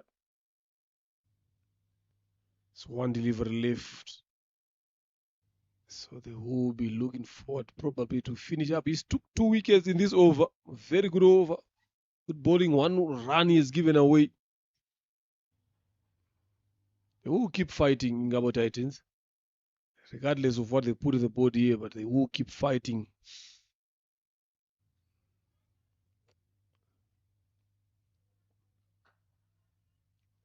Nicely bowled Yoka. Well executed by Zabarinda. Good over. One from it. 2 wickets. And after 2 overs, it's 8 for 3. Inchenzi defenders needing 172 from 108. What is required is already on 9. They're going at 4. Didier on the other end, 2 of 2.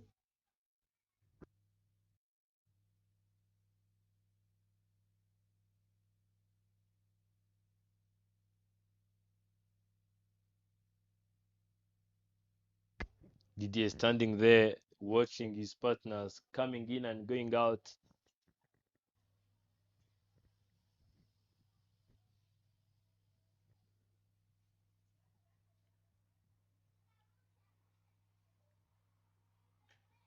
Playing that one up in there, and it will land safely, and it will be a double. It was nearly to be taken by Miru Kiriza. I've heard the sound of Martin saying catch, but it was no way to be taken.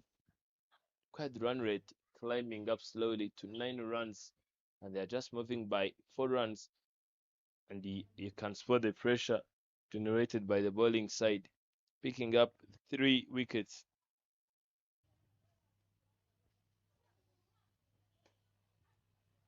Flicking that one, but not in the gap, right on the fielder. Now this pressure needs to be handled. The question is who's going to handle it? Who's going to make sure that everything is in balance? All pressure have been shifted to the fielding side. Now that's where the problem lies.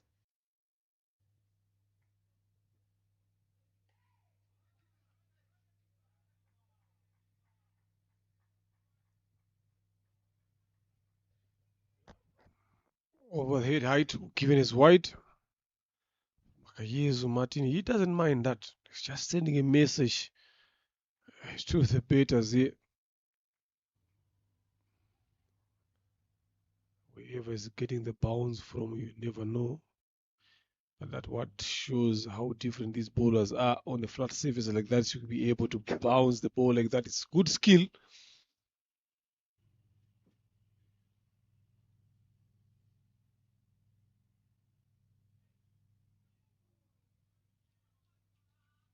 And Hirwe is trying to ram that one over. Misses it. Pressure keep climbing here after every door delivery first. Yes, you might not get worried about that, but those 3 wickets now is where the question is going to lie on. Need to find something to do here. Didn't expect to be bundled this way in this period.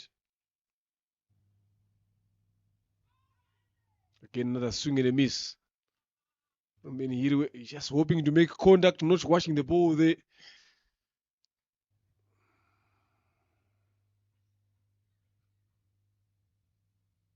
Some brilliant bowling from these 2 openers of Ngabo Titans. Bowled very well. Chancelia and Zabarinda took 2 wickets, gave away only 2 runs. On the other end, it's only Akayezu who was being expensive. He's bowling his second. Nicely done. Good line, good length. Another dot ball comes in.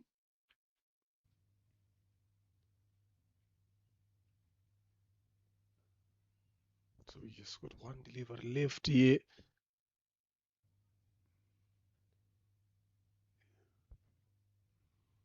Just a matter of a waiting game now. From Ingabo Titans, they know that they've put in a mammoth total on the board, so it's up to Ingenzi defenders. Edged. Going straight to Nzabarinda's hands. Does a good job. That is end of another good over from Akayezu Martin. It's 3 overs gone, 13 for the loss of 3.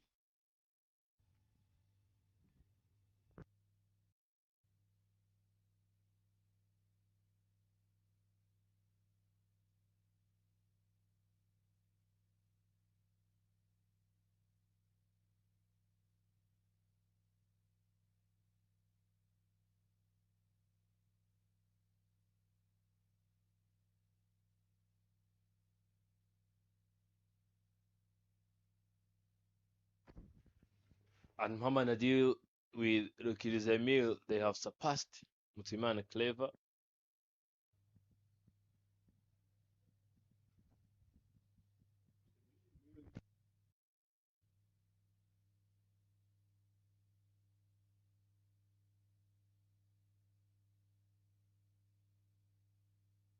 Playing that one straight, and there is no fielder in the deep, and that's when he'll get Christian for you. This is what he is capable of doing. And the reason why I have been holding himself from nodding it. A lovely shot there. Overpitched. Then played very well straight as you'd like. Long on tries to give it a chase, but it was hit more straighter over the bowler's head. They need a lot of shots like this. Slower delivery, end up giving a wide. Zabarinda.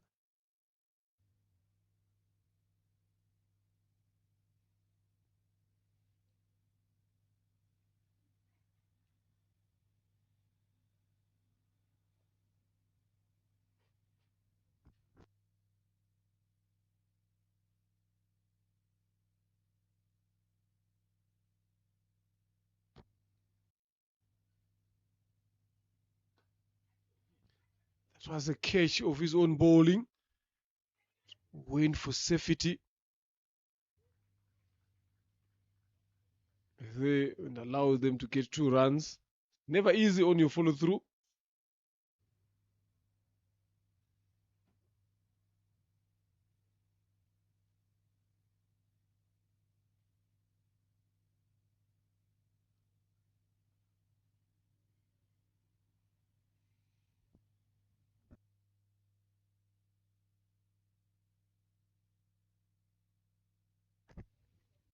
A chance created by Benirge Christian.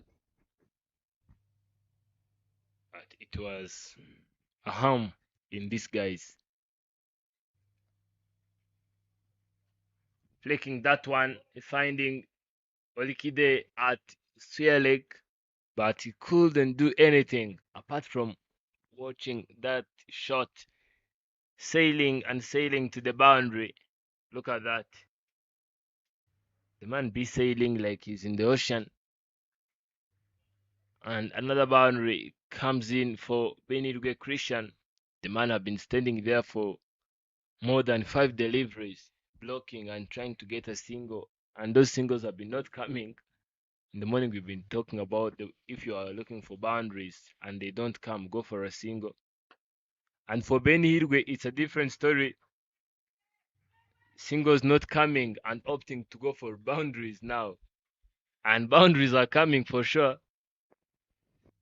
That was a good single there from him. He's pushing hard. If he plays like this is where he looks more dangerous than Hirwe. Playing with control like what he has just done now. staying out to be a big over here already. It's taken 12 runs from Zabarinda. Make it 13 with that wide. I don't know where the pressure is coming from here from Zabarinda. You just need to stay calm. Just find his rhythm here. Find his line in length. Just keep bowling well, make it harder, make these batters wake, make these batters do something different. But he's hunting for wickets, that's the other issue. He's taken 2, so he's wanting to race 2, a 5er or a 4er. But that's not the way to go here.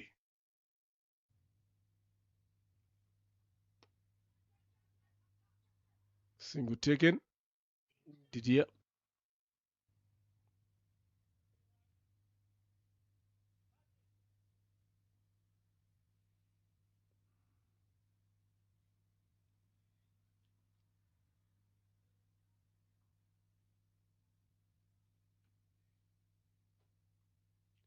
Did they kill off the game here in Gabo Titans by putting that 179 on the board?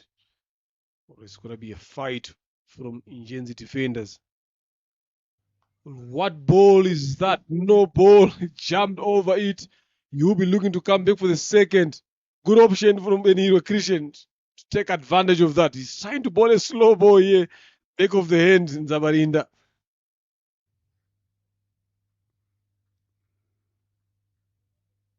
Was that necessary, Enoch? You asking what kind of ball is that? Now I want to ask you, what kind of shot is that? Was it uppercut? But sometimes you are not aware that even umpire is going to call no ball. It was here somewhere, but this one. Here we go. That's when you look for you, and it goes all the way straight to the side screen. The moment you give a free hit to this guy, he can take you all day long. He does no mistake. I think the captain will need to step closer and be like, everything now, it's a free hit. But as a bowler now, you're giving him the confidence to start hitting. You are getting him into the game here by bowling in that particular way. Look at how he excellently hit that ball to the boundary for 4. So you're getting him into the game. So Red is on 18 of 12. After 4 overs, 34 for 3. So you need to make sure that you do your things the right way here. Otherwise, you might find yourself on the back foot. You might find yourself playing catch-up cricket here. Look at how the required rate has gone down, and the current one that they're going in has jumped up after those 2 deliveries. 8.50 is what they're going at, and now they need 9.13. So it's not much of a big gap. So you need to be careful in that process. Don't get carried away a lot. Yes, you've put a lot of runs on the board, but cricket, you don't bet and go home. You bet and bowl as well. So the same way you bet it, the same way your opposition can also bet. But you gotta find a way to bowl the right lines, the right length. Chances come, take them. Nicely bowled there. First time up from Rukiriza. Didier been watching from the other end, 5 of 6. And they will celebrate this wicket. Both is a big wicket. Look at that. Just goes through with the fingers, no 10 whatsoever. Didier looking to play with the 10. Emir Rukiriza known being an off spinner. So he was looking for the 10 there. Didier did not wash the ball very well. So this is where trouble begins.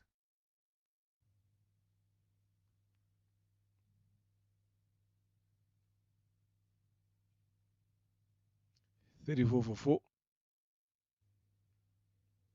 You see, it could be Mana Eric coming this early. It shows how much trouble they are in now.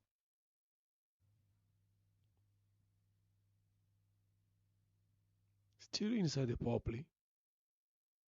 34 for 4. Yes, I was praising the current rate there They've been doing very well, something that they just need to put in their mind. They're doing well in terms of what they need every over. Just need to be watchful of the balls coming, what shots to play. Kiriza showing his brilliance with the ball. First ball, he has bowled his first over. Got a big wicket.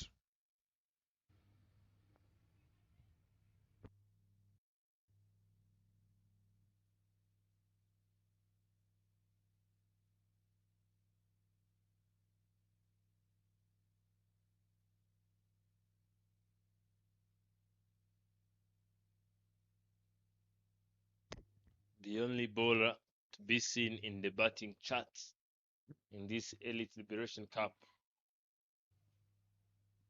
The only one bowler with 2 consecutive half centuries. Let us see if today he can make it to his 3rd.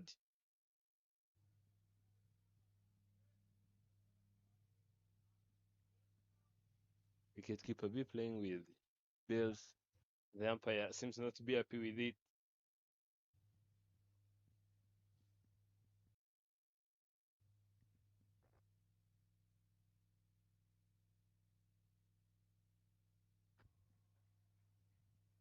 Emil, who is keeping it straighter on the timbers.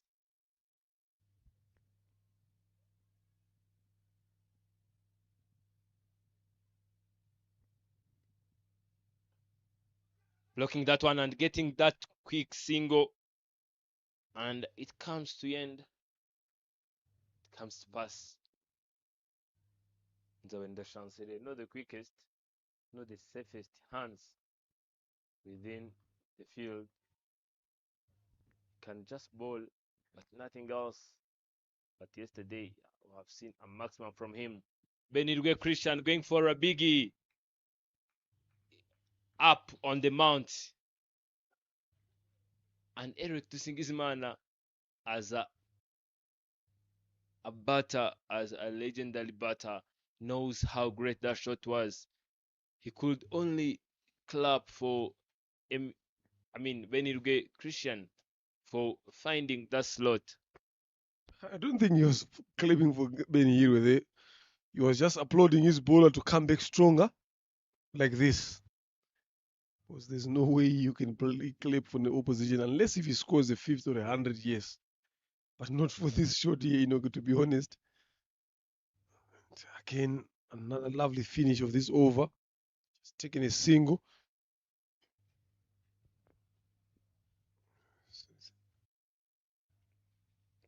It's 42 for the loss of 4 after 5. Cruising very well here. Not far ahead from what is needed.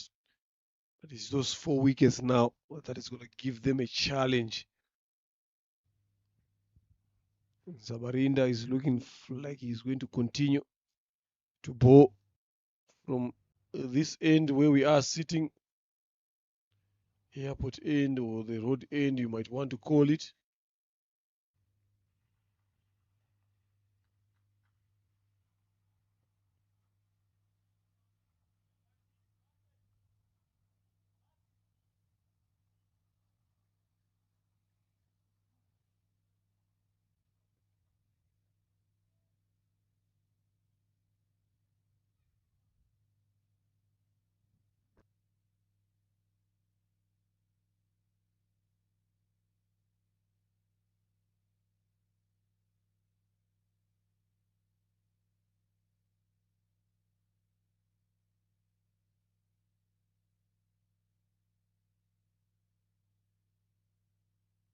Lovely shot through the covers for 4.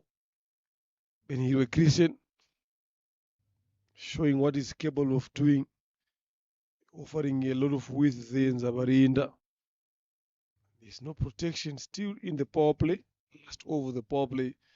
So he needs to be careful. He's got a long on end.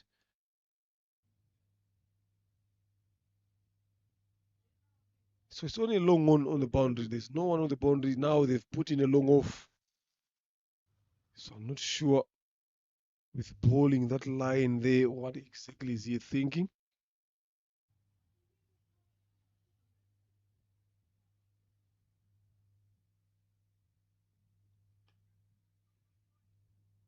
Much better line there. Good bowling.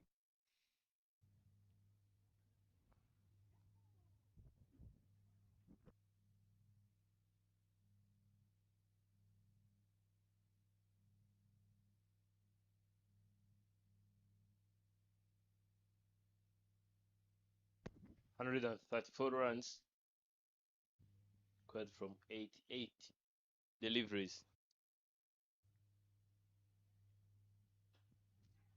Into the hands of Hamza Khan. 80s and catches following Hamza Khan all day long. Look at the celebration. It's a big wicket here. I'm telling you, getting dismissed in that particular fashion. He has got power to clear fielders like that, but he went half-half on that particular occasion. Just wanted to clear it over. Hamza Khan took a brilliant catch there. Stuck into his hands. And they lose their 5th wicket here now. The dangerous when Hirwe Christian goes.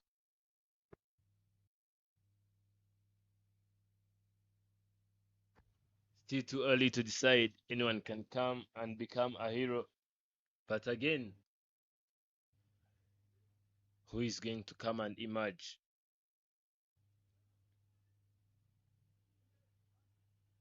They do still have Michelle Odukunda, but bowlers can get you close. Very, very rare to see bowlers winning you games. As Mama Nadil comes into the attack.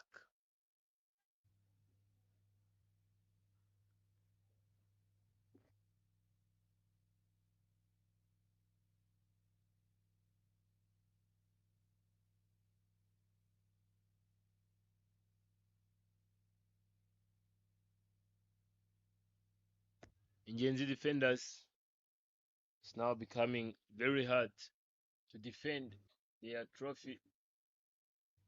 They are the previous champions. Yeah, they were in 50 overs, and this time around in T20, Ingabo Titans being very hard on every single team. Yeah, they come up as a good group, the Ingabo Titans. They come up prepared.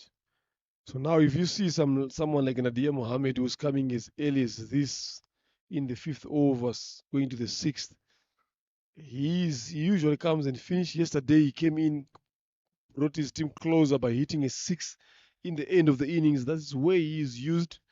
But if you see him coming now, it shows how much trouble that they're in.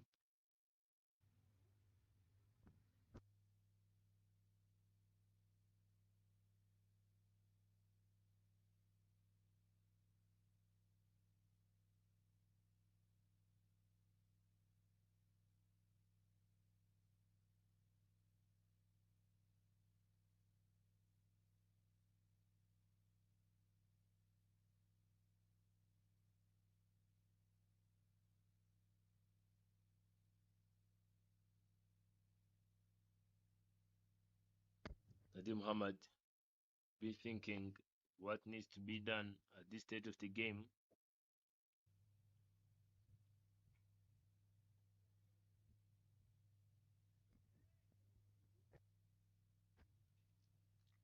Chancelier, not a pitch of delivery. Nadim Muhammad, the best he can do, I can see him just to go off the strike.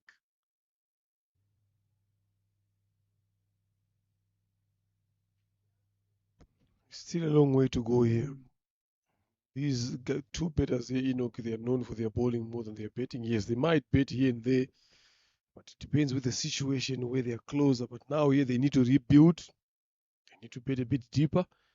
So short selection is going to be key. Poor bowling there from Nzabarinda. Got away with that because he just brushed the pads. Should bowl better here now. In his mind, what he should just be thinking is like he's bowling to the tail enders, but they've come in a bit early. Just attack the stumps. Yeah.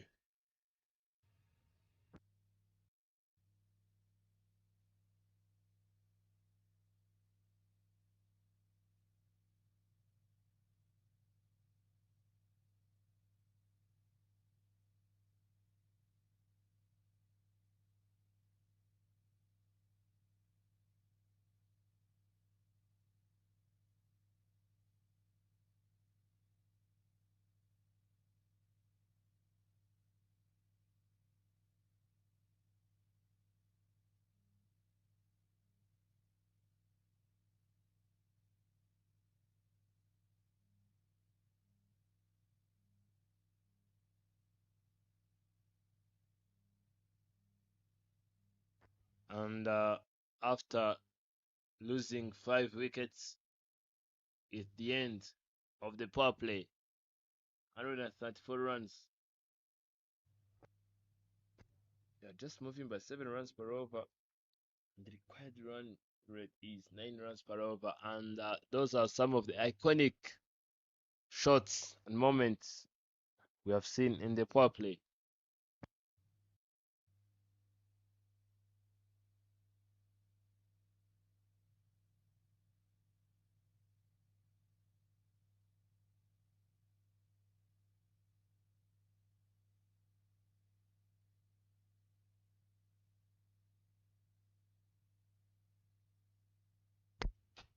The captain into the attack now. It was still in the power play, and he came in grabbing some wickets. It was Didier Kubgimana who managed to watch that one clearly, and the strong shot of Benedict Christian betrayed him, went straight into the hands of Amza Khan.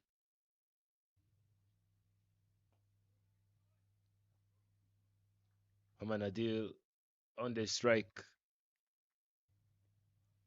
Still new blood on the surface. Eric Kubgimana faced 3 and scored 1, and Amza Khan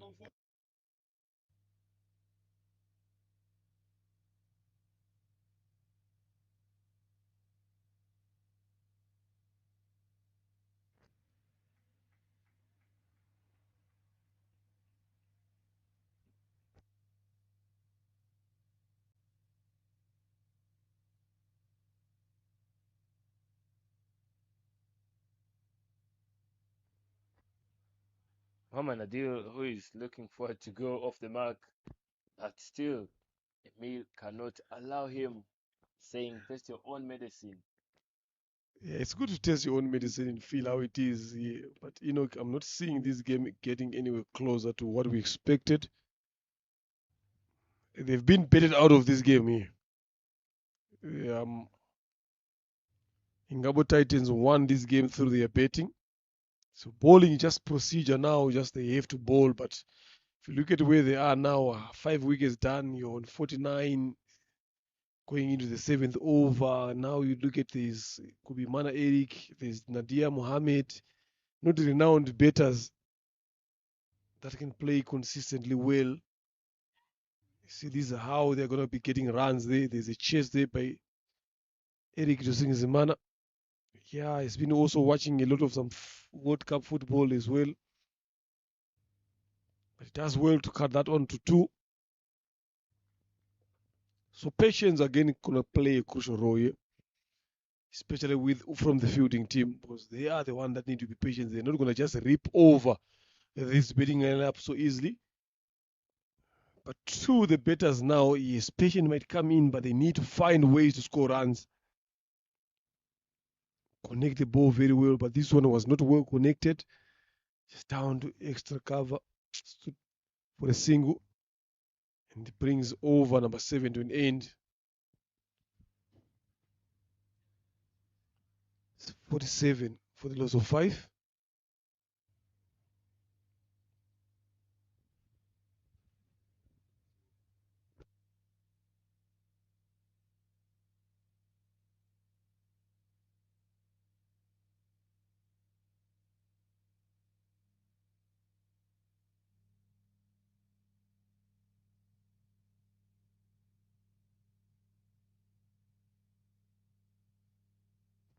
Those are the worms.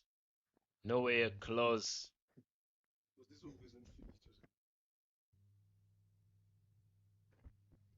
Nowhere to meet. Nowhere to cross.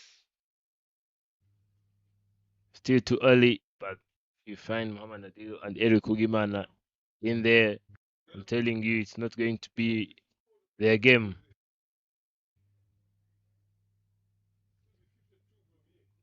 Lindro Les Lomio comes into the attack now.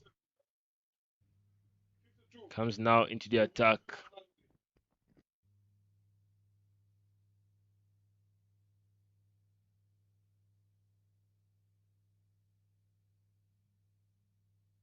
Driving that one and well driven.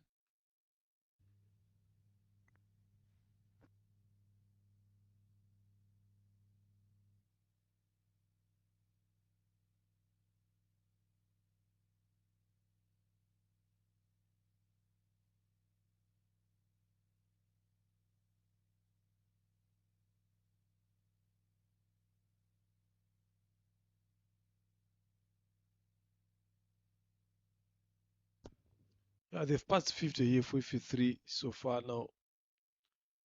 5 and 7. Goes for a sweep shot. There, Nadia Mohammed finds deep square leg. Does poorly there. Just allows that one to pass through his legs. If you look at the face of the bowler there, he's not happy with that. Should have been just only a single through the legs there. Who's Onesme? Should have done better. Just gifting the defenders some free runs here.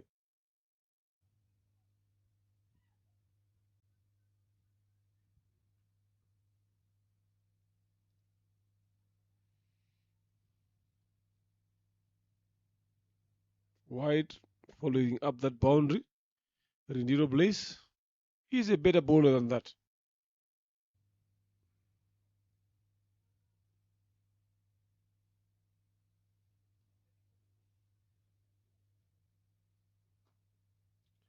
Nicely played down along the ground. Long off for a single from Nadia Mohammed.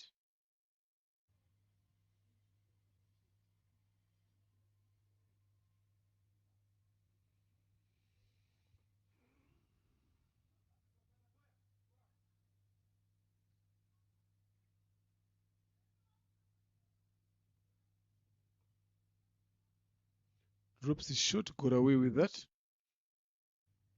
Mana Eric is used to come when he is required to use his muscles. But now he came in a period where he needs to rebuild, stay on the wicket, score runs as well.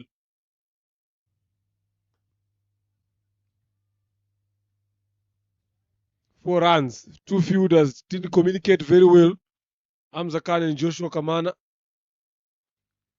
Easy 4 runs being given. They're gifting runs here. It is because of poor fielding. That should have been stopped easily if they'd communicated very well and early.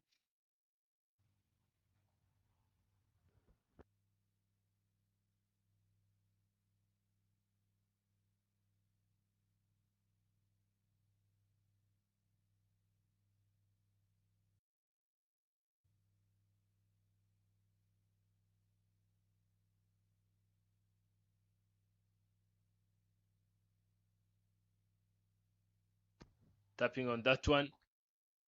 And Orikide in the sleep is caught sleeping. Yeah, good shot there from Kubimana to get 2 runs. 65 runs after 8 overs, needing 9 runs and over. They're currently going closer at 8, so not bad. 115 from 72 balls. So Enoch, we still have got a game in hand here. It's not done. They need to keep fighting. They need to keep pushing.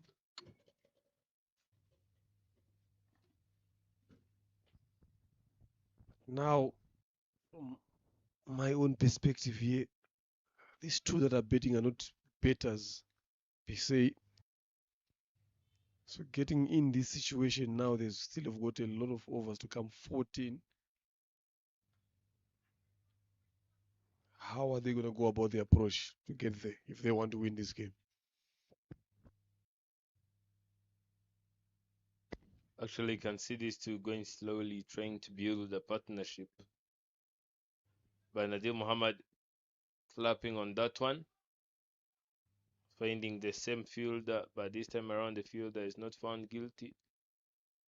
Yeah, these two are just trying to build a partnership, because you can't tell me that these two are just going to go after everything. They can't reach there. So the thing is just rotating strike and waiting for the loose deliveries. So if they are placed on the plate, they will go all the way just for boundaries and maximums. But easy pickings will just work, like the previous boundary from Eric, where Hamza Khan and Joshua couldn't manage to stop that delivery, that shot, I mean. And now, a battle between the bowler and the batter, one distracting one another. Emil denying Muhammad Adil to go for that run, and still Muhammad Adil denying Emil to go and grab that shot. Quicker one, nicely bowled there by Emil Kiriza.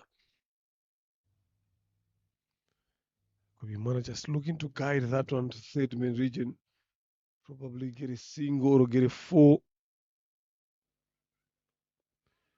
Guides it now this time around, but finds Hamza Khan a short third.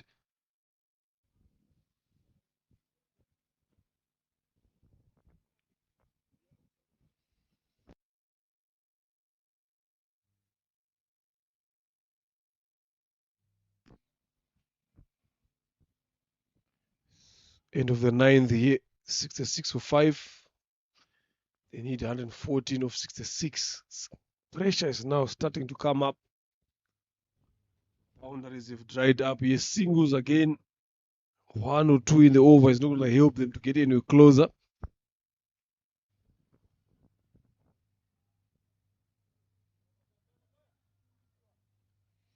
Chorus of some brilliant bowling from Ingabo Titans and fielding as well, to make sure that they got themselves in this position whereby they are bowling to bowlers at this moment.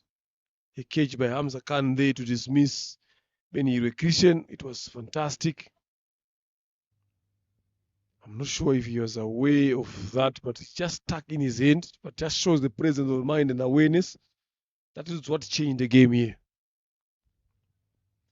So now it's up to Nadir Mohammed to do the damage. He's playing 2 rows here. Bit longer. Accumulate, attack as well. Brilliant fielding again in the deep, at mid-off. Long off there by Hamza Khan.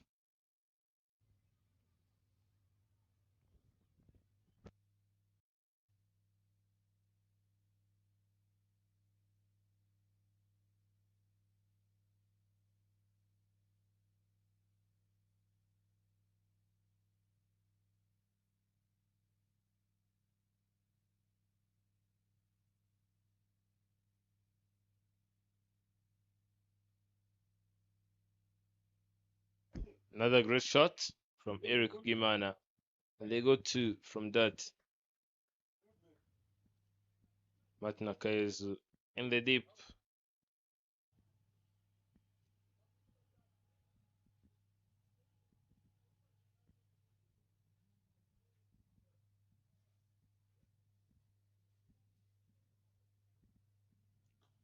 Eric going down ground just for another single.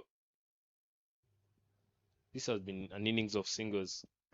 Yeah, singles won't give a problem to Ingabo Titans. They wouldn't mind that.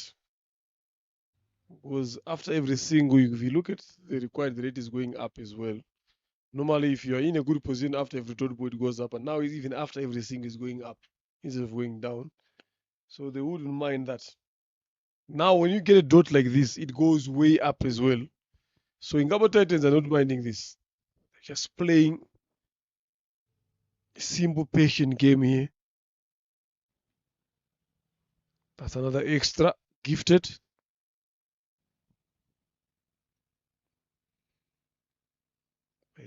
Rindiro Romeo Blaze.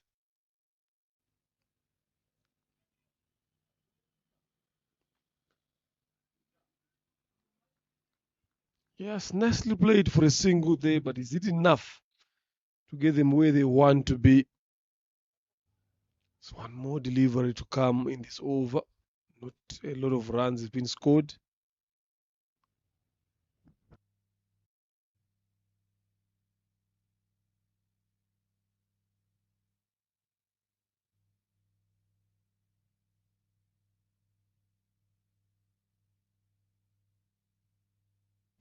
Good placement, but placed straight to Rikideti Senge. That's the end of first 10 overs. 7-2 runs after the loss of 5. It's what the scorecard reads. And they need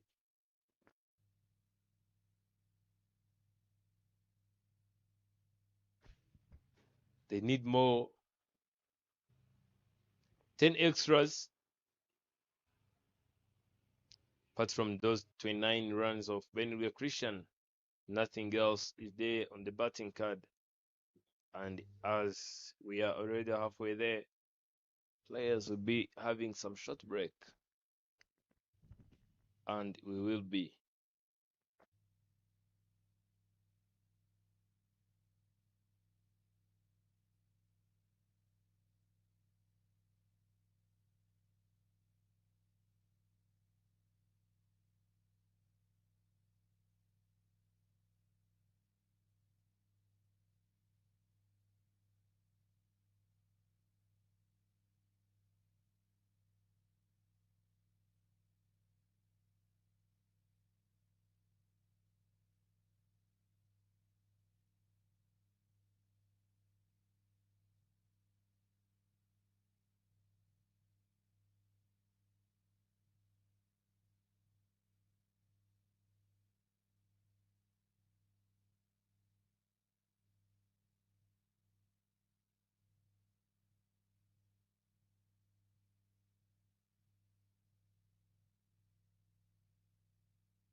The drinks break comes to an end as the captain himself comes back into the attack, Emil Kiriza.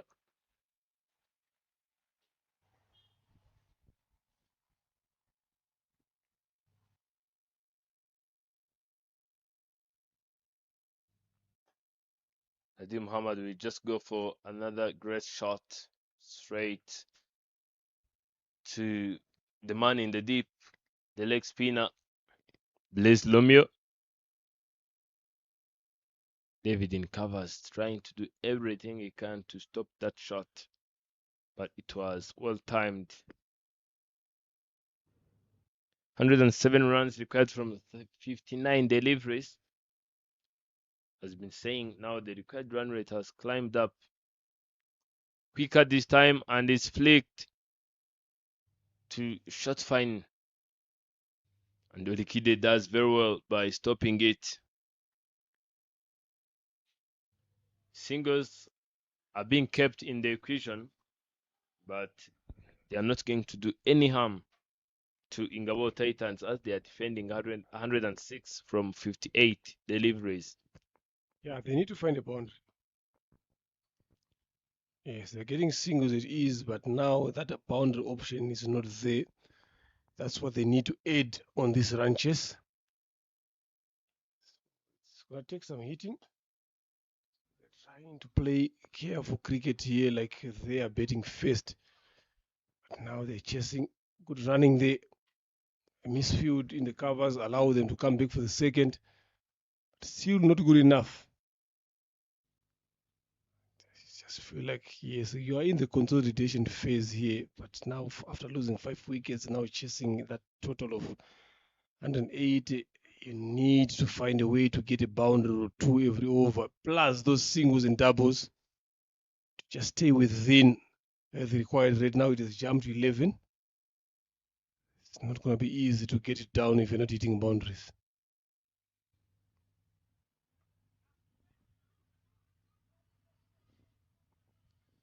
The single to finish the over. So 5 runs in this rookie is a minutes over and he's done well. He has finished his spell. 1 wicket, 19 runs. In his 4 overs after 11, he's 75 for 5. 103 or 54. Now a bigger task to ask. Ingabo Titans now opted to go to Hamza Khan to bowl now. Probably looking to break this partnership that is slowly developing.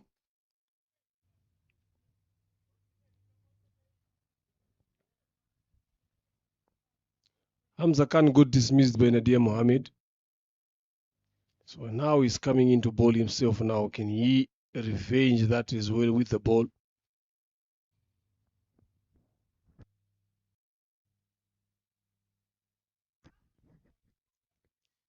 Way better, straight on the stumps. This is looking for the vengeance I can see. 103.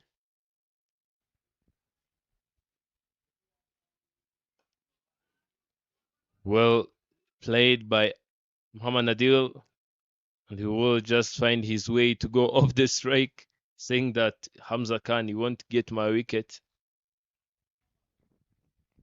Eric Ugimana is back on the strike, 15 off 16.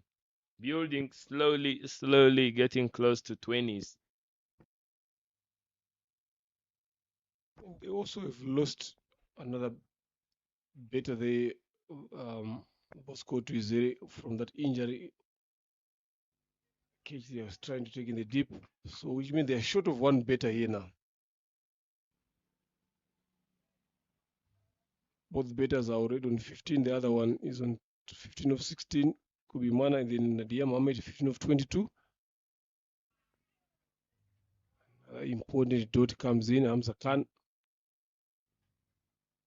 just playing around there, taking pace off, wanting these guys to go for those big hits. They've got good hands, yes. They've got power to clear the rope, but not now. Another single taken there down square region. So 2 runs in this over so far. 2 balls left. They need to do better than this. Now you can see the required is jumped to 12.12. So now it's doubled to what they are going at because of boundaries have dried up.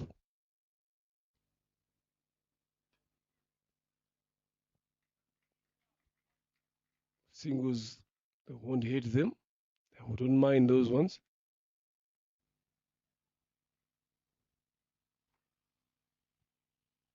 Even for Indians defenders here, if they are looking to win this game, they need to be positive. They need to press that attacking mode button. Yeah, and get a boundary like this more occasionally. That will help them enough. Because if they don't get boundary every over from now going where we are going, I don't see them in time getting anywhere closer to that. So after 12, it's 84 for 5, 96 or 48. So it's going to be a game of boundaries here now. Look at that. It was speed on the leg. Nicely played. Didn't overheat it. Just placed it. There's no protection in the deep. Could be Mana Eric. It's just a matter of knowing when is he going to start launching those big hits to him and Nadia Mohammed. Is it now or are they just waiting for it when it becomes a bit late?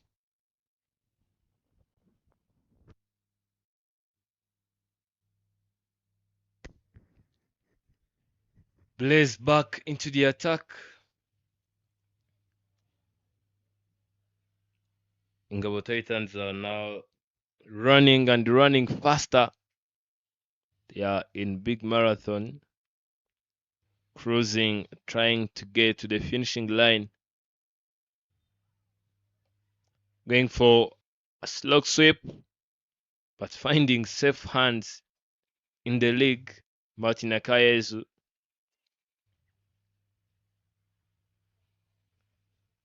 Current run rate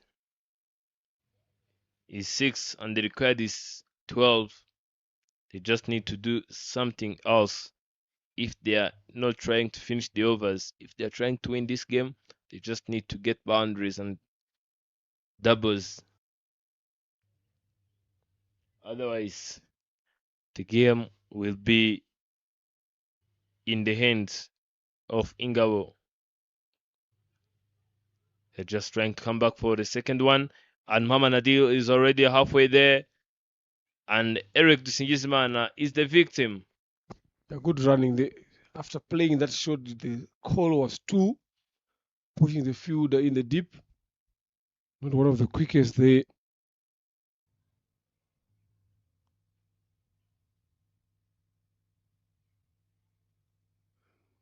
They need to find a way as a betting unit to get runs.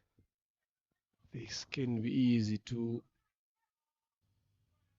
poor throw. It was straight on the stumps. That could have been something else. But good enough for them as a betting unit. They've gotten 2 runs, 5 runs, and 3 deliveries. So another partnership slowly developing between Eric and Mohamed Nadir.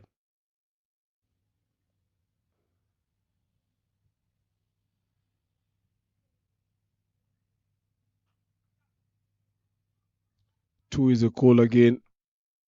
Who get that one comfortably? Nice betting. They need this more often. If they can be able to get a boundary, that's what I'm asking for in this over here. 7 runs already. Put a boundary, 4 or 6. You're up there. You're big in the game.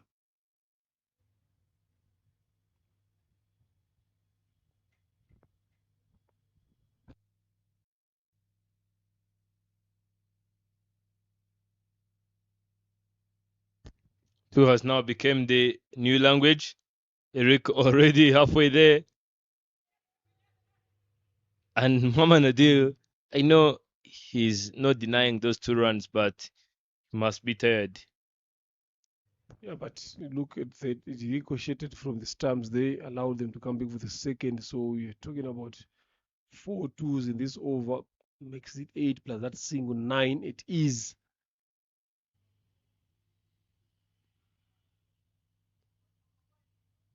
Hit a 7 or 43 at this moment. A very good throw in the deep from Dusingizimana Eric. It's never easy to find those stumps when you're on the boundary. Another single there. So makes it 10 in this over. A very good over for them. They just need to consistently score along that rate. So after 13 is 94 for 5. Indians defenders needing 86 or 42.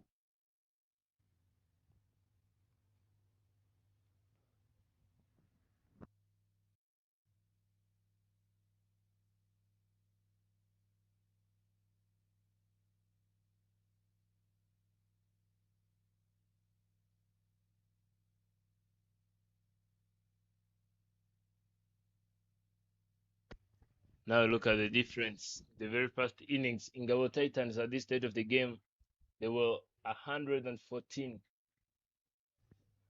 And their Ingenzi defenders just trying to get close.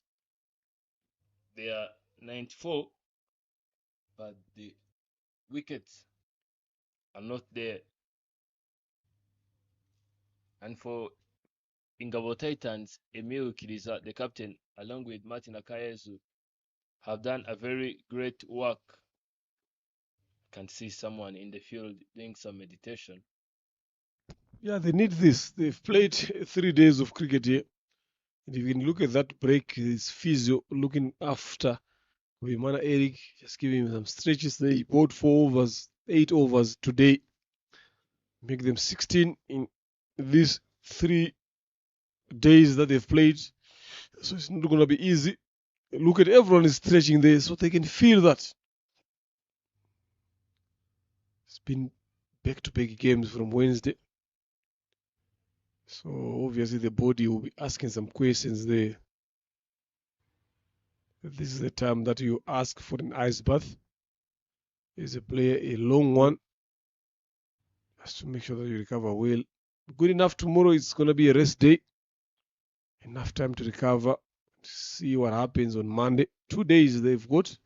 Some of them they're playing club cricket as well. So on Sunday they will be back here, but not a lot of them. But just a few. So managing yourself in terms of recovery here is going to be very, very key.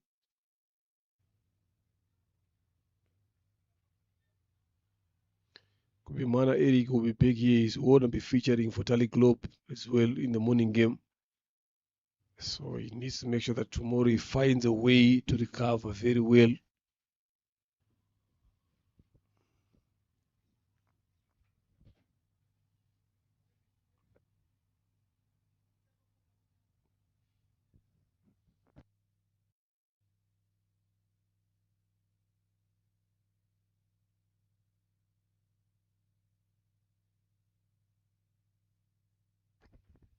Eric Kugimana doing a very great job in that over of Blaze, picking up tens just by running. Now they have seen it. David is close.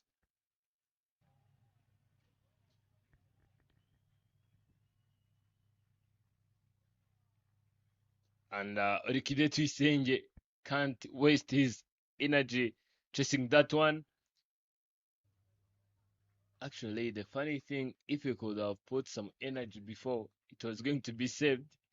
But the man watching that one running all the way and saying, let them at least get close. I want it to be competitive.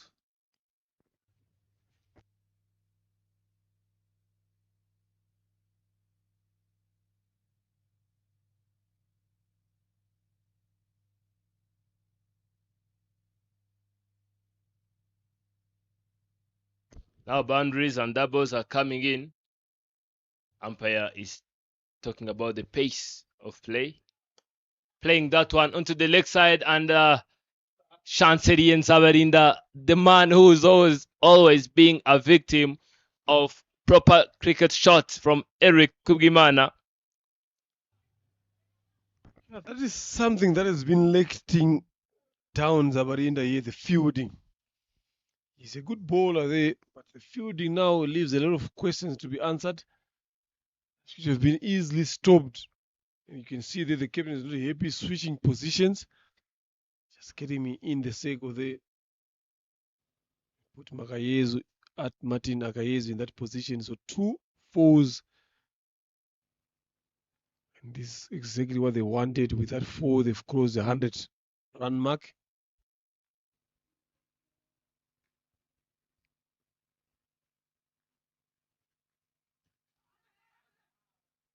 Get involved. Quick single taken. Turning out to be another big over, of which they were looking for.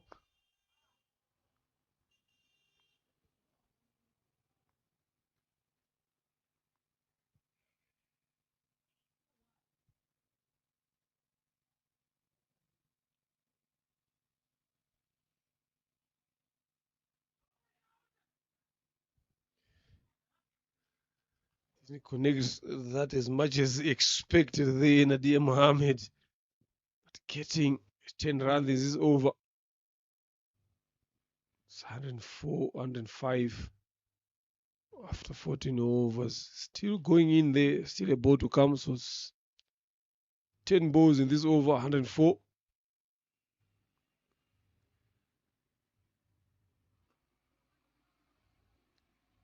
Nicely bowled. A short delivery from Hamza Khan, a bit quicker. So 14 done, 104 for 5, 76 of 36. It's now getting too much to ask for. 12.67 is what they need. They're going at 70.43. They need to make sure that they keep getting closer there.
Captain, seeing that this team is getting close, he decided to bring his premier bowler.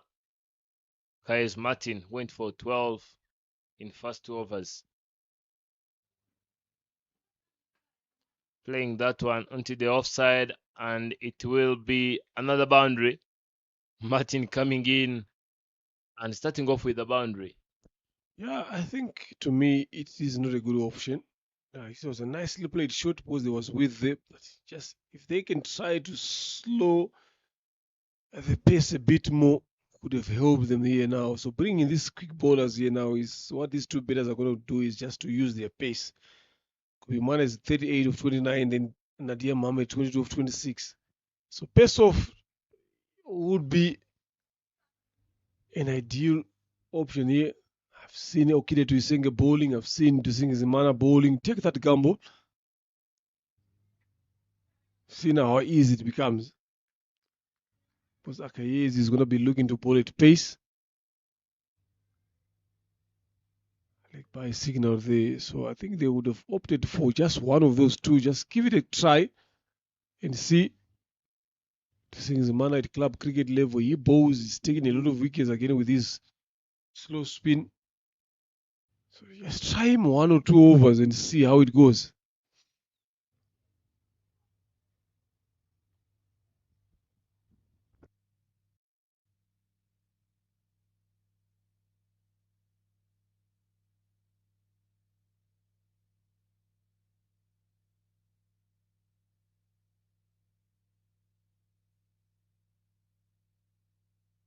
Yeah, that was too short. Bounced over. Wide given there. And in addition to that, they've taken a single because the keeper couldn't hold on to that.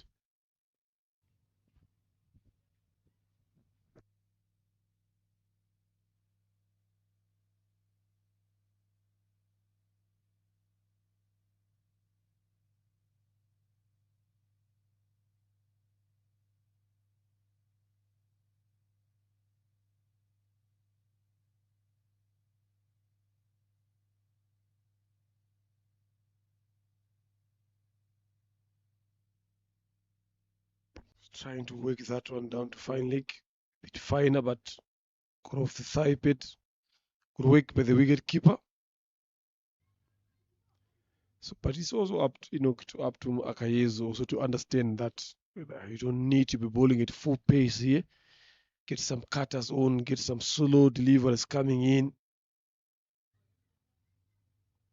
That should be the right way to go. He is experienced enough to understand that.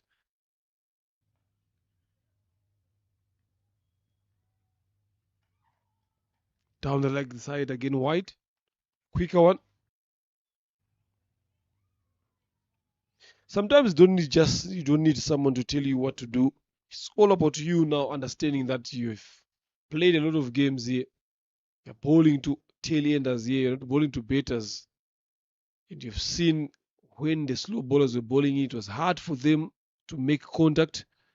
So when you come in now, if you possess those slow deliveries, this is where you actually need to use them.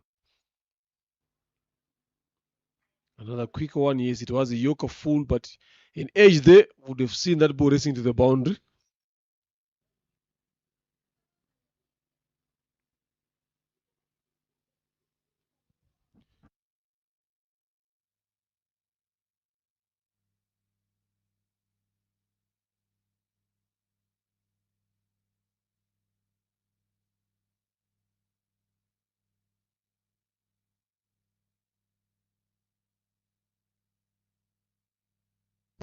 To the same area.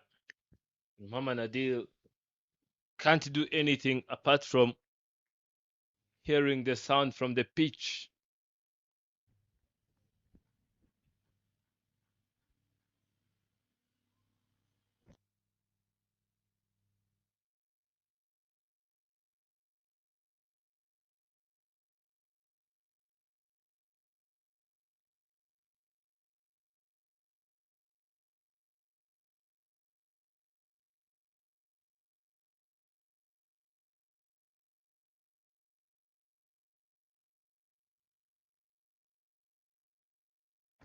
End of over number 15, 112 runs after the loss of 5.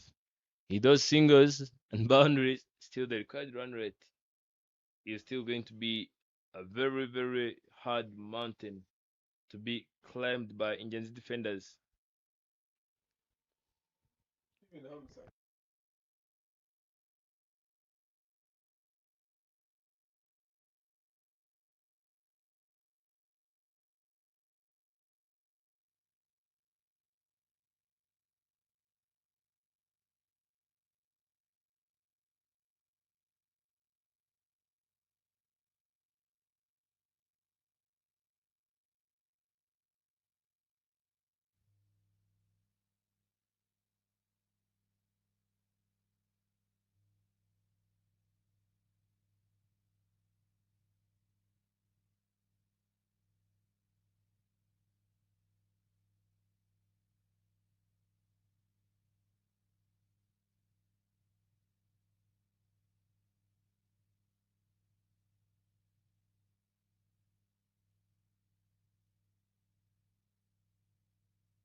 Eric Kugimana stepping out, finding David in the deep, and he will go back for another single.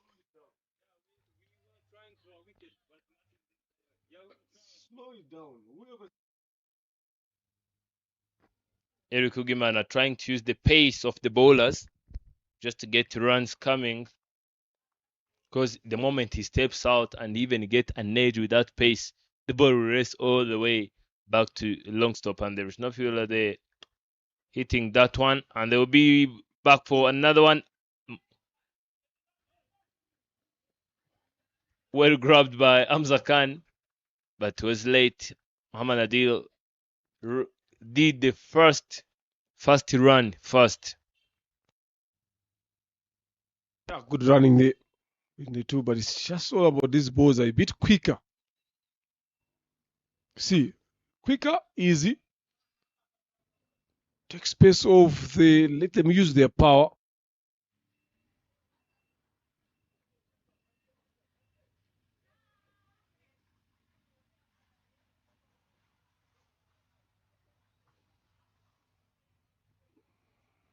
One 117 for a loss of 5 in 15.3. So 5 runs in this Hamza Khan's over.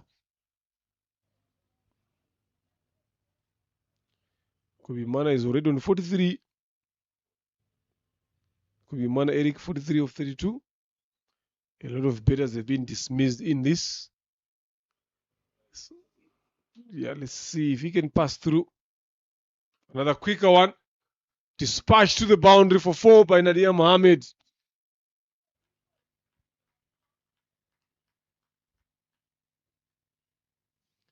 Welcome boundary here. Another over turning out to be expensive. 9 so far.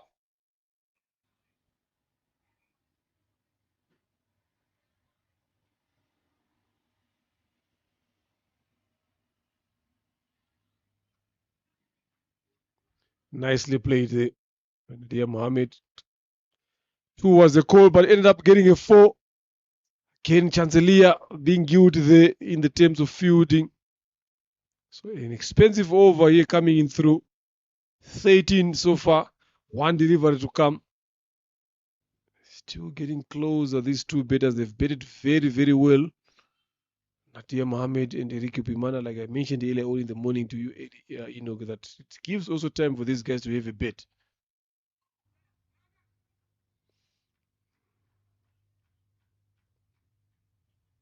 So make it 14 in this over. That is another chance goes begging.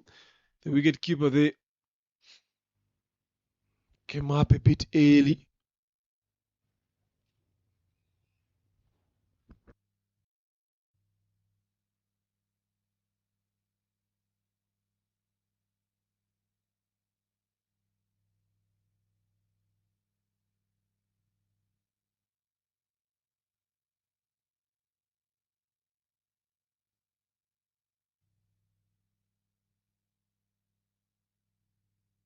Very good partnership here of 8 between these two. Done very well for their team here today. 8 of 63. Wimana contributing 42, Nadia 31. Bowling change there. Rendio Romeo plays, comes to bowl his 4th.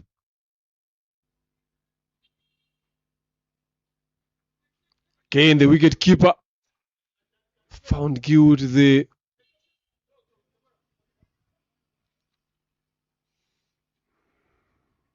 Goes in his buys, not good. This is where you need the support from your fielders. There was a good delivery. The wicket keeper, Elwawi Mbambazi, was not washing the ball, he was washing the batter there.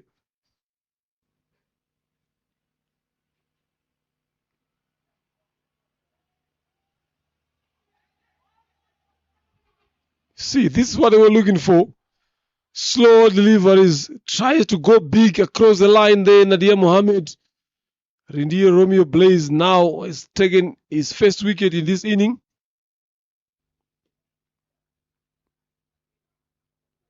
Yeah, that was right dead plumb in front. Good decision there by Olivier. But a very good knock by Nadia Mohammed, a very good partnership between him and Kubimana Eric. He's gone for 31, 4 fours, a couple of singles in there.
A change of keeper there.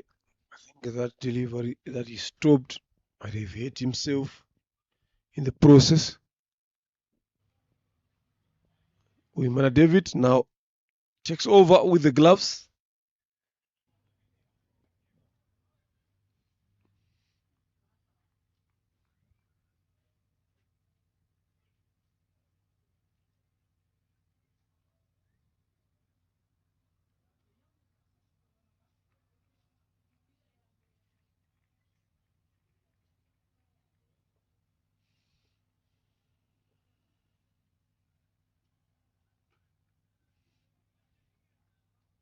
Much better this time around from Zabarinda.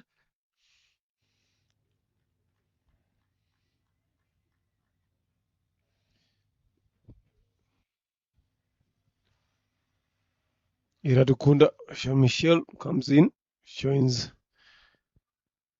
Kobimana Eric.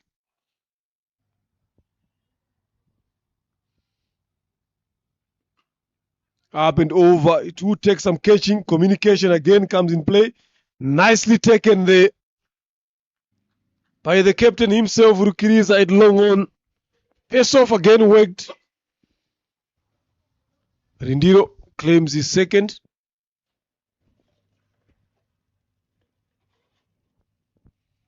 This is exactly what we've been talking about here with Enoch. Pace off, it will work in this situation. They will be looking to use their power. Yeah, it was way high up in the air. Enough time to settle himself underneath it. So Kubimana goes again for a brilliant 43. Just a couple of balls following Nadia Mohammed. They had a partnership of 81. So now he goes in. The coach there in appreciation for that effort. Still some power hitters to come. Ndaishimi Ethiopile can hit the ball miles as well. Comes in when they need 51 of 20 now. He has got a job to do. Both of them with Iradukunda, Jean-Michel, they can strike that ball miles. So still game on. 20 balls in left in 51 runs that they need.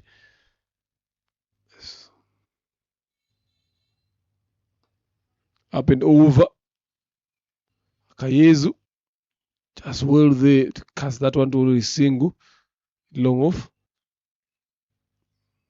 So you can see the intent here, because these two guys are not guys that are used to knock it around, and for sure where they are now, they don't need to be building up. They just need to be hitting another one. That one is cleared the rope easy from Iradukunda. 6 runs it is to close this over. Still some hope. So after 1736 for 7.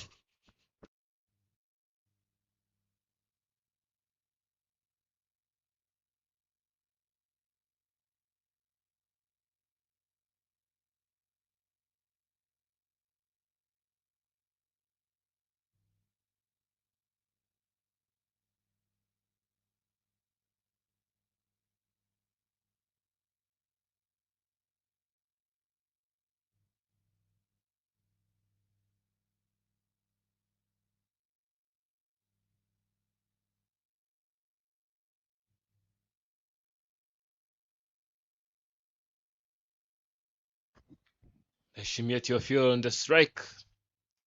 That was a short delivery. It was a short ball. Michel already halfway there. And out will be given due to poor communication between these two.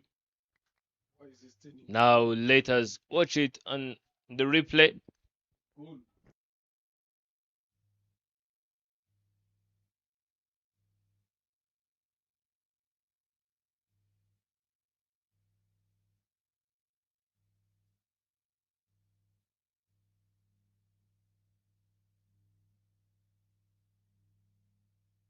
Look at that. Already halfway there.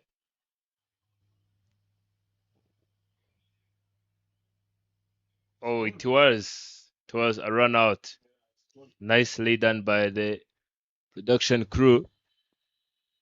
Now Samuel Ndaishimie. It was a good throw in the deep there to effect that. Very good call. All of a sudden, wickets have started falling. 43 of 17. New batters at the crease at this moment.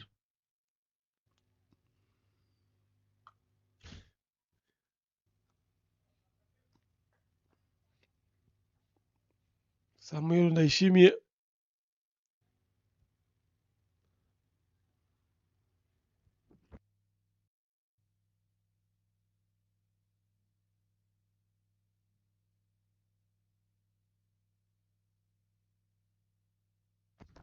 Pace of deliveries here, doing a great job. Now it's getting down to the wire. 17 runs required.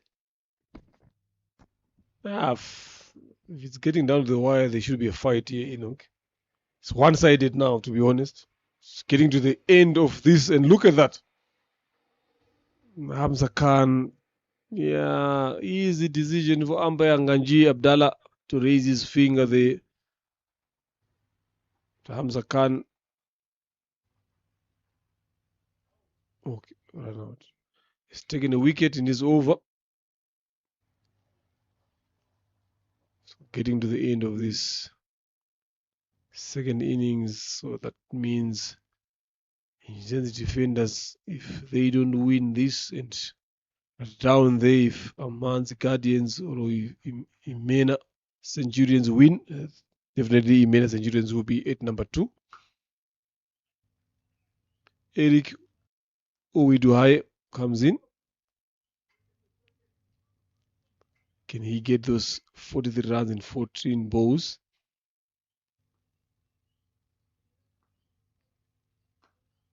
Drives that one very powerful and good. Long off on a single. Done with the over there. A very good one from Hamza.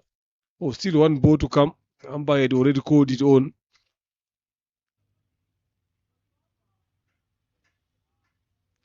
Oh, big again. It's over. It's 18 done, 137 for 9. 43 of 12.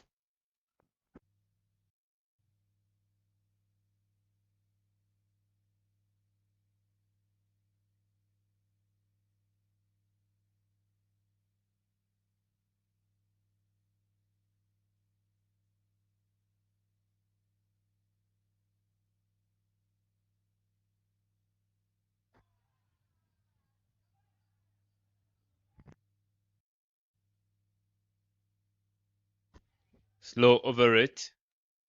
And Martin come into the attack to bowl this over. Over number 19. If they are to win this game, this is the over.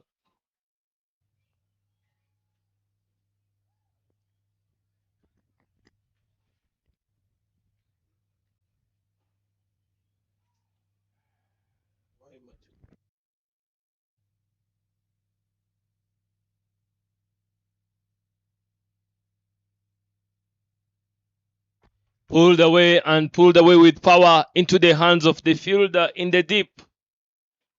Naishimie Teofil. I mean, it's Eric Owiduhaye proving that he can pull, but pulling into the hands of the fielder. It was a good shot to be watched and even a good catch to be taken. And that's it from this chase. 43 runs required from 12 deliveries. Nothing to be offered apart from that catch. And Ingabo Titans will be the happiest. Yeah, very the happiest. They've won this game comfortably. Like I said earlier on, they've beat this Njenzi defenders out from the first inning. So they've maintained their winning streak. Ngabo Titans will be smiling on the way to Monday's final. Just waiting to see who's going to come in there and join them there. If they can be able to continue with that. So, game done here inside 18 overs.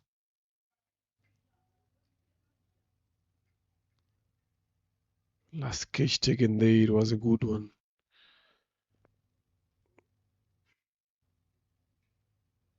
So That is it here. 43 runs they've lost with.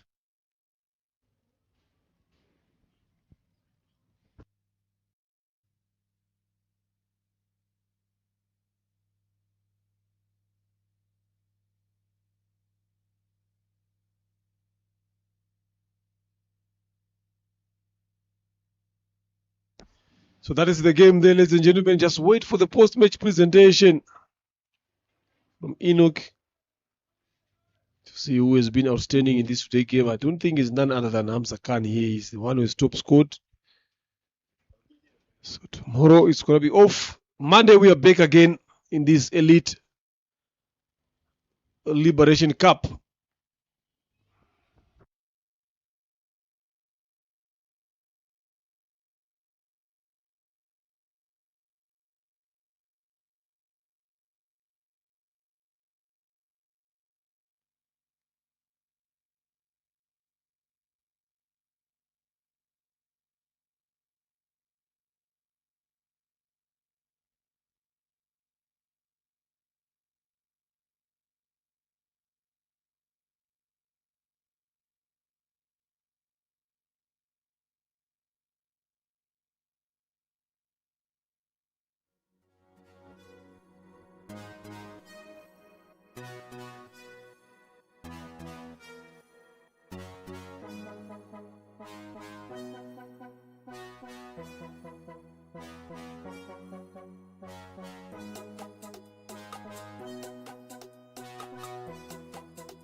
Testing mic. Test.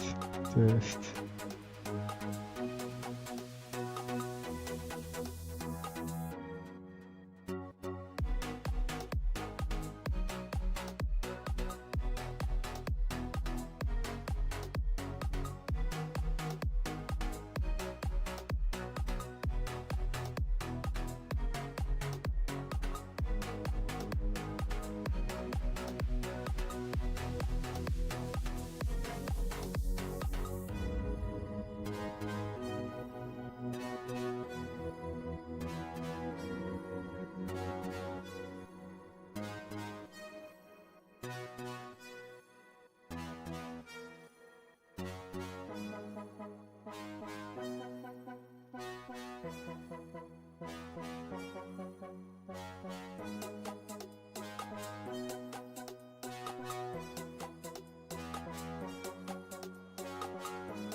Good afternoon, ladies and gentlemen. We are back for the post-match presentation of day number 3 of RCA Men's Elite Liberation Cup. And it was a great game between Ingabo Titans and Ingenzi Defenders. And Ingenzi Defenders, they have lost. Ingabo Titans winning by 42 runs. I would like to call upon the captain of Ingenzi Defenders to have some chat.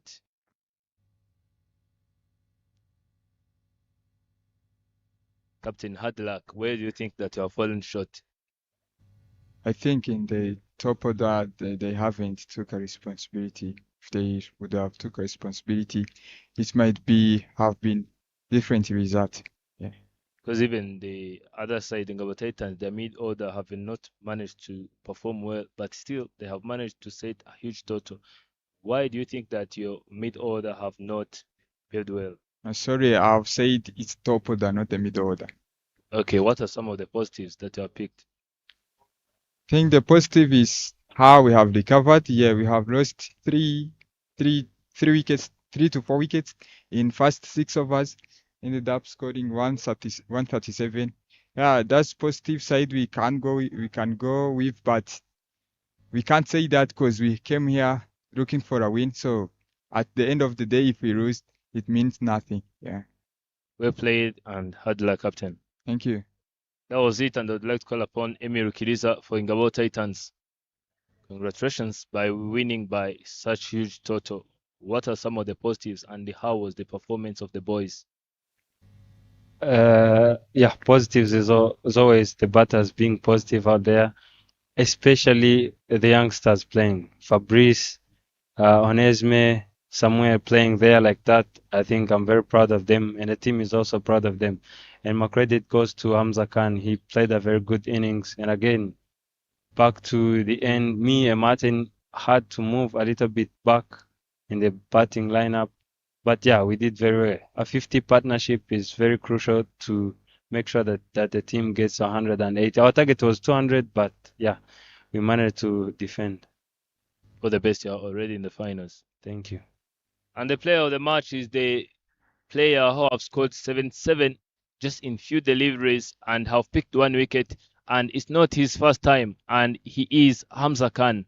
I'd like to call upon the third umpire to hand over the middle.